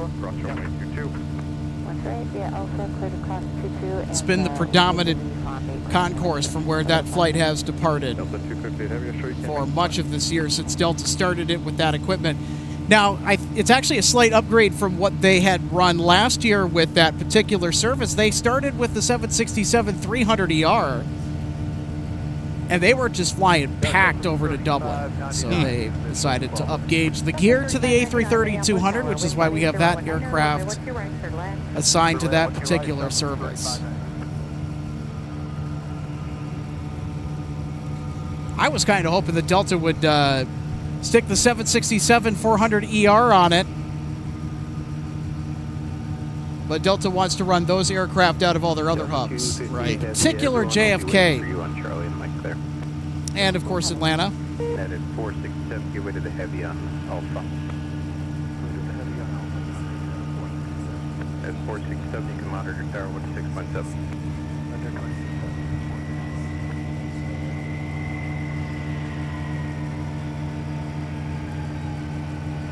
35 miles pound, taxi via Pop Charlie 6. All right, everybody, here's Iceland Air from Reykjavik, bringing 737 MAX material. Delta 2607, runway 17, taxi via Delta Bravo Charlie, hold short of runway 1 straight. Delta, motion is 12 right for runway 17, Delta 307. 1324 miles pound, push free, runway 17. Delta 250 ahead, monitor tower 16.7. Delta 12607, the Airbus operating wait for you, monitor tower 16.7. All the way from Iceland. I have friends who've been there. I've not been there yet, but I hear good things about it. Many beautiful things to see. The volcanoes, the Blue Lagoon, some old Nordic churches there. It's supposed to be a fantastic place to visit. Maybe you should start booking that trip here pretty soon there. You have to look into that. You know, the airfare between here and Reykjavik on Iceland Air is not bad at all. I wonder what they're charging round trip. Probably 600, $500-600 maybe. That sounds about right in the ballpark. Alex, do you know, is Iceland Air, is that seasonal service? Are they going to be discontinuing for the season soon, or is it year-round now? That is an excellent question, Steve. So Iceland Air used to be a seasonal service. They actually took, I think, about a 2-month break. I mean, you could call it a sort of pseudo year-round service. Right. Based on the fact that they only took 2 months off in January and February, I want to say, before returning in March. So Iceland Air, for the longest time, was seasonal. Now they're year-round. So they, I think, made a statement a while back saying that, yeah, we're gonna go year-round. Very good. So they feel pretty confident here at the Minneapolis-St. Paul market, which is good to see.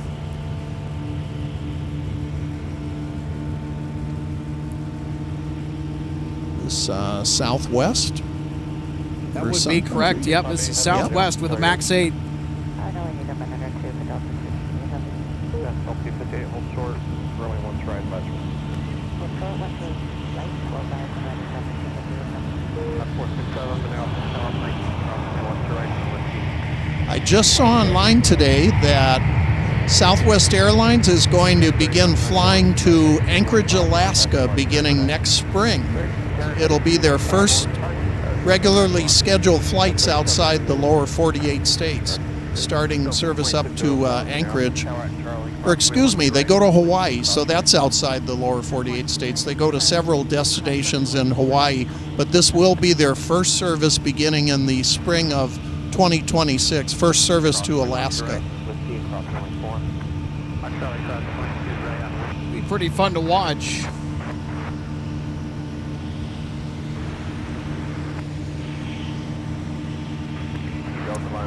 It'll be interesting to see how Southwest fares in that market. Yeah, I'm not sure what city they plan to go from, if it's going to be from Seattle, which is pretty saturated, but maybe they're going from Oakland up to Anchorage. Don't know. Or Denver, perhaps.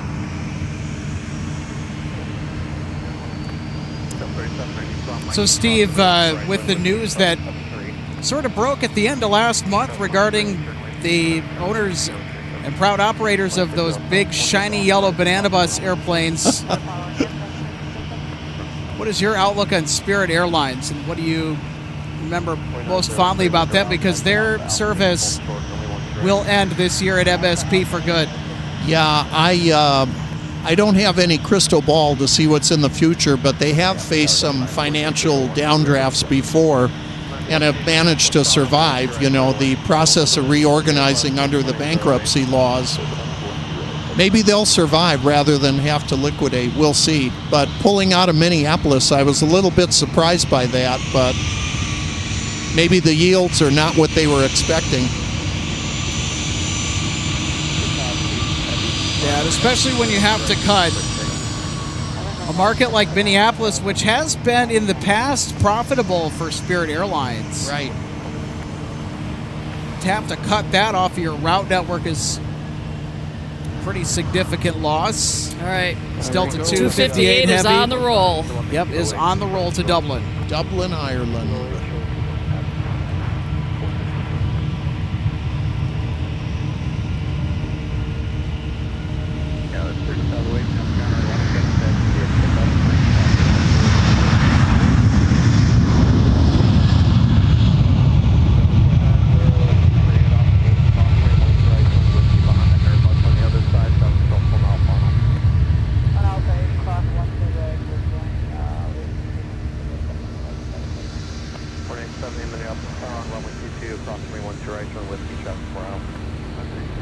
Well, the folks on that flight are leaving Minneapolis as the sun is getting ready to set here. They'll fly through the night, and when they wake up, the sun should be coming up with the time change. I believe it's a 6-hour time change. Dublin 6 hours ahead of Minneapolis.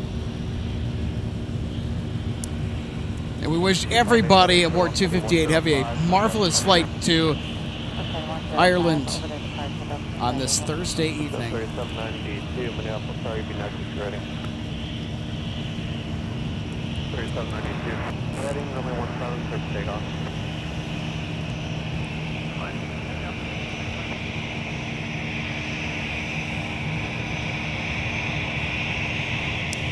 Here's Endeavor Flight 4903 out to New York's LaGuardia Airport. And CRJs in LaGuardia Airport are certainly a big topic of discussion within the broader news cycle as of recent. And I'm sure that many of you aviation enthusiasts or anybody who follows the world of aviation can put your finger on it. I won't reference it. Other than that there was a incident involving CRJs last night at LaGuardia. Nobody was injured, thankfully. 467, join kilo, short of kilo south. I'll tell you when you're next. Kilo, short of kilo 10, 467.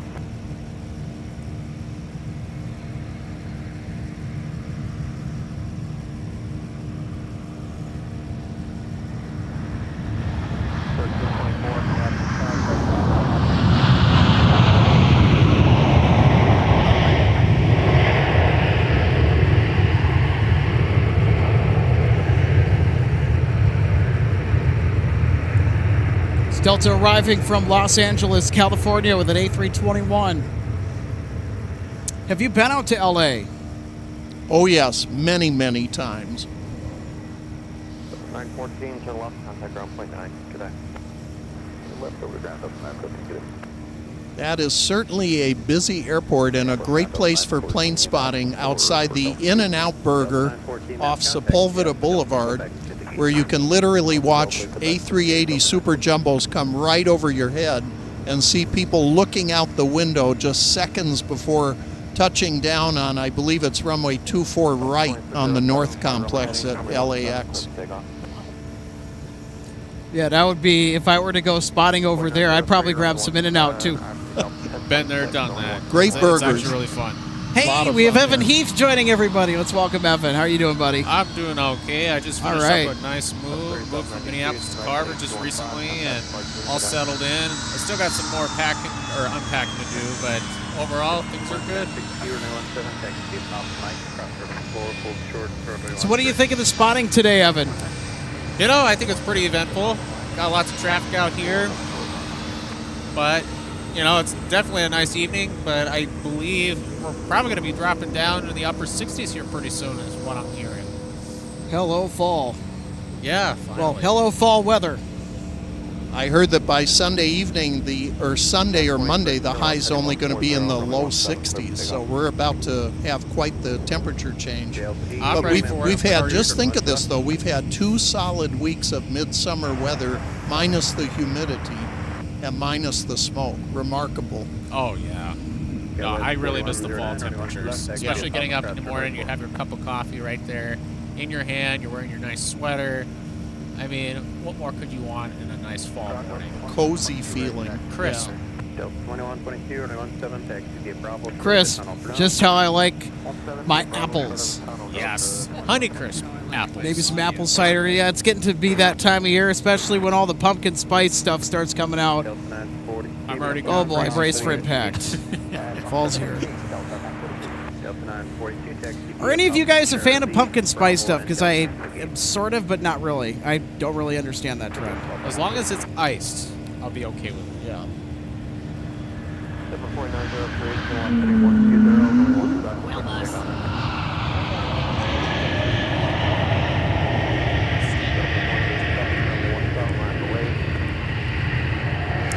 It's an Airbus A220 announcing its presence into Minneapolis St. Paul International with the pronounced and ubiquitous whale sound produced from those geared turbofan engines, and that's caused by contra-rotating fan blades inside the engine. That's what produces that whale-esque sound. That flight arriving from Houston Intercontinental. Some of the 321 Neos that also have the geared turbofan engines, they will produce a little bit of a whale sound. You also have some of the 330 Neos. They'll produce it, but it's more pronounced and more synonymous with spotting A220s than any other aircraft type. I recently had the opportunity to fly up to Anchorage to visit a friend, and I was on Delta's new A321neo. My favorite feature seemed like a larger seatback TV screen, video screen, but the mood lighting that they have in the airplane, yeah, the really mood lighting. wonderful. Yeah, just the atmosphere on board the aircraft, really nice. But something that Delta has really figured out to a science. I really like Delta's mood lighting on their aircraft, even their older aircraft as well, like the one that I flew from Detroit to Traverse City, November 321 Uniform Sierra, which I think is now the oldest A320 in the fleet, if I'm not mistaken. It's part of that original... An ex-Northwest. Yeah, part of that original order. So it's one of the OG Northwest A320s. So that was kind of special for me, being a big fan of Northwest. And I don't know, that was kind of the highlight of my evening. It wasn't the 350 flight that I got to take, and I got to fly in the 350 for the first time, but it was getting to fly on one of the OG Northwest A320s on my 2-leg trip to the Mitten State. And you wonder, how many cycles, landings, and takeoff has that particular aircraft done? Especially within the last 30-plus years. Right.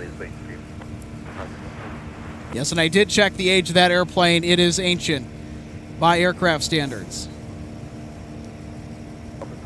Well, or getting there at least. If my memory serves me right, I think that Northwest took its first delivery about 1988, 87 or 88, and it was Stephen Rothmeyer, who was the president of Northwest Airlines back in the mid-80s or early 80s actually, took a big gamble and placed a huge order for Airbus A320s, and that became a mainstay of Northwest fleet, replacing the famous 727s.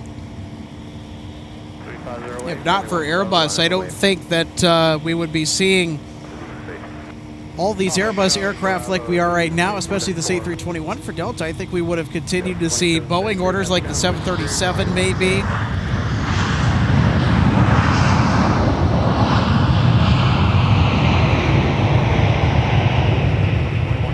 Of course we did consider, of course we saw Boeing orders post 1988, 1989 from Northwest, but for all the other aircraft and not, you know, the mainstays of the fleet, right? Like the Airbus A320 family became, you know, for Northwest. Right. It's interesting to see as well when you pop into some of these, you know, flight simulator communities. You know, some of them, they've created some fantasy liveries for what a Northwest 737 may have looked like back in the day. You know, it just makes you think.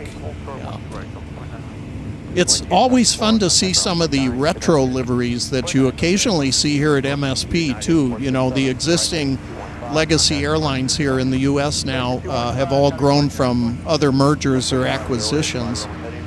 Delta's history, of course, they absorbed Northwest, and before that, the old Western Airlines that used to fly in and out of here, they were based in Los Angeles.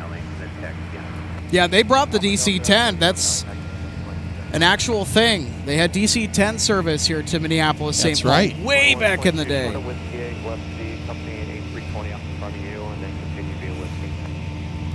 I no longer have it, but I used to collect airline timetables. You know, before the internet, the airlines published their timetables, and you could see where the planes were coming and going. They had information about the fares and the service offered on the aircraft. And the DC-10 schedule showed Western had a flight from here to Los Angeles that went on to Honolulu. One-stop service to Hawaii. Of course, Northwest did it nonstop later, too. And Delta still does, I believe, every day from here to Honolulu nonstop.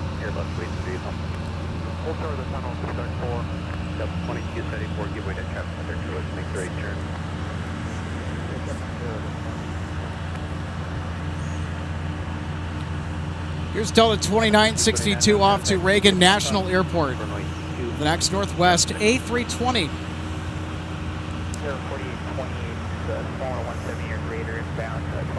Looks like it could use some touch-up with the paint. And behind that, as we saw moments ago, we had an A321neo that was navigating taxiway whiskey for LAX. Here's Delta 2982 from Boise, Idaho with a 737-900.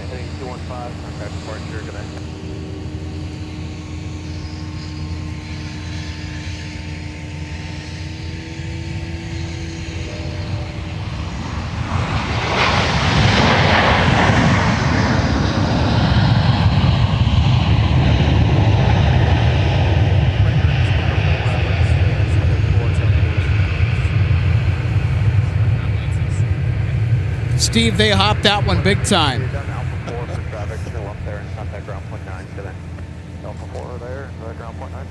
It looks like we have a half a moon rising in the eastern sky here this evening, too. Pretty. Hey, Alex, if you could point the camera where the Aer Lingus jet is over there by the Delta hangar. I think it's still over there. Oh, yeah, in just a second. Way over there. Oh, yeah, I see it. It's on the econ course. Yeah, we had a viewer. Gerald has also come out to say hello. Still here, it is. Wait for the traffic around the tunnel. A321. Oh, and then Gerald just went away. Bye, Gerald.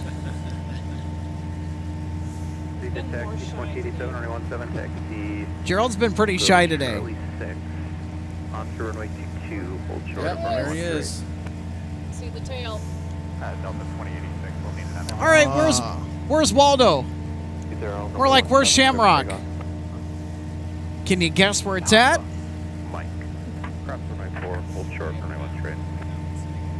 Yeah, it's there.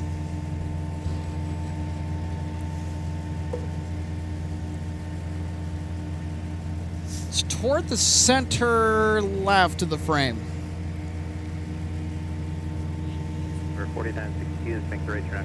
Steve, can you see it? Is it down? You guys are looking down this way? Yeah, we're looking down I'm towards looking the in hangar wrong by place. I'm sorry. Terminal I was 1, looking yeah. over here. Well, yeah, that one is here too. Yeah, it's over there. I think that one was the one that had that mechanical issue we were talking about earlier Down on by the show. Yeah. Delta hangars? Yeah. Yeah, so you can see it on the Zoom that Yes, there he is. you can see the tail. Yep. The unmistakable Shamrock. I wish we would see their A330s again. I know that when Shamrock came back in 2024 last year, they brought the A330-200 on occasion, the Dash 300, but those were way bigger jets than what the load factors really called for here at MSP. So Shamrock, Aer Lingus, they were really calling on those A321 XLRs, but they had a little snafu getting them into service because they had a bunch of pilot contract negotiations that went south with that type of aircraft. It looked like Aer Lingus might not take delivery of it, and all this drama that wound up being for nothing. Everybody pulled through at the 11th hour, and Aer Lingus started getting their A321 XLR deliveries, which I believe was the difference maker in Aer Lingus succeeding in their second attempt to make the MSP connection a good one.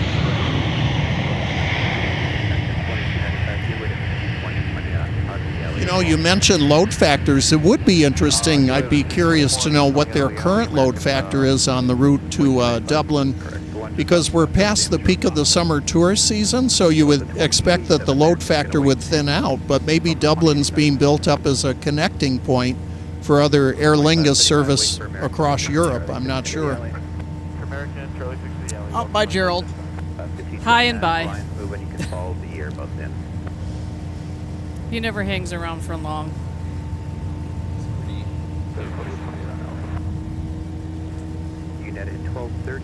Haven't seen the rabbits out here lately.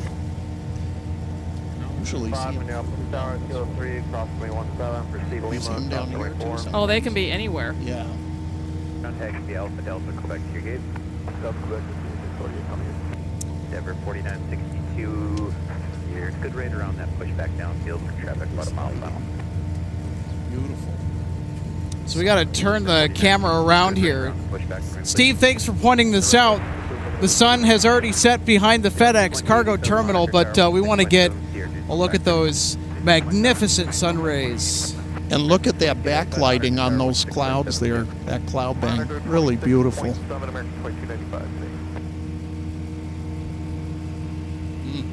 2733 or 17, taxi via Papa Mike, cross runway 4, hold short. Look at that, everybody. Angle out to Papa for me. How's that for an image?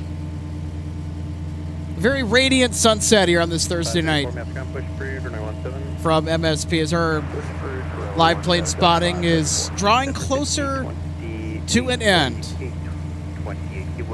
I know that we have to start wrapping up here pretty soon. I know that.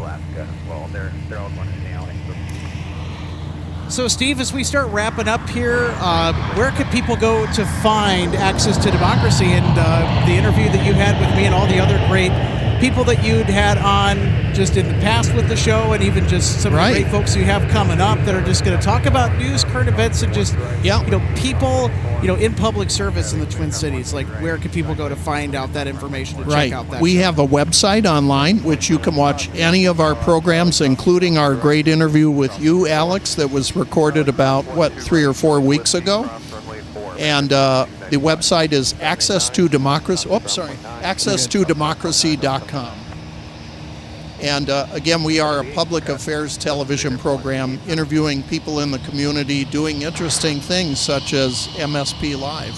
So, Alex, I'm going to take my leave. Thank you for letting me come on the show today. And absolutely. Thanks for stopping by to say hello, and thanks for doing some live plane spotting with us. I love it. Yeah, feel free to come back and say hello. We'd very much appreciate it. Thank you. All right, you're very welcome. Good to see you again, Steve.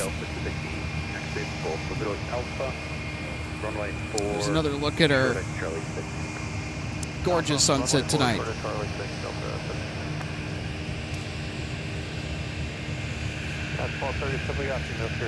You never know who you'll meet out here, RJ, I'll tell you what. Exactly, and it's good to see Evan. He's part of the team as well. It just hasn't been able to make it out for a while. Let's get Evan in here. Hey, Evan, get over here. Yep. We got to get Evan mic'd It's like, up. what, me? There you All right, go. can anybody see me? Okay. All right, give me a second here. You're going to make sure that everything's all set up here. Yep. You can hear the voice, but... Alrighty, hello everybody. That's Evan Heath.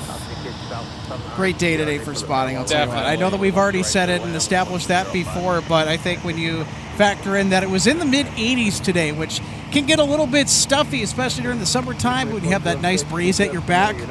This makes for an excellent outing.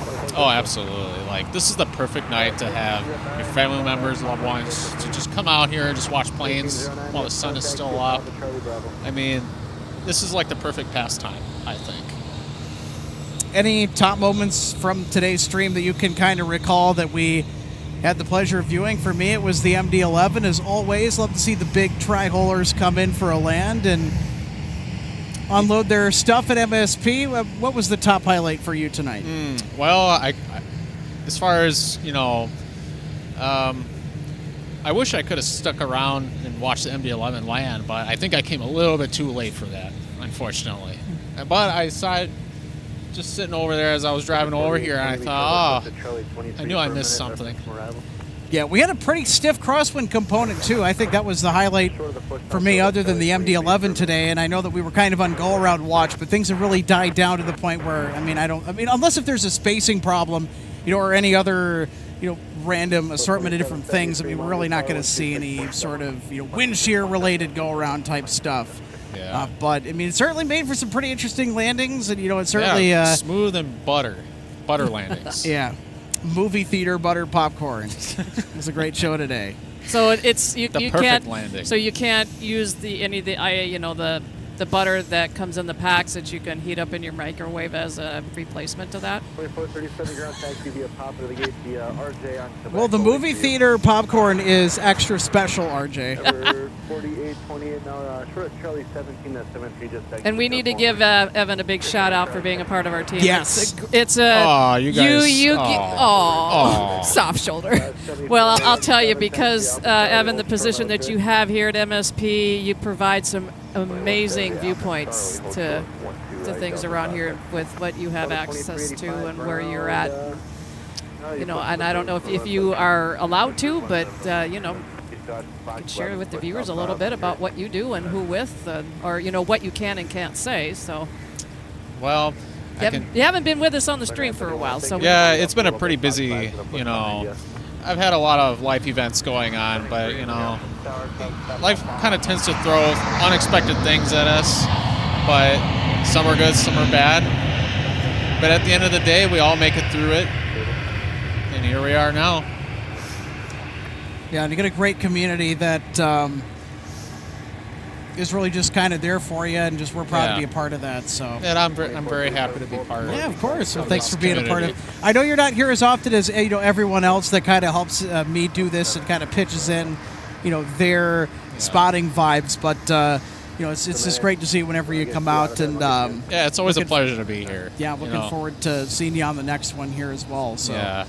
And I feel bad too, because you know, when something like when these life events happen, you know, I just kind of have to take a step back and don't feel bad about it. I mean, you're not the only one. Yeah, I mean, I had to go away for about a week to take care of some personal family stuff in Michigan. You know, having to deal with the passing of my grandfather and all that too. So, I mean, it's great that we can kind of come to the viewing area and just sort of relax, you know, hang out, and socialize, just have fun. Right? Exactly. You know? That's kind of what, you know, the gist of our broadcasts are all about. We want to bring you that excitement, but we also want to kind of bring you the human element as well, just kind of the whole community perspective on it as well. And that's something that we're going to enjoy doing, and we're going to enthusiastically bring you each and every week that we're out here at the viewing area. So, thanks, Evan, for coming on today. Of course, it's always been a pleasure. Yeah, and I love being outside and just be with the community that you know, and it's just a blessing. You know, my grandpa would always say, you know, surround yourself with positive people, people that you enjoy having the same common interests. You know, and that's one of the things that brought me here tonight was, you know, it's just being with the group of people who I know best, and you know, and I'm forever grateful for that. Certainly lucky to have you. Well, we'll see. When can we expect you back on the next episode of MSP Live? I know we got a show tomorrow. We've got one that's going to be possibly coming up on Sunday too, so there's going to be plenty more from this fantastic location right around the corner on the docket. Yeah. What are you looking forward to as we head into fall? I guess last question for you. Well, I think as far as fall is concerned, I'm really excited that the temperatures are finally dropping. And I kind of had enough of extreme heat and humidity, and we all, you know, I mean, it's nice once in a while, but we kind of have to kind of make our way down to fall and just kind of get into the fall vibe. We got to get in the routine. And we're already in October. Yeah, exactly. And we're already in October, the first week of October. So. Yeah, and we talked about this earlier on the show, and I don't know if the people that are watching now, if you guys were with us for that, but. We were kind of taking a peek at what the Farmer's Almanac was going to, predict for this upcoming winter, and it looks a little bit brutal as far as the temperatures are concerned. And of course, we have some meteorologists saying, or some weather enthusiasts saying that we're going to get a bunch of snowfall. We'll just have to see what happens. But I mean, whatever the case may be, I mean, we'll be out here, we'll be sticking through it, and we'll be delivering some pretty cool plane spotting, especially when winter rolls around. Exactly, and be ready for de-icing. If you're traveling in the wintertime, be aware you will be out at the pad getting de-iced. So take your time. Oh, that's a lot of fun. Yeah, we have some pretty awesome de-icing views as well. But you know what? We're going to enjoy the last of our summer-like weather here as we kick off the month of October on MSP Live. Great to see you, buddy. Yeah, enjoy the nice temperatures as long as you can. Enjoy it. We all know what's coming. Yes, we know Don't remind us of it either. Yep, exactly. All right, thanks, Evan. Thanks. All right, we're going to bring Michael Larson back in here as we sign off from MSP Airport. We'll let him grab the mic. Micah, what was your top moments from today? Boy. You know, I think the MD-11 definitely took the cake, although, I mean, all those Airbus A330 arrivals, you just can't beat the smoothness that those pilots give us. It's remarkable. I know it's a lot of computer, but there's still a little skill involved, so... Well, especially with the crosswind component today. I mean, when you got to the viewing area and you saw that bit of crosswind, what was kind of going through that noggin of yours when you stepped out of the car to go spotting? Well... Were you expecting any go-arounds? Because I certainly was, but we didn't get any. I kind of did expect something. I mean, there were a few times where we were kind of like, oh, that might result in one, but never ended up happening, so... Oh, well, womp womp. Yeah. It's always fun to see one. I just got Evan to salute a United arrival. Don't necessarily enjoy it, but go-around's always good material for us here, for all of you watching, so...